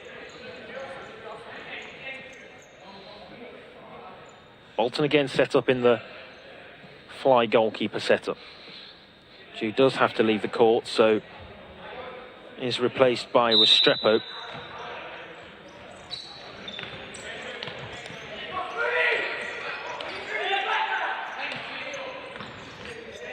Whaley for Bulmer. Payne back to Bulmer. Ribeiro was over him like a rash. He's so good defensively in those situations, Claudio Ribeiro, because he covers ground so quickly. You've seen it there.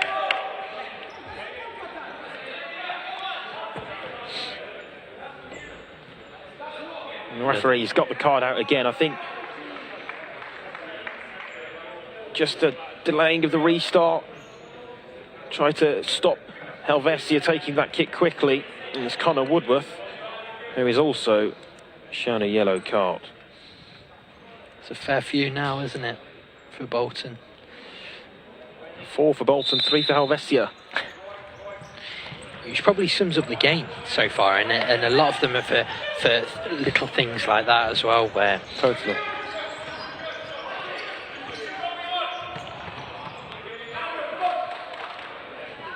Just under 13 minutes remain in this contest. And what a contest it's been as well. Bolton took the lead. That seems like a long time ago.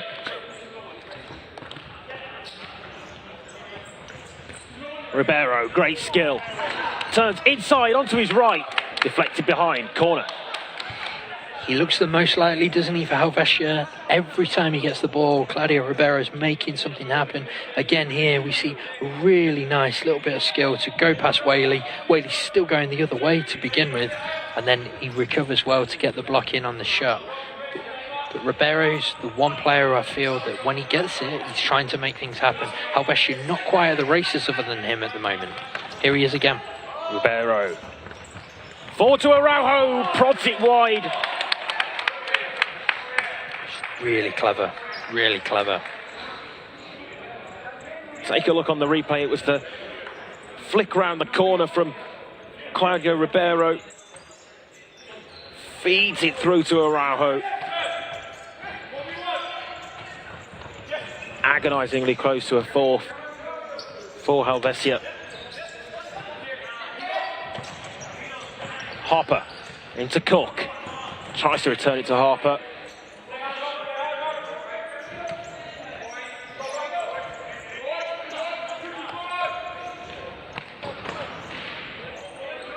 Cook across swiftly.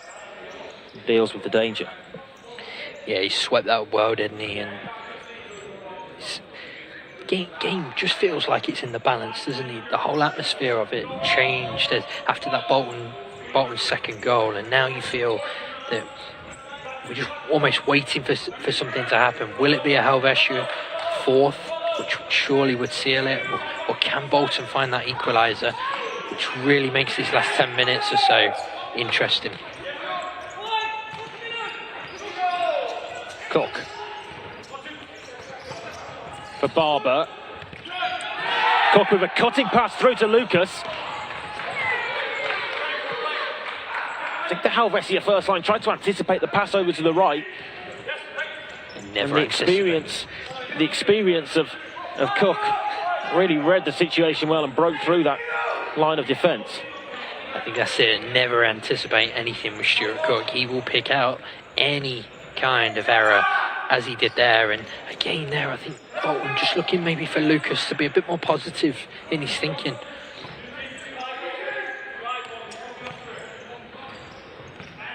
Cook for Lucas. Good first time pass.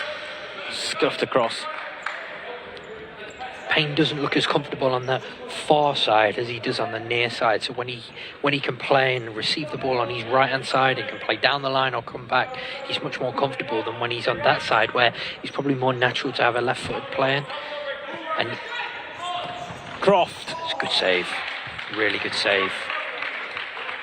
Did well to push that away because there was a player following up for a potential rebound there. And it's interesting, in the position where Mark Croft is so strong is the one where it doesn't work as well for Bolton with Joe Payne, does it? But that's a really good save. That bounced right in front of him as well.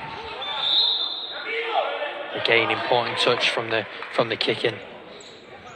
Yeah, corner kick now for Helvecia. Just over a quarter of this game is left to play.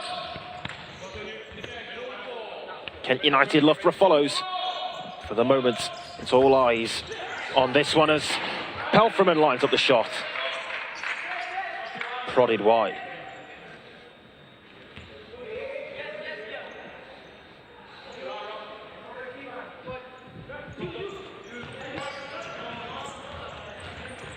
Cook over the far side touchline.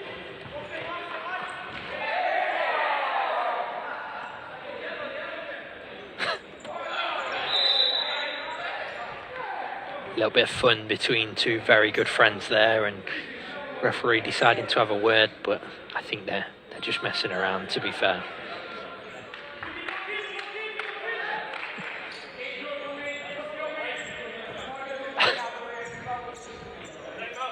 On we go.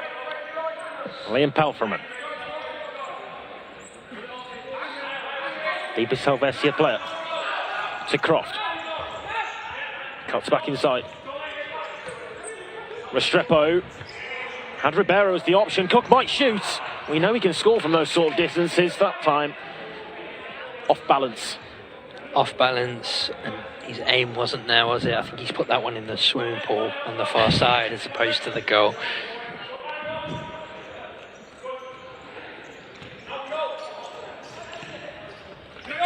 Araujo. Into Ribeiro. Lucas was lurking. Still is. Restrepo, nice turn. Quick play. Unlucky. Yeah, desperately unfortunate. Really good play, and it's all started from Claudio Ribeiro again. A really good turn as he comes into Restrepo here. He's round Cook, and as it opens up, it's a good effort, strikes the bottom of the post. Unfortunate. It's close as Helvetia have come this half, isn't it?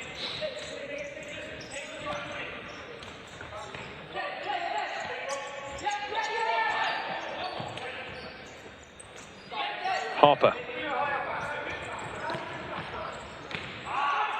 Araujo. For Restrepo. Restrepo again skipping by the Bolton defender, but that time it ran away comfortably through to Payne. Bolton on the attack. Harper. Important challenge from Pelfreman. Yeah, really big challenge, and you saw the celebration. He knows the importance of that. He's played at a level that he understands that. And as Harper, just his touch out of his feet here, second touch, maybe not quite what he would be wanting in that situation. Gave Pelfreman that chance to get back.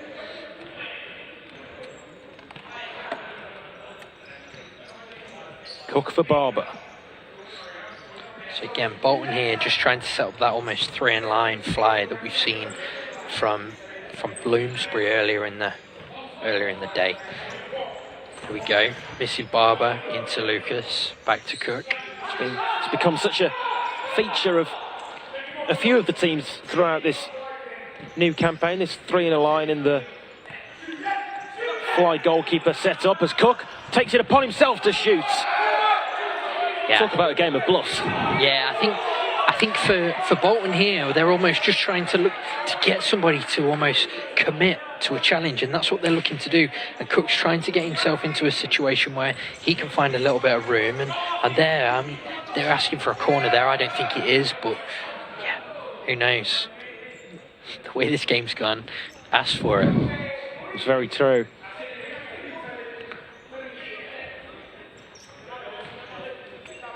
If you've just joined us in this second half, the first was extremely lively. Bolton took the lead. Helvetia 3 goals in the final 3 minutes in controversial style. They were awarded a 10-metre spot kick when 2 fouls were adjudged to have been committed in very quick succession. That was converted by Pelfreman, and then a goal right on the buzzer and literally on 0.1 or 0.0. It's a whole different story. It feels like such a long time ago now, but it's so relevant in this game. And with 8 minutes left, it's 3-2 to Helvecia. This is Restrepo.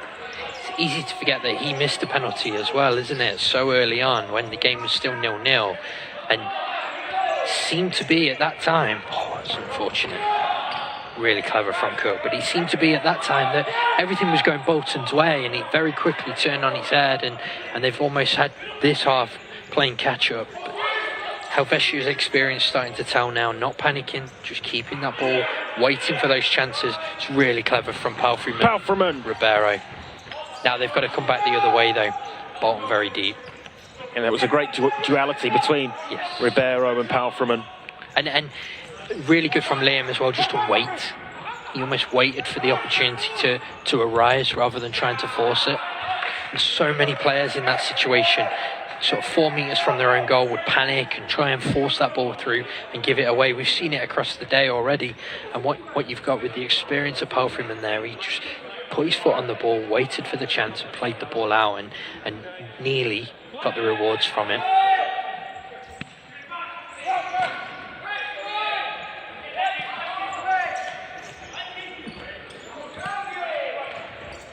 Whaley. Back to Ollie Whaley again, and forward looking for Schofield. He's done well there. Just I thought Ivan Dew was winning it, so he's done well just to make sure he didn't win it clean. And Bolton straight back into this fly, first chance they get.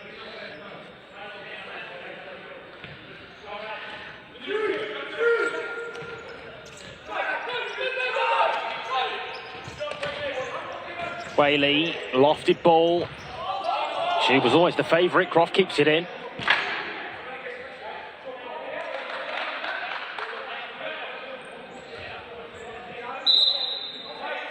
Less than 7 to play.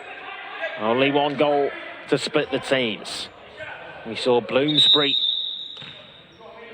lose their position at the top of the league earlier today after their loss to Birmingham. And then Manchester capitalised with a win as well.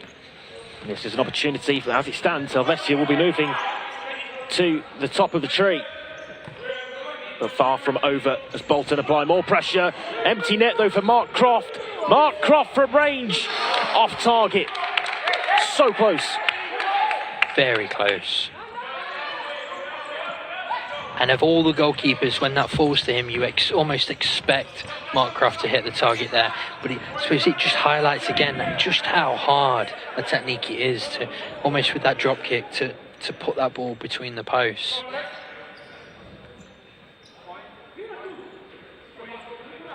Bolton let off the hook after conceding possession cheaply in the fly. Ribeiro.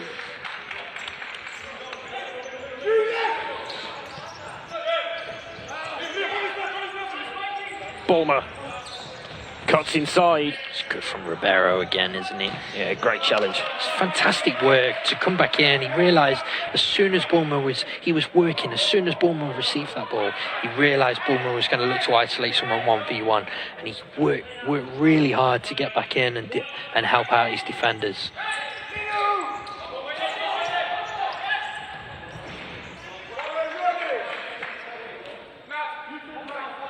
A couple of times there that Lucas Schofield, the ball's coming into his feet and he's trying flicks off around the corners, and we've had a couple of calls from the Bolton bench just asking him maybe to be a little bit braver, hold that ball up if he can.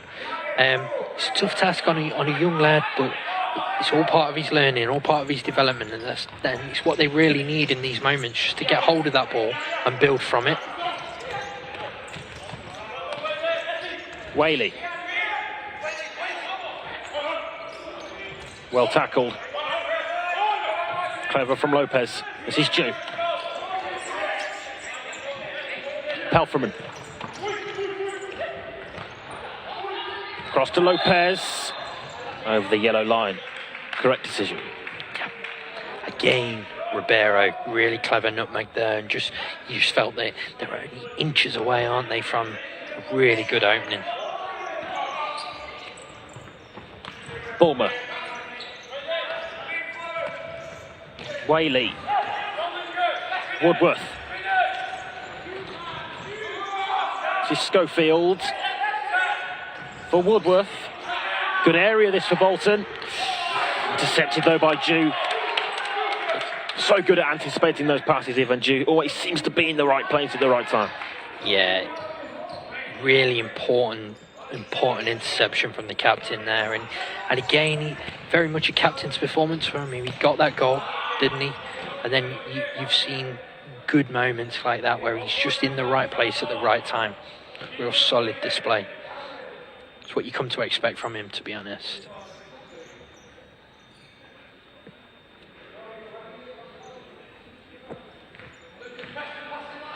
Palfreman has the ball for Helvecia as they look to use Croft as the fly again. He's over on the near side. Ju. Croft now makes his way back between the sticks.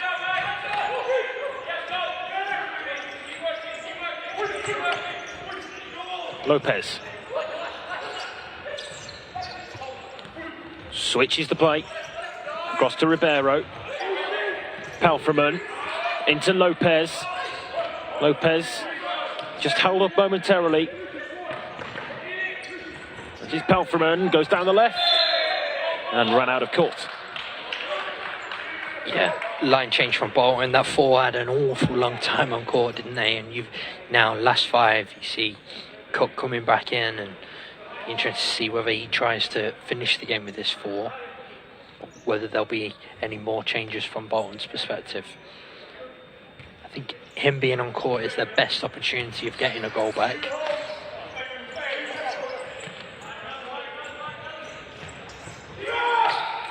Cook lofts it through, and there was a call of keepers from Mark Croft. It was a brave call because Restrepo left it with Rob Harper lurking.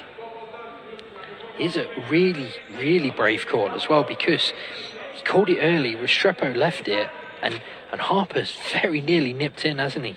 Would have been a disaster for Mark Croft and Helvetia.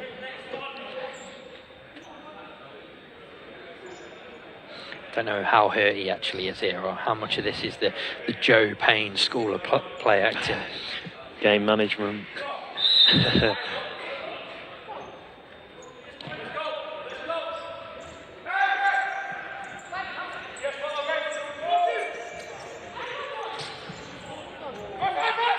Ribeiro.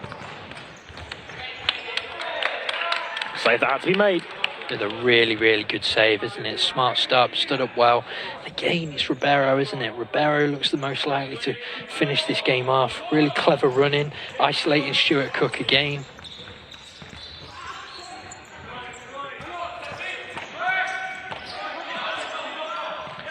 Been really impressed with Ribeiro's work rate, to be honest. He's in and out of possession. He's popping up here, there, and everywhere, isn't he?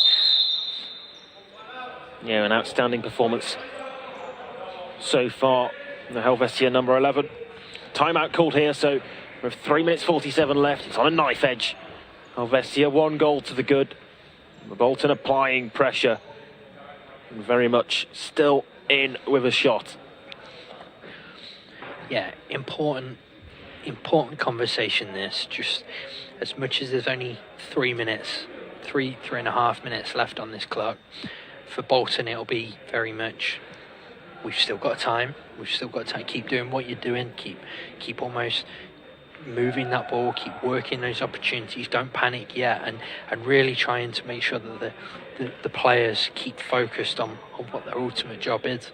For Helvetia, it'll be more of the same, won't it? Can we defend? Can we just lift our level a little bit? Can we go and kill this game? Because a 4th goal here kills Bolton's hopes for me, and that's what they'll look to do as soon as possible, and then it makes the last few minutes of this game really comfortable for them.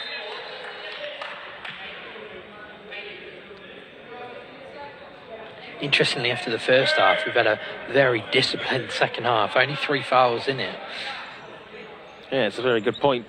Quite the polar opposite to the first period.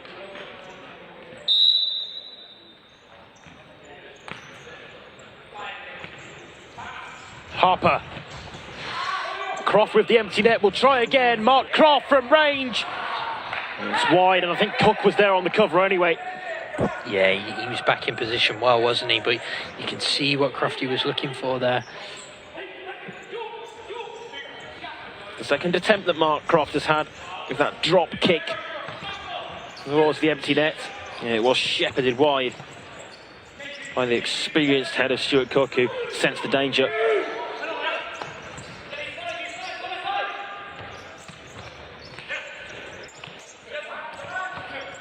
Barber.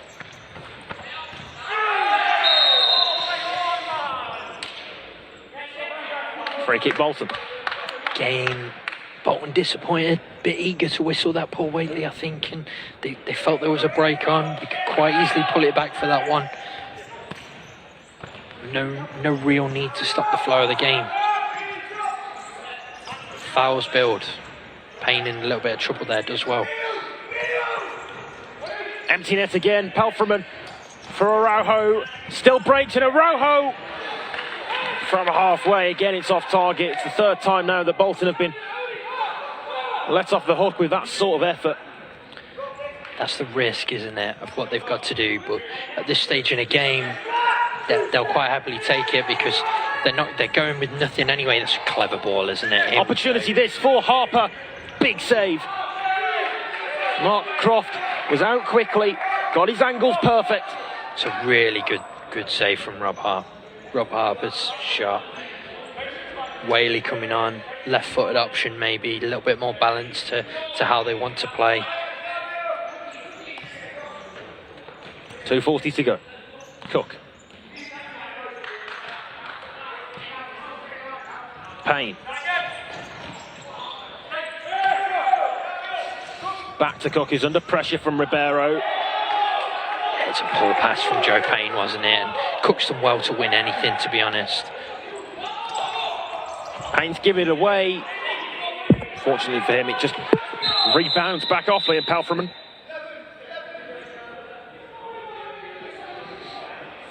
Referee Whately wants a word with Claudio Ribeiro. He's not one of the 4 players on a yellow card, just a talking to. Probably for something he said off the ball. Slows the game down though. Yeah, which suits Helvetia, doesn't it? Cook. And Ribeiro doing so much work, almost covering the extra man and Cook here, with one eye on Cook all the time. Will Croft try again? Whaley was quick to close down the Helvecia keeper. It's played across to Ribeiro. Off Cook and behind for a corner. Really clever decision making from Palfreman there. It drew a couple of players in. A lovely ball inside to Ribeiro. I'm going to get a chance of it here. Here's the reverse pass. Then as he comes across, great first touch, and yeah, Cook stood firm, didn't he? But Helvetia will be happy to have the relief almost of a corner and a chance of another breather. Not for long though. Yeah, not for long indeed, as it's a chance for Bolton to reset things. They have 1:55 to try to find an equaliser and pile the pressure on London Helvetia. All risk now, will they find the reward? Cook.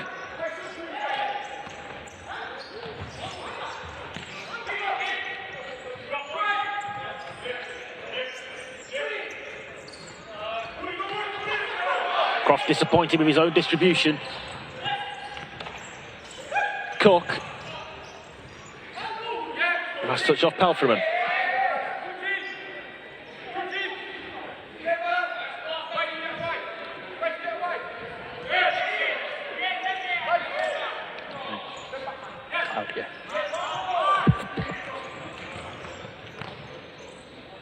Payne.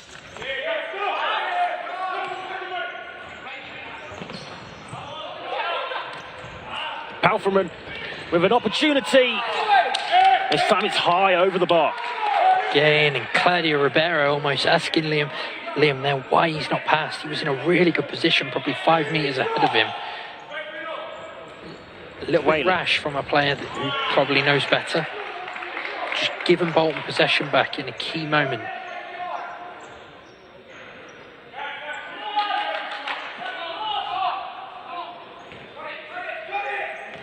Cook. 1 minute remains. Helvecia have ridden the storm so far as it's gone over the line. Payne has to get back quickly, although it looks as though this time Helvetia are in no rush to get things restarted.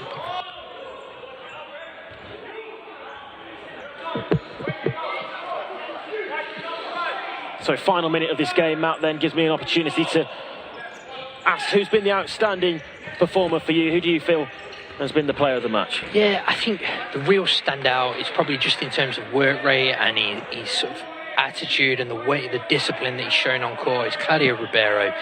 From a Helvetia point of view, he's been their standout player, other than the saves that Mark Crofts had to make.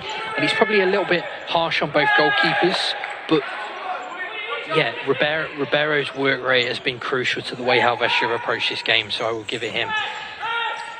He's had a real difficult task today against Stuart Cook, hasn't he? And an important one.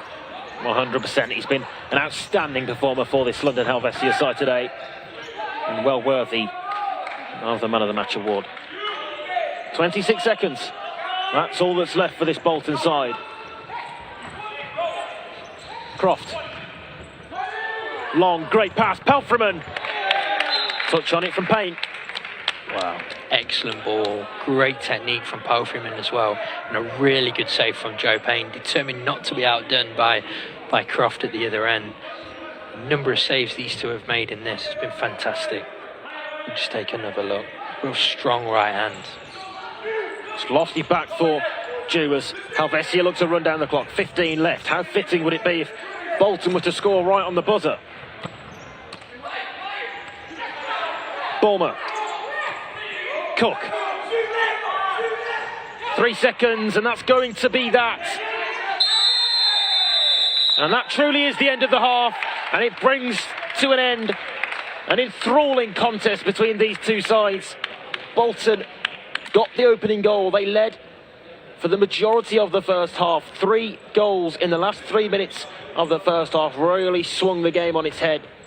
Then the momentum was with Helvetia. Bolton with the only goal of the second half. But in the end, it was just too little too late. They couldn't quite find the equaliser. 3 games down and 1 still to come. This one finishes Bolton 2, London Helvetia 3.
So welcome back then for the final game here on match day 5 of the FA National Futsal Series here at the Crystal Palace National Sports Centre.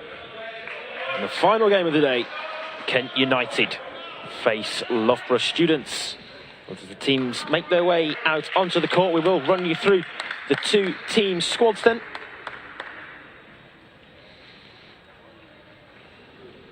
Kent start with the impressive Daniel Paul in goal. The results haven't matched his performances. Aaron Reid, Harry Sikiwai, Josh Flint and Charlie Dast. The substitutes are Bruno Seratori, Ashvin Lahon, Egid Aydin, Michael Bayona, Najim Oriola, Trevor Biney and Jason Nembang. They are managed by Nuno Teixeira.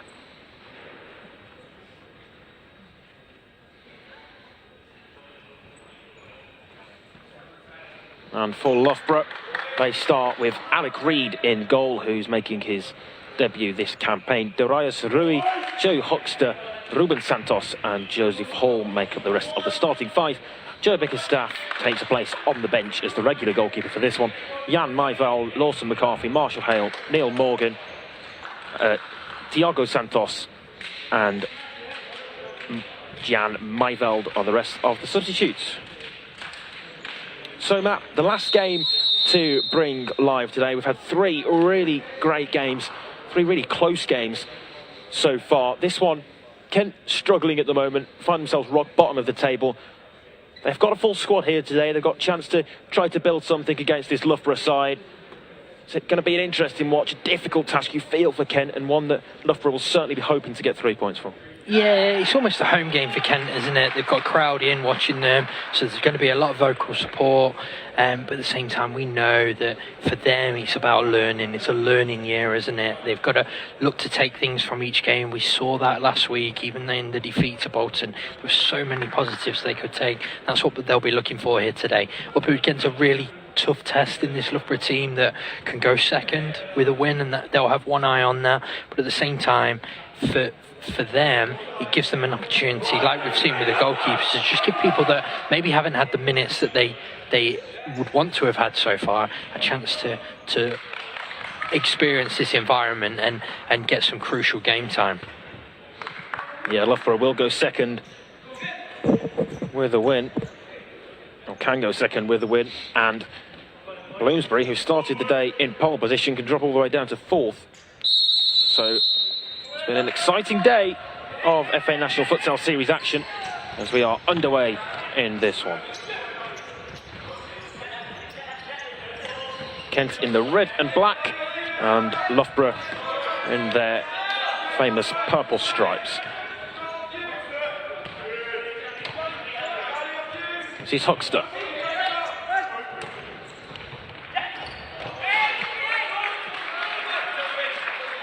I feel it's really important for Kent to start well in this game. Don't concede early. Yeah. Get a real good basis to try to build from there. Yeah, that's it. It's similar to what they did last week in a way. Start well, build your way in, take the positives what you can, and who knows? Like we say, it's a home game for them.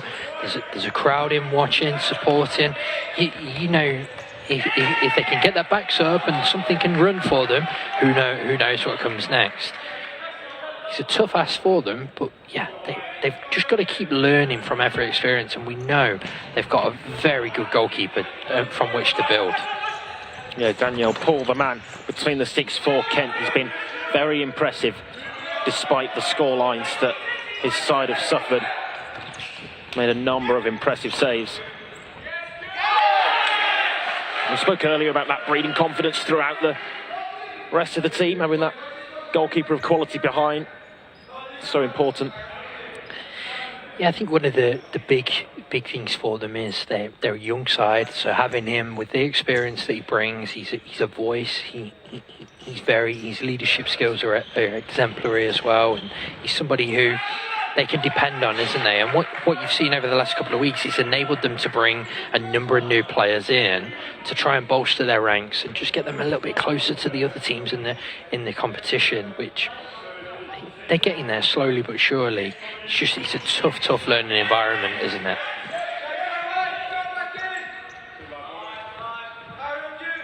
Loughborough in possession through Worcester. This is Santos.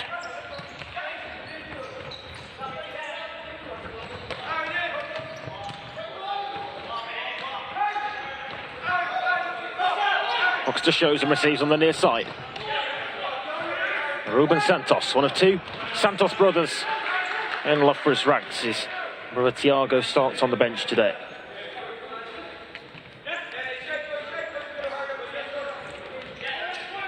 Almost a home game for them too as well, having come through London Genesis ranks and obviously played an awful lot of their futsal in their early days around here before going to university. Both incredibly talented players. So there'll be people here who've been looking forward to watching them for a while, I'd imagine.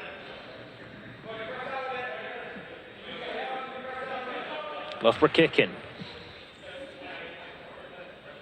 Still inside the first 2 minutes. It's left for Rui. Fired against his opposite number, Scott Hurd. Worcester back to Reed.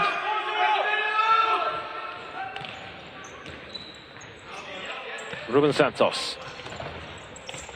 Worcester again does well. Santos pushed over.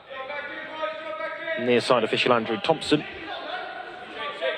awards the free kick the way of Loughborough. Yeah, easy first decision to make for Thompson there, I think, wasn't it? Just a little bit over exuberant, similarly with that one as well. Pete Nurse having none of it on that one, very experienced official. Similar to what we said in the last game, though, those little niggly ones, they build up if you're not careful, and I think in that situation there, it's not doing any damage to Loughborough's game, so why give it? A little bit good game management.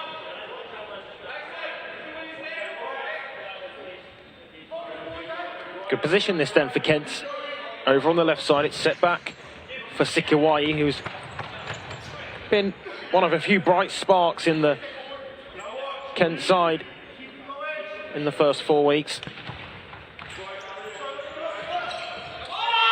Aaron Reed or Sikiwai. Worcester's just around the ball over the yellow line on the near side. Decent position again for the kick in for Kent. Aaron Reed is deflected. And Alec Reed in the Loughborough goal had to be alert. It's one of them, isn't it? We've seen them already today. They can go anywhere, and he's had to be alert to it. He's had to be ready, and yeah, good early. Call it an effort on goal, can't we, for Kent? They'll be pleased with that. Again, some positive signs.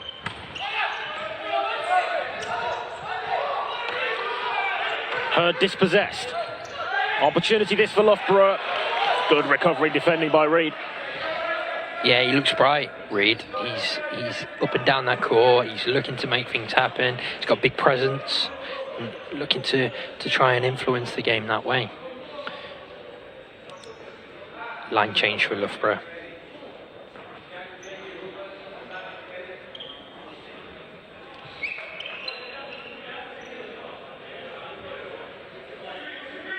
Corner for Loughborough. From the far side.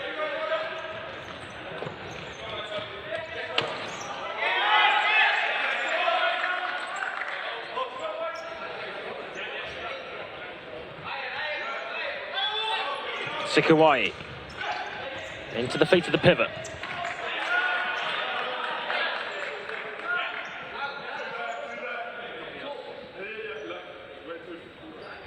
Goalkeeper Reed just lining up the two-man wall from this kick in. Aaron Reed's there, and there's a powerful effort, just not quite the direction on it, but certainly a weapon of attack for Kent. Yeah, it's something they can look to utilise, isn't it? If he can find the right direction, he's got a good strike, a clean strike on him there. Down the other end is played across, and a great save by Paul. Wonderful stop. He was across so quickly. Sikiwai.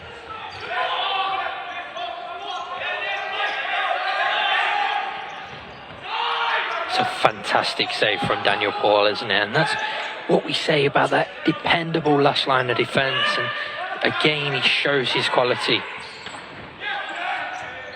Hurd. Sikiwai returns it back for Dast.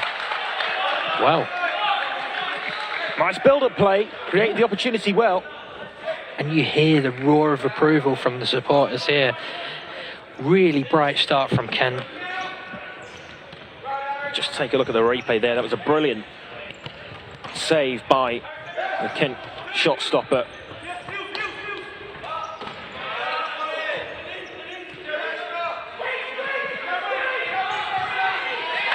Loose pass from Myvel. Also McCarthy couldn't keep it in. It's a couple from Jan Myvel as he started the game. Uncharacteristic of him. Things that he would hope that he would do better, but there's a few, 2 or 3 loose passes and just surrendering possession each time. And Kent look like they've been working on some things in these situations. They work really hard on a couple of them to get some opportunities. Let's see what they've got here. It's an opportunity for Loughborough to counter. Great play by Myvel. He feels he was fouled, but got the shot away at goal, and referees between them let play go on. Again, Sikiwai wins the corner. Again, I think good referee, and he's got the shot in. Yeah, maybe there's a little bit of contact, but is it impeding him? No. Has he stopped him getting the shot away? No. So, for me, let the game flow. Contact with consequences, I think the phrase that the referees are looking for now, and I think that's definitely a good way of looking at things and assessing situations like that. So Sikiwai and Reid really interesting in their positioning here, very close together, so a bit more separate this time, but looking almost for one to block and one to move, and quite a clever little pairing. And it's probably a sign of the work that's going on at Kent United, that a couple of players now starting to think about these things that maybe hadn't come earlier on in the season.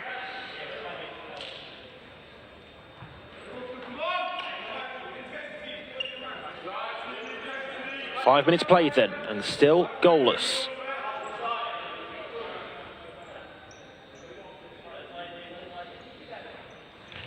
Sikiwai. Ball goes long. It's well controlled and dealt with in a composed way. It's broken for Myvel, big stop. It's the second big save that Daniel Paul's had to make. Wow, another really, really strong start. His teammates almost played their way into trouble there, didn't they? And he stood firm again. Keeps that clean sheet intact. He'll be really pleased with that. So we have another look at it. Ball breaks. Myvel can do no more than toe punt it towards goal. Daniel Paul stood really firm. Good challenge. Marshall Hale. Good challenge to take the ball away from him. Charlie Dast came away with it. This is Hurd. Back to Dast and looking for the return pass to Hurd, and it's put wide by Neil Morgan, and a bit of a lack of communication between him and Alec Reid, perhaps. It went past the goalkeeper, and in the end, Morgan sensed the danger and just poked the ball wide. Have another look at it here, because I don't... Yeah, he's not a million miles away from his bottom corner, is he there? It would have been a calamitous own goal if it had gone in. In the end, really calm defending, let's say. Sikiwai. There's a narrow angle for the shot, but he really wrapped his left foot around the ball. It's Ken asking the questions, isn't it? Probably not what we expected, but full credit to them. They started this game really, really well.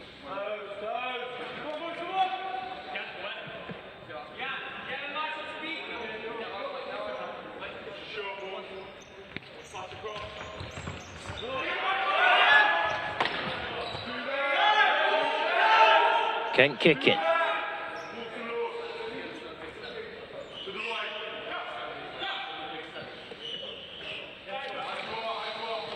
Michael Bayona takes the kick in for Scott Hurd. Sikiwai. Nice turn by Dast, but he's Lost possession and an opportunity here, and it's finished off. And it is Loughborough who take the lead. And Kent lose out on the transition.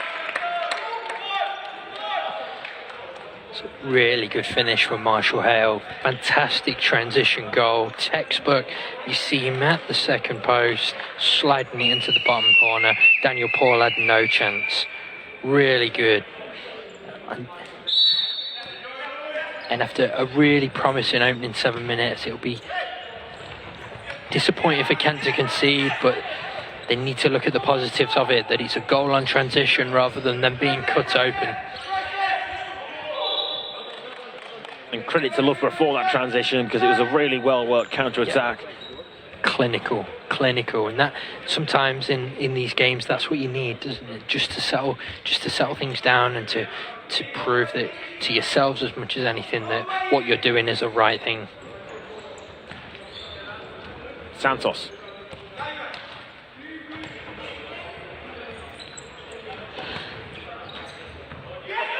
Nice parallel if he can keep it in, which he has done. It's broken back for Ruben Santos.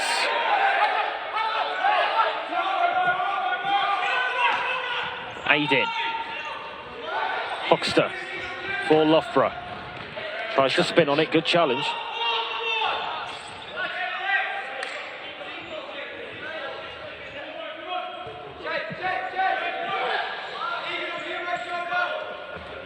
Kent so far, though, certainly seems to be working as more of a team, but a chance! And there's two. And right on cue, Darius Rui doubles Loughborough's lead. Was just saying how Kent were working better as a unit. There they were cut open. And Rui gives Loughborough the 2-goal lead. And just like that, this game has turned, hasn't it? And there's the quality of this Loughborough students team, and that's why they're in the position that they're in this season. For Kent, it's a real tough one to take, but they've just got to keep going and keep working hard. Let's not let this game creep away from them too quickly.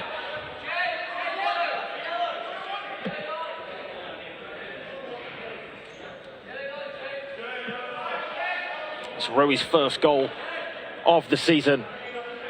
He's on the score sheet for the Loughborough students side.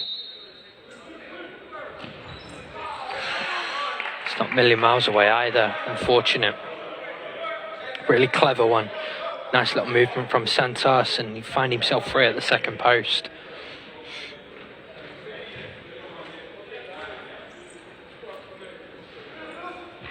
Yeah, on the replay, just bouncing across the penalty area. Opens up nicely, great finish. Kent weren't out quickly.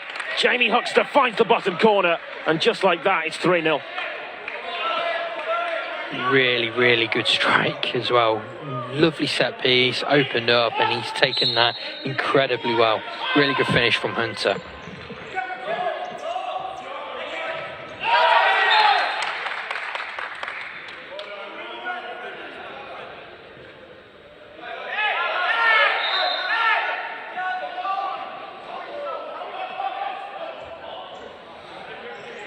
So often we see those efforts from the set back from the corner. He blazed over the top of the crossbar, but not that time. It was a controlled finish right into the bottom corner past the Kent goalkeeper, Paul. Nothing he could do to stop that one. And Loughborough really now stamping their authority on this game, it's fair to say. Yeah, and they're looking to press hard and press high, aren't they? Really trying to build and almost win this game as quickly as possible, I believe.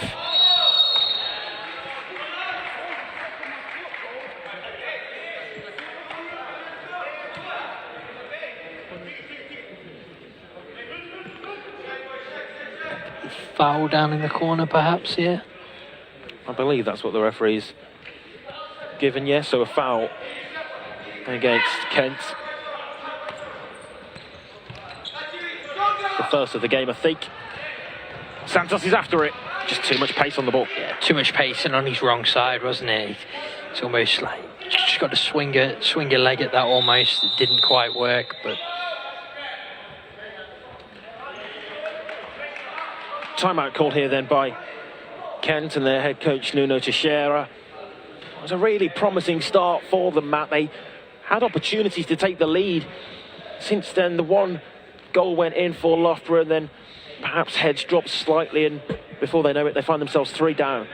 Yeah, and his message is probably similar to the timeout that he would have had at this time in the last game. It's keep your heads, keep doing the things we were doing well so far. Don't worry too much about what Loughborough are doing, because in theory, and with all due respect, they weren't expecting to get anything from this game. It's a learning opportunity for them, isn't it? How can we make things better? How can we avoid making the same mistakes that have cost us goals? For Loughborough, I think they're going to play with that intensity. They're going to look to press as high and as hard as possible to win that ball back and like I say, get this game over and done with as soon as possible, because for them now, it's a real good opportunity to take themselves into the top 2. Yeah, I think that will totally match the messages of João Almeida, the Loughborough coach there. His team talk in this timeout.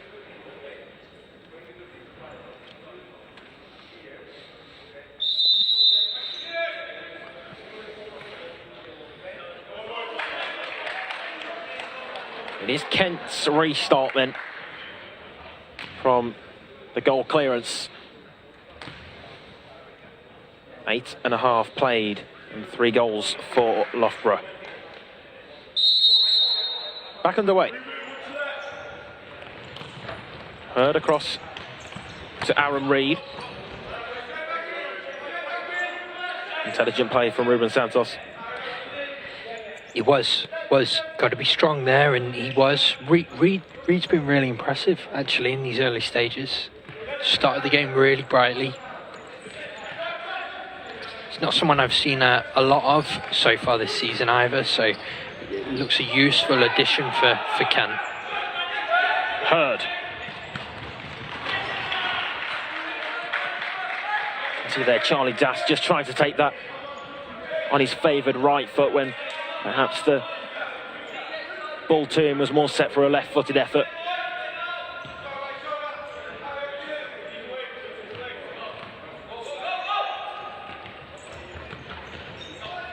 Clever, really clever. Ruben Santos from range.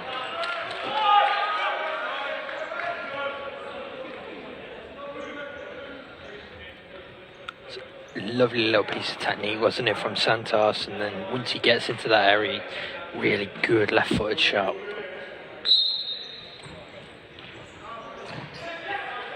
Lofted ball back, and it's not too far off target.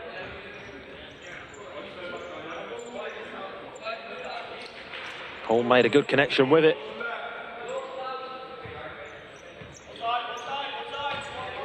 Sikiwai. Touch off Reid. Over on the near side, it's gone out for Loughborough's kick.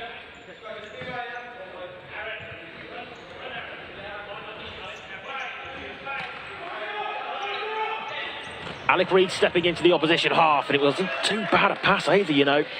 Right idea with the diagonal. Yeah, you could see what he was trying to do, couldn't you? And he's almost found that second post area, and he's just a little bit unfortunate that Marshall Hale was slightly ahead of the ball.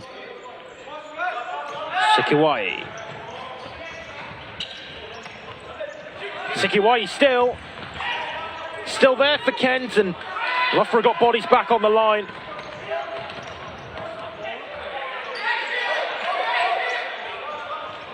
Heard.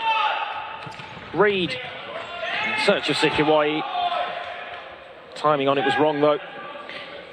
João Almeida there as Loughborough turn over that possession, and he was desperately disappointed with his team for a real sloppy piece of play, and it's something that I think they will look to improve on as this game goes on, because they won't want to give so much possession away.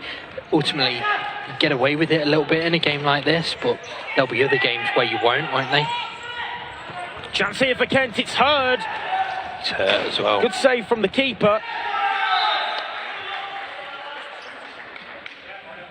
Yeah, brave. Scott Heard went clattering into the goalkeeper and subsequently the advertising boards as well.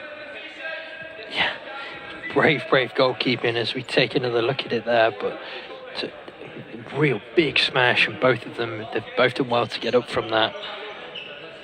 Committed, I think is what we could say.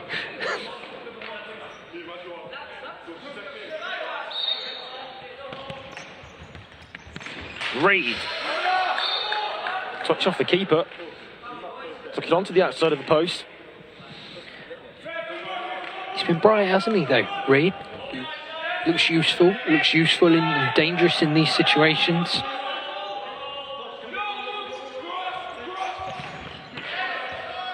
Yeah, 100%, and something that I think Kent know they have at their disposal as well, with resetting up from positions like this often. That time it's back to Hurd. I think what they've probably got to now build into their game is, okay, we found that we have a weapon. How do we differentiate that? How do we not do the same things over and over again? Because it becomes quite easy to read.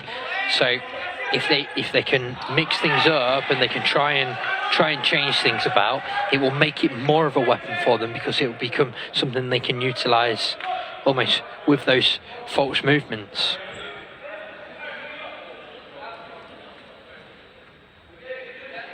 Kick in for Loughborough. Over on the far side on halfway. McCarthy. Holm.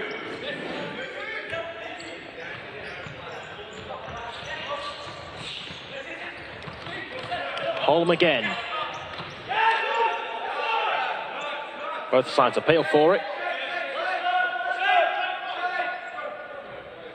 It's a kick in for Loughborough.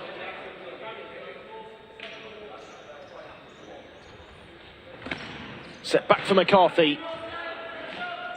Keeper's ball.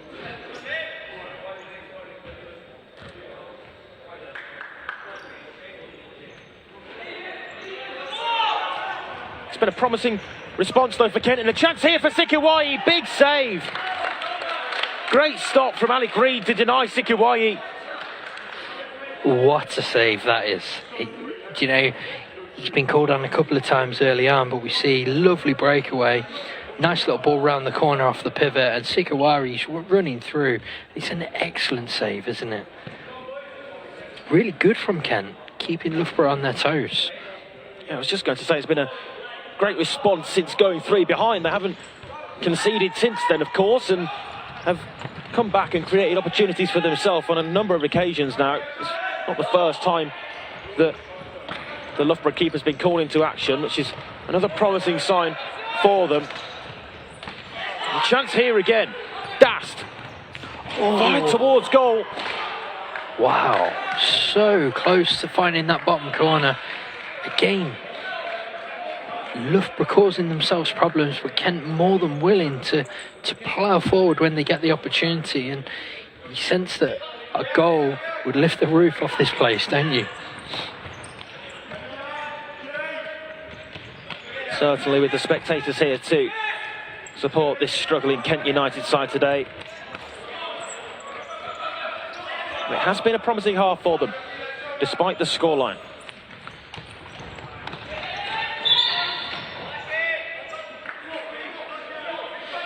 Again, slightly loose touch from Jan Myveld there. Not something you're used to seeing from him.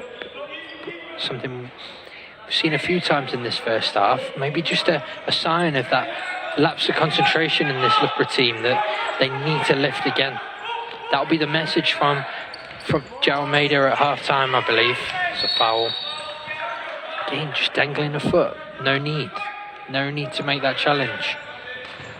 Yeah, needless foul to give away, really. And it's mistakes that they're making, isn't it? They're a couple of fouls that they've given away, loose possession, mistakes they're making on court. They're all things that they'll want to tidy up, and the coaching staff will expect more from their players.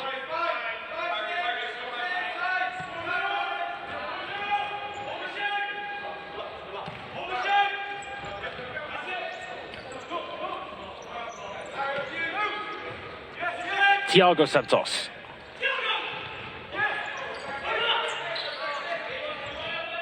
Myval.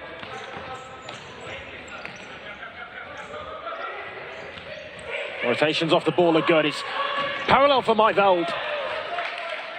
Just got underneath it.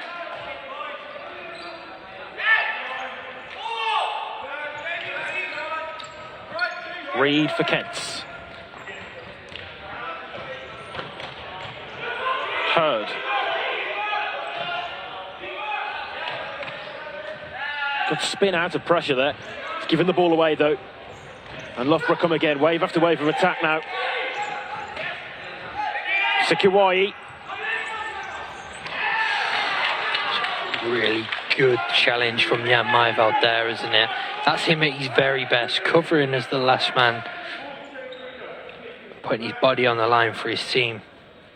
Just another look at it, really important. He makes the decision to go to ground early and times it to perfection.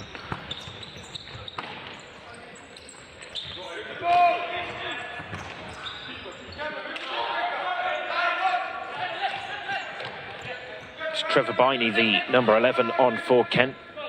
He was the man after that through ball, resulted in that significant challenge. Just over 5 to play. Loughborough lead 3-0.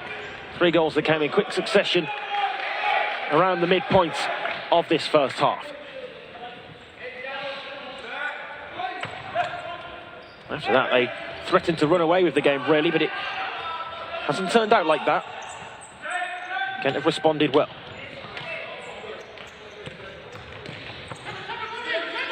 Dast.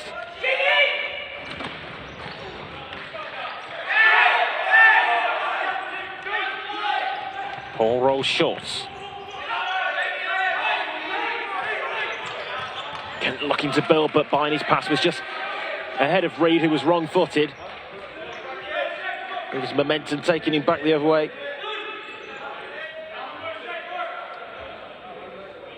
Flurry of changes there for Loughborough as they look to keep things fresh.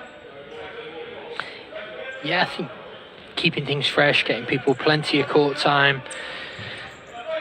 Really, just like I say, they're trying for me to find a formula that will win them this game in this half. I would imagine they will want to use the second half very much like a training session, with all respect to Kent, something that they can put the work in and they can build from for games moving forwards. That one's gone a long way.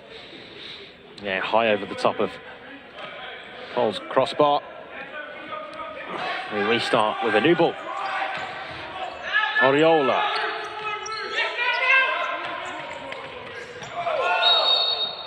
Handball given against Ruben Santos. It was close proximity, but an arm away from his body.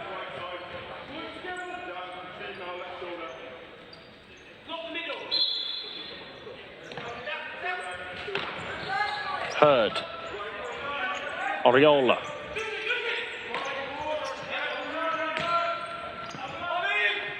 Those two exchange passes once more. Reed. In search of Hurd. They've lost it on halfway though and need to get bodies back now. Loughborough happy to retain possession. Trying to control the gap.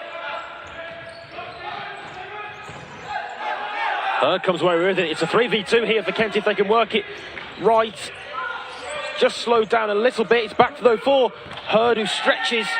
And it's a good challenge. Yeah, just not quite running for them, is it, in those situations? Yes, you make your own look, but equally,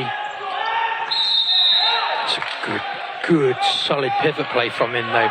Really recovers, because I felt like he probably will be disappointed in his touch on the last move, and yeah, unfortunate. He probably wasted a good free kick opportunity as well. Just a bit too over-eager. Yeah, I was going to say exactly that, Matt. I think perhaps just their lack of futsal experience. Most of the sides in this league would set up a pre-prepared free kick there. They just try to take it quickly and, well, perhaps catch Loughborough off guard, but wasted in the end. But in that position there, you've got to be looking to get a shot in on goal, haven't you? And they've tried to go quickly and wasted a really good opportunity. Even without a pre-prepared one, just put a shot at goal. Sometimes it's as good as anything, isn't it? Yeah, just shift the angle and shoot. It's simple but effective on so many occasions. Forward for McCarthy. Just couldn't stretch enough. Yeah, smallest player on the court, trying to stretch to reach a lovely little parallel ball, and yeah, just drifted away from him, didn't it? Timeout called by Loughborough. Yeah, it's the second timeout of the half. Loughborough taking the opportunity to again come together for a team talk, and of course they'll be happy with the scoreline. They're 3 goals to the good, but for the performance for Loughborough, they know that they'll face tougher tasks in weeks to come. It's things to work on for sure, and things that they'll be wanting to perfect going into the second half, and really give more distance between them and the opposition in the scoreline, and then, as you say, perhaps take the second half to work on things. Yeah, definitely. I think there's a lot they can work on. There's a lot they can improve, and they'll be wanting to show that they can put them into motion in this game, because, yeah, like you touched on, there will be tougher games for them. There'll be games where some of the mistakes we've seen today will go punished, and that's why they've got a bit of a free hit now, haven't they? This game, the longer this game goes on like this, the more likely it is that Loughborough will win. And I think in this position now, they'd be extremely disappointed if they didn't.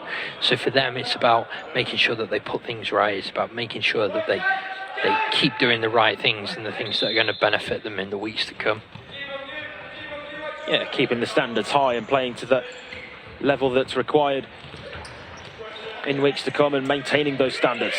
Yeah, and they do have really high standards as well. As a club and an institution, and everything that's going on around their programme. I mean, rightly so as well. They have a lot of contact time with their players on court. They're training 4 or 5 times a week, which is stuff that the rest of us can only dream of. But yeah, they're in a position where they need to demand those standards because of that. Yeah, it's a relentless nature to the league. The series as it's formed this year. Daniel Paul going long. Overcooked for Bayona.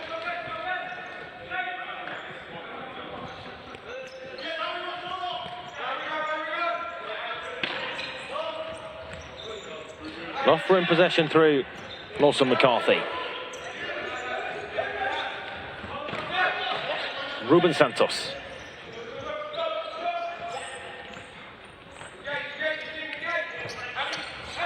Holm tries to pick out Santos, and he just couldn't quite get the ball under his spell. Yeah, he almost tried to improvise to control it, didn't he? But couldn't quite get there.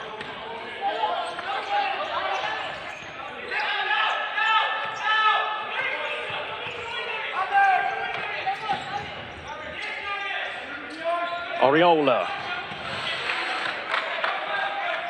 Again, promising move for Kent. Pass very nearly came off, and they'd have had a 2v1 at the second post, so good moments. Sakuai skewed wide by Bayona on that occasion.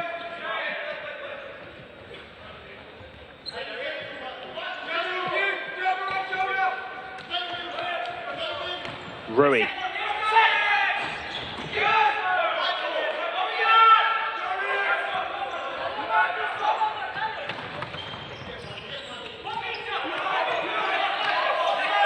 Final 30 seconds of the first half then.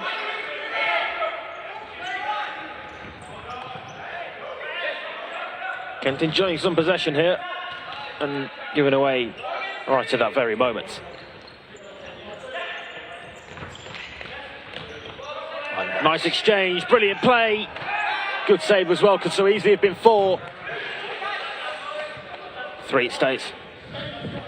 Yeah, really good start. He was exceptional from Loughborough there. Kent gave away the ball sloppily, and then as they come through, they carve them open, and really good opportunity. Yeah, it was a give and go. Ruben Santos creating the opportunity on his favoured left foot, denied by Paul.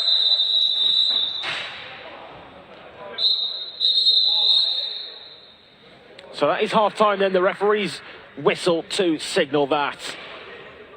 promising signs in the first half for Kent United, that's for sure. But they do still find themselves rock bottom of the pile in the league, struggling. And at half-time, it's Kent United 0, Loughborough 3.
Welcome back for the final half of futsal action in the FA National Futsal Series on this match day 5 here from the Crystal Palace National Sports Centre.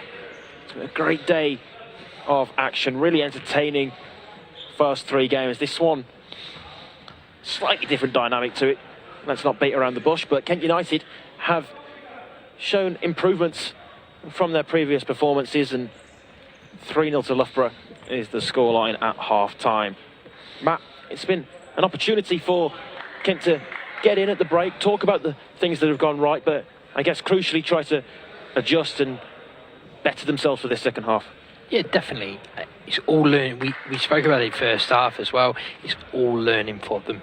Every half that they play is more minutes, more halves in their legs, and they're going to be better for it, aren't they? And that is the nature of this season for them. It's a tough one, but that is how they've got to approach it, and they've got to stay as positive as they can and keep learning as much as they can, because in the end they will be better for it.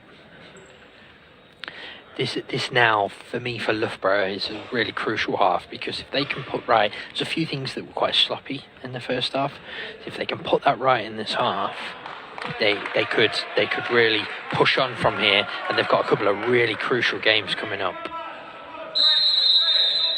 Yeah, Loughborough face Birmingham next week, who are going to that game off the back of their impressive victory over Bloomsbury in the first game today. And a chance straight away here for Loughborough. Myveld pokes wide.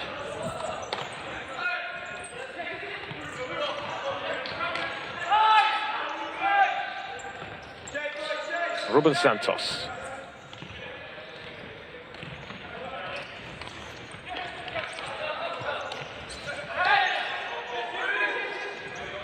Still in play on the near side as near side official awards the free kick the way of Loughborough. Just a slight push into the chest off the ball there as the ball had gone. Yeah, it's a very, very easy free kick to give, and a very sloppy one, but also a very common one from Kent. Realising you beat 1v1, just push him over. Push him over, get him out of the way. Stops the attack, doesn't it? To the second post, and coming in strong was Marshall Hale, who got the first goal for Loughborough. That time he was just slightly behind a diagonal to the second post.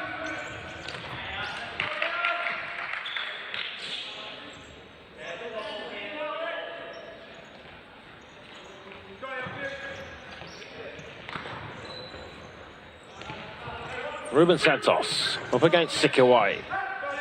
Switches the play over onto the left.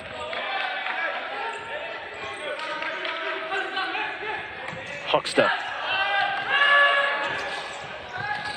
Cross towards the second post again, and well, Santos ended up in the net, and the ball didn't.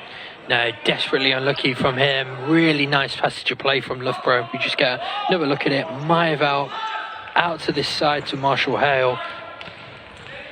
And he's, literally inches from making that 4.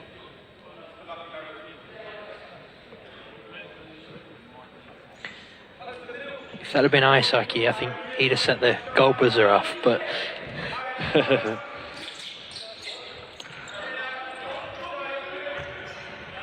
nice parallel onto Myveld's left foot. You can see the sort of level and the pace that Loughborough are looking to play out here, can't you? And what they're going to look to do in this half. They're going to try and win this game as quickly as possible, playing with a real intensity, and then really work on things in the last few moments, I would imagine.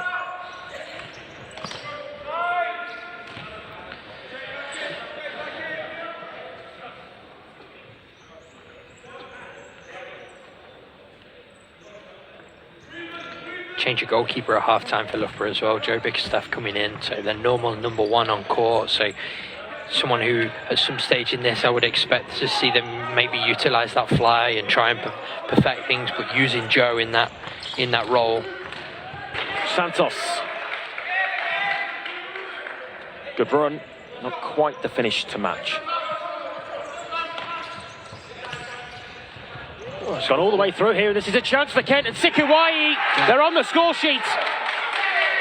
Wow. Wow. Harry Sikiwai for Kent United. It was played across to him, laid on a plate, and he couldn't miss from there. Kent score, it's 3-1. Massive moment, isn't it? Mistake from Joe Hookster as that ball comes across, and then as soon as it's played into Sikiwari, you knew it was going to be a goal, and you saw how much it meant to these Kent United players. Yeah, it's just their third goal this season, and Sikiwai's first of the campaign.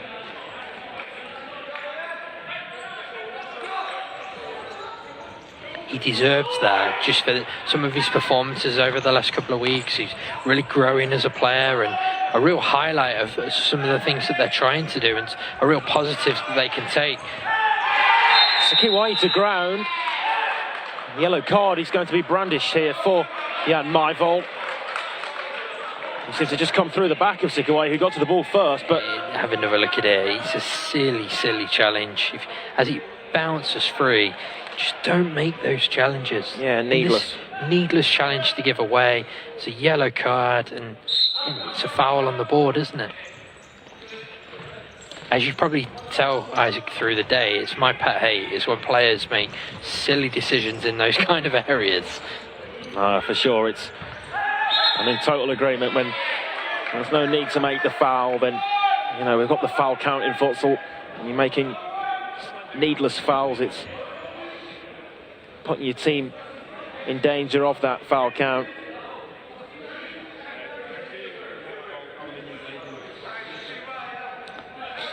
Kicking short for Lawson McCarthy. Bickerstaff momentarily there just stepped across onto the near side. A first sign that Loughborough might try to utilise the fly tactic. Yeah, the goals upset them a little bit. The way they made a few mistakes since then. We've seen that yellow card, we've seen a few loose passes, just not quite making the right decisions. Even there, maybe got away with one there a little bit sloppy, and they're very close to Darius Rui giving away a handball, which just putting a little bit of pressure on themselves. Take it. You can see there those Kent players on a completely different wavelength, and that's, I guess, where the improvement comes with time, with playing with each other and just knowing the set-piece routine, because yeah, for a moment it became really awkward. Well, it did, and it's almost, you can see it running, and you might have heard it in my voice a little bit. It was almost like just pleading with him, just realise what's happening, take it. The goalkeeper was on, there was a pass to Daniel Paul, and Loughborough really not happy about a few things, and it's these situations you've got to keep your cool. Yeah, it's not going their way in this second half so far. And in fairness to Kent, they have really started the second half in the way that they started the first as well. Just got the goal to show for it. They've started really well. They have, and they deserve their goal, and they've deserved their goal last week. They deserved their goal in the first half, and it's nice to see them get one, because they're putting a lot of work in on court. It's not like they're turning up and rolling over. They're trying to put the work in, they're trying to learn, and they're trying to improve. That's all you can ask, isn't it? As a coach or as people around it. Ball forward. What a goal. And the 3-goal advantage is restored. Great goal, Loughborough. All credit where it's due. And Loughborough will be really happy with that one. It's 4-1. Yeah, really clever finish. Ball round the corner, and Rui leaves Paul with no chance. Just sloppy defending from Ken is something where they've just switched off a little bit. Probably feel like they were on top in the game, and just forgetting their responsibilities and the other side of things. Rui with his second of this match.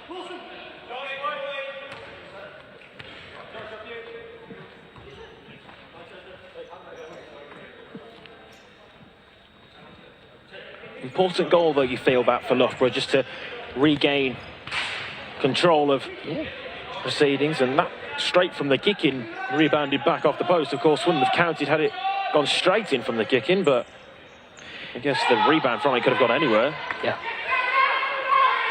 That goal just settled them back down, hasn't it? That's what that goal will do for them more than anything, is just give them a little bit more breathing space.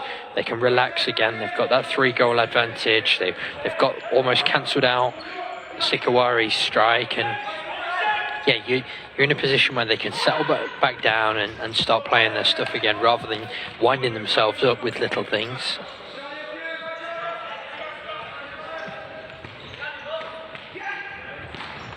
Across the face of goal.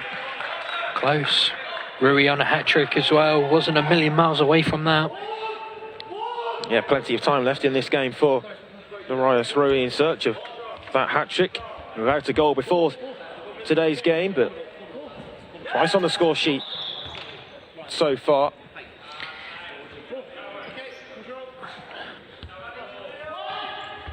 Loughborough corner.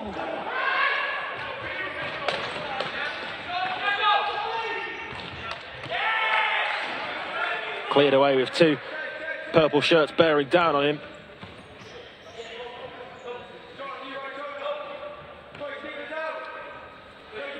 And here we see Loughborough beginning to use Bickerstaff as a fly.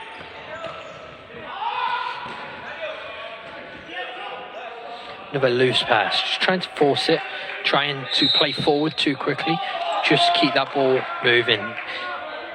Another learning opportunity maybe for Ken here as the kicking gets turned over. Just either the ball rolling or not quite on the line.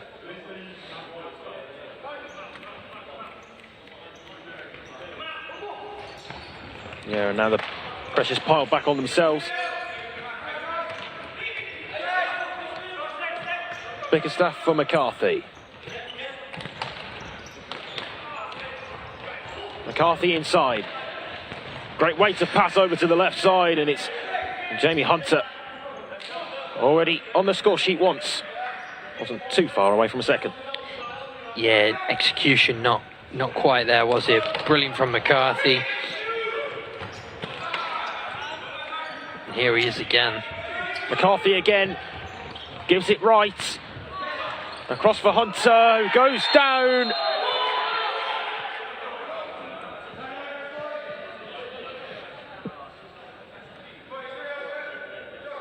There's certainly contact there, right on the edge of the yellow penalty area. Cynical foul. Yeah, really cynical one, and just sloppy defending, and it's a real good opportunity for Loughborough to work something here with some really talented players on court.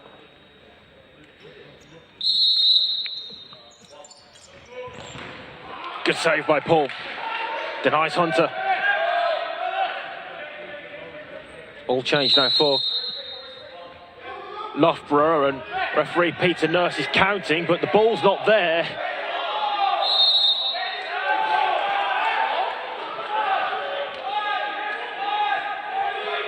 Well, Loughborough tried to change the 4, and Peter Nurse was aware to the plan. It was on their corner, and the count came in.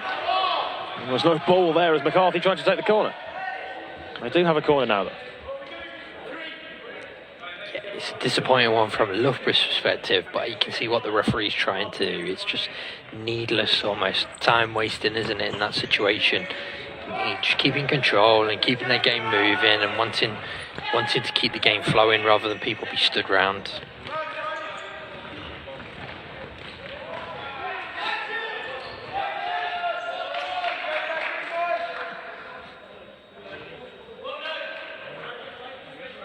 Loughborough kicking. Wide left. 12.5 minutes remain to conclude today's Series 1 action as it's flicked towards goal by Morgan. Inventive. Peter Nurse has given the corner. Not quite sure who the touch came off there. I thought he had gone straight out off Morgan, but referee's no doubt better positioned, so on we go with referee Nurse's decision.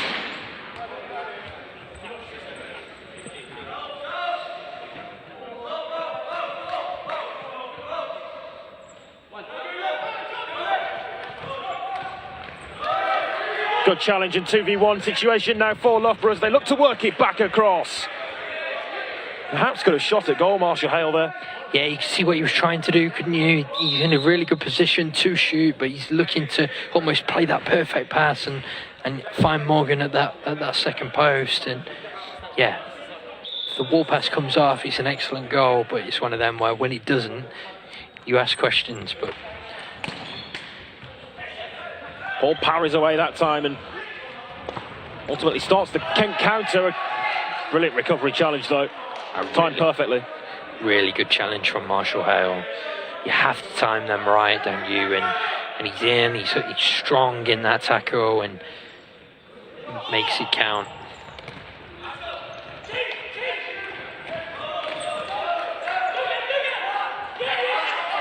Myvold.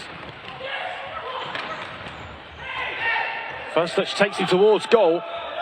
Slightly heavy, but Marshall Hale still has it. Holm across and back towards Holm. Good interception, important. Charlie Das positioned perfectly.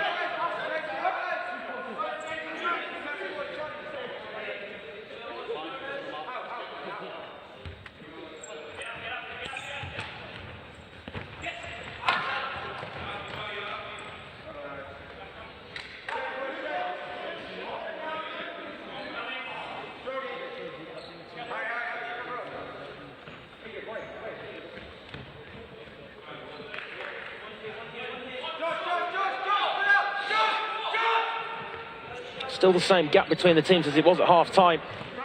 Then Kent having got a goal back, but Loughborough adding a fourth. Yeah, they've worked really hard, haven't they, Kent?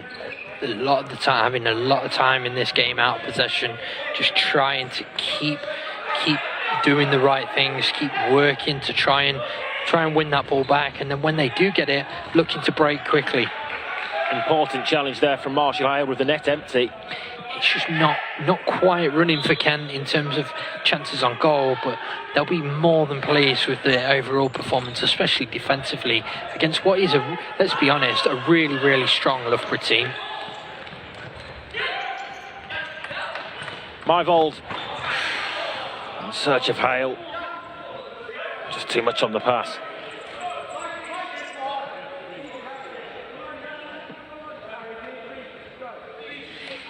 Yeah, not quite running in those situations, is it? We've seen them 3v2 a couple of times and the pass just isn't quite there. They're the kind of things that they'll be wanting to perfect as this game moves on. Free kick Loughborough's way. Foul on Hale. Yeah, lazy, tired foul. And then starting to ramp up now. It's 3. Just have another look at it. Just dangling a leg, and Hale far too quick for that. Yeah, Egid Aydin. Lazy challenge.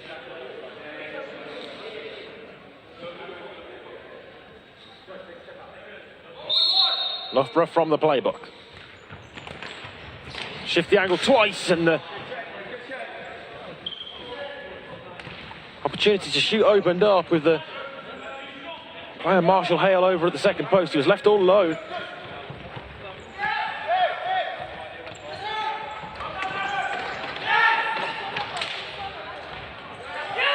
Myvold, 3v1 here for Loughborough, across to the second post.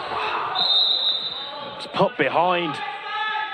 Really should have taken advantage of that.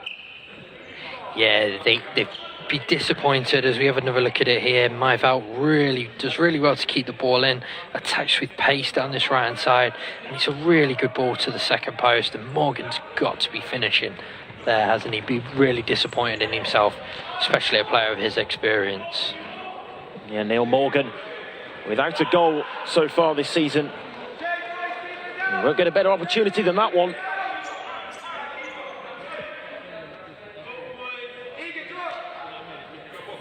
Into the final quarter of this game, in which Loughborough lead by 4 goals to 1.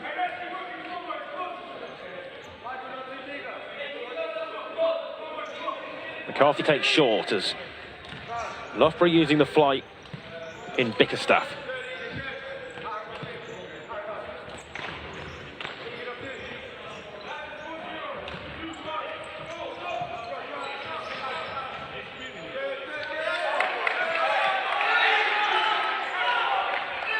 Again, another error there though for Loughborough. Bickerstaff couldn't have the ball back inside his own half, and the pass was directed towards him. So those errors that they ultimately will get away with in this game, but as you mentioned, in weeks moving forward, they might be punished for. Yeah, and they're the ones that they will want to put right, aren't they? I mean, sloppy decision-making, sloppy passes. They can't afford to be doing that in any game, let alone just because it's this one. And that's very much, you can see that sort of body language from Almeida on their bench. He disappointed in those moments. Santos, great goal. Brilliant goal from Ruben Santos. Went down the line on his right foot and past Daniel Paul to make it 5. That is individual quality from Santos. Lovely shuffle, beats his man, and as soon as he sees half a yard, he gets the toe poke finish into the bottom corner. Really good goal. On his weaker right foot, right into the corner.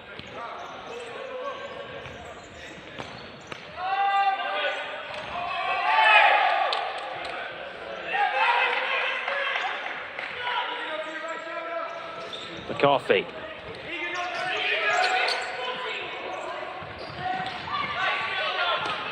Shot towards goal.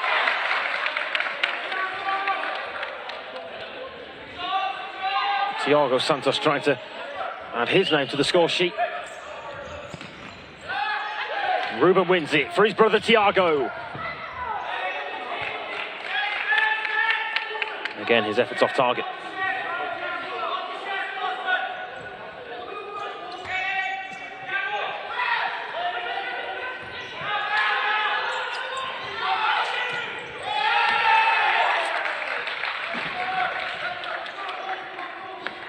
A little bit of, I don't know what, something gone on between Bayona and Hookstead a moment ago, and there's a few little things being said and comments being made from the benches as well, so one to keep an eye on. It would be a bit silly with 8 minutes to go at 5-1, but I wouldn't be surprised. Yeah, I believe Hookstead did signal to the near side referee that he thought maybe had an elbow to the face, whether accidental or not. I didn't see the actual incident, but I think that might be the incident that sparked that. Under 8 minutes to play. McCarthy. Bickerstaff's fly. Hookstead. Tripped off the ball, was he? Loughborough still had it. Those two again. Yeah, those same two players, as you rightly pointed out, Matt. Loughborough asking for the rolling foul, it wasn't forthcoming.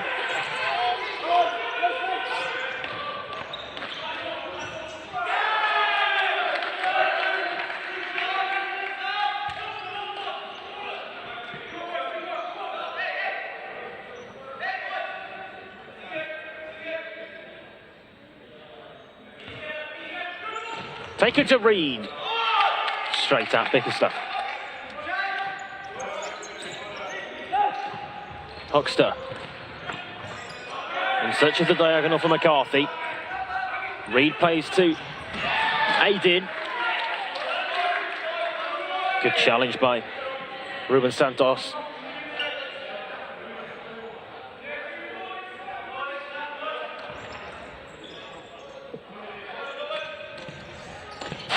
Fired in, and it's gone in as well.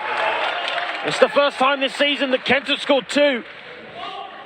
And it's the number 4, Aaron Reed, who deserves a goal as well. It's 5-2. Yeah, he does, and he struck that very, very well. As we take another look at it, it ricochets back to him, and he smashes it at the post. And Bickerstaff unlucky as it comes back off the post for it to hit on his back. May go down as an own goal, you know. But it'd be incredibly harsh on Reed if it did. Yeah, one to look back at for sure. It had come off the post and then back off Joe Bickerstaff. I think there'd be an inquest, though, from a defensive point of view as to how that... Yeah. It was just one where they were on their heels, they weren't alive, and sure, they've been punished for it, which ultimately is what we've been saying all half, isn't it? That's where they were getting away with things, and in other games they'd be punished. They can't afford to do it in this. So in some ways, Almeida will probably be pleased they have been punished, because it highlights what his message will be.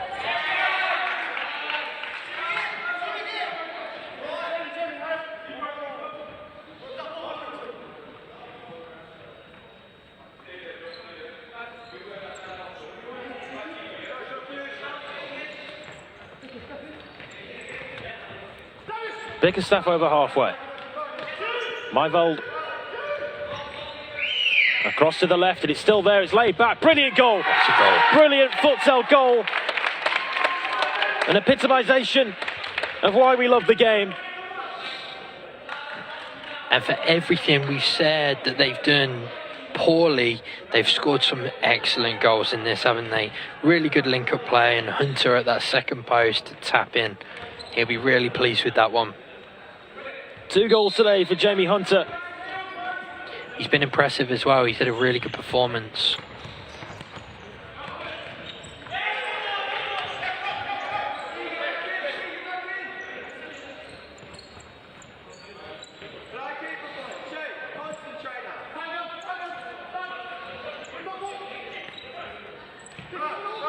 Loughborough flying again.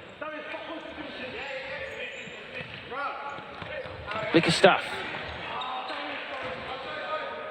The right ball down to the corner of the court, and then perhaps just rushed. I think Hunter had more time than he knew.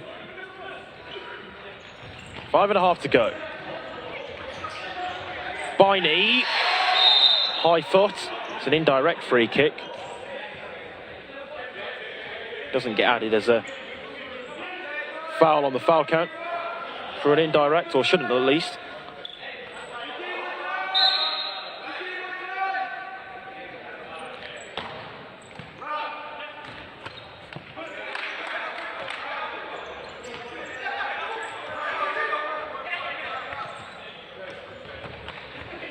Myvold.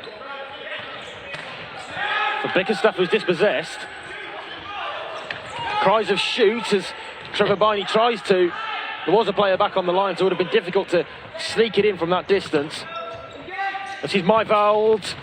Good save, Paul. Really good. Was down save. really quickly to his right-hand side. Yeah, excellent save. He's watched that all the way, hasn't he? And been stood tall, and then got a really firm hand on it. Really, really powerful running forward from Jan Myvold there.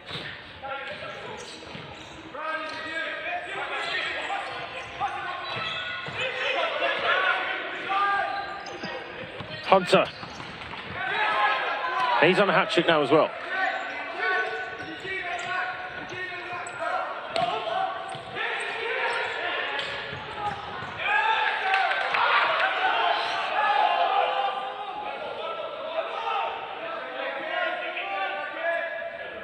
Yeah, it'll be a little bit of a competition between him and Rui, won't there, in this one, and see who can get there first, I'd imagine. But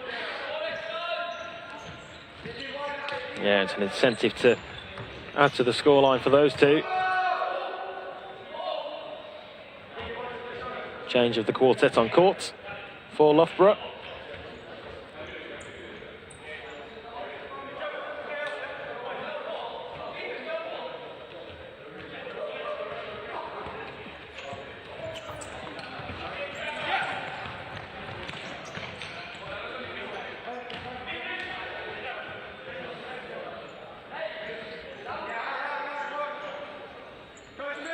Oxter. Ruben Santos. It's been impressive as ever for this Loughborough side. yeah, he's played very well.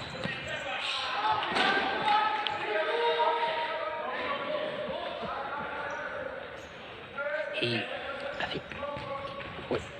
think he's got real nice style to the way that he plays. When he's on that left foot, he's always looking to create something. He could go 1v1 if he wants to, but he's really clever clever player and makes good decisions as well, which at a young age is a real positive to his game. Huckster.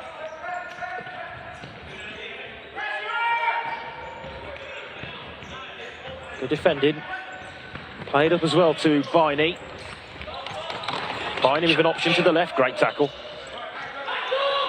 Huckster.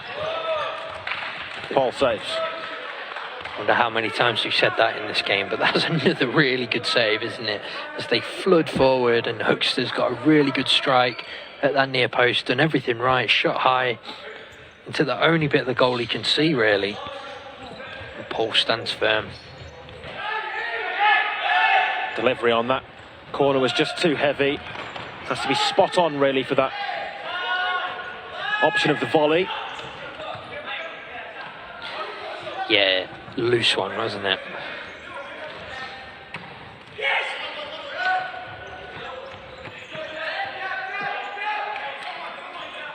Huckster.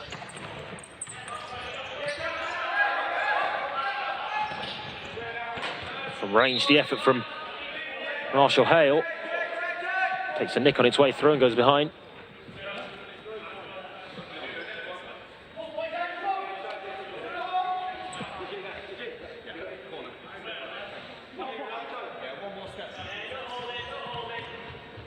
Loughborough corner.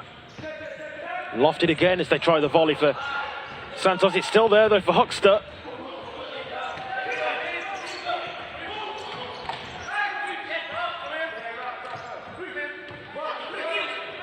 Bickerstaff offering. Instead it goes to Huckster. Cuts inside onto his right, well blocked. Twice there, Joe Huckster has maybe shot in areas where the pass might be the better option. Perhaps just looking for that goal himself, but yeah, at 6-2 you can't really complain too much, can you? But that's a great ball.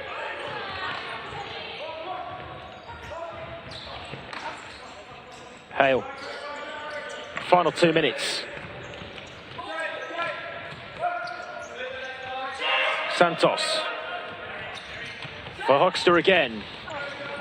Goes out for a kick in. Yeah, and that was a really clever run from Neil Morgan to the second post there as well, that Joe Huckster was looking for.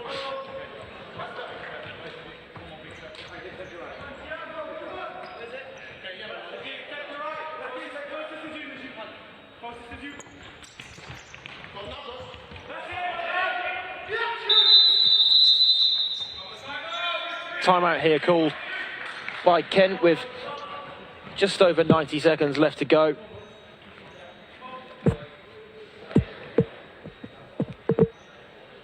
Kent taking the opportunity to just talk through some things with our coach Nuno Teixeira.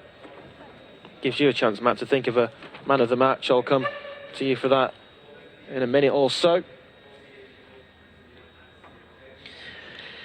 Yeah, it'll be interesting time out this one, just making sure that in these last couple of minutes they don't sort of drift away from what they've been doing so well in the game, and they'll be looking to keep working hard, keep doing the right things, and try and keep this scoreline at a very respectable 6-2, if not better, if they can. Can they maybe go and nick one is what the message will be. For Loughborough, it just gives them an opportunity to just talk through the last 90 seconds and how they can maybe press on, doesn't it?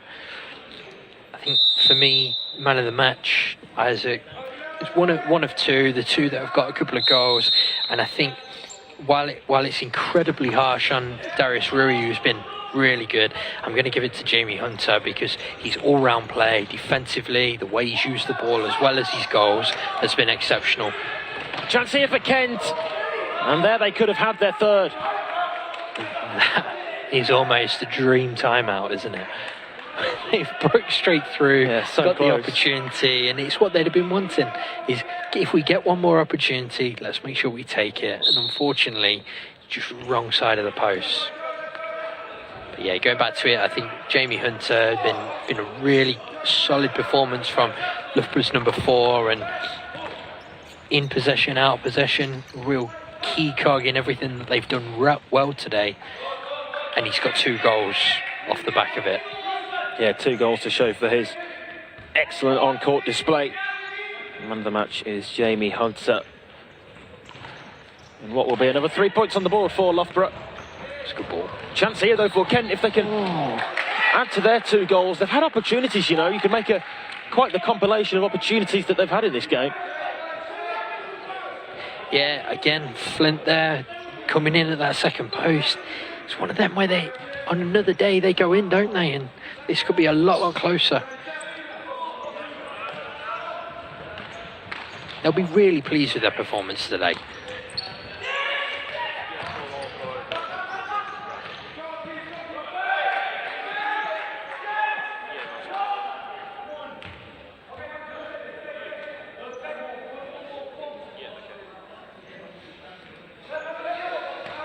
Huckster across to Myveld. Final 30 seconds in what's been a good day at the office for Loughborough.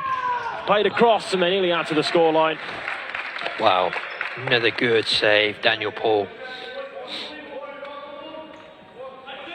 Textbook K save as such. And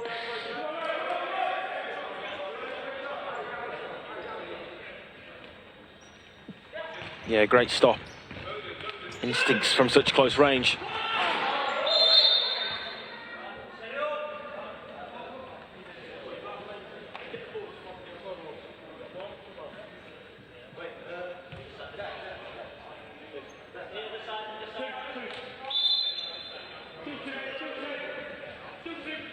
Corner from the far side.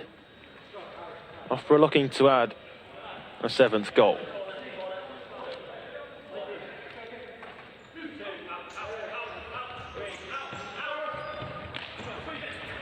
Lofted for Thiago Santos, who tries on the right what his brother had tried on the left, and broke for McCarthy, couldn't convert. Sikawari did really well just to read the danger, and as the ball did break, he just steps in and gets an important foot in. Played into Thiago Santos.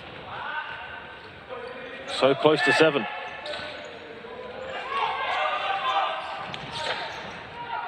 Towards the far stick, and Josh Flint keeps taking up these promising positions. But there is the referee's whistle to signal full time. It brings to an end today's FA National Futsal Series 1 action. A game in which signs of improvement were there for Kent United. They scored 2 goals for the first time this fresh campaign, but ultimately it's Loughborough who run out as deserved victors. Loughborough with another 3 points on the board. It finishes Kent United 2, Loughborough 6.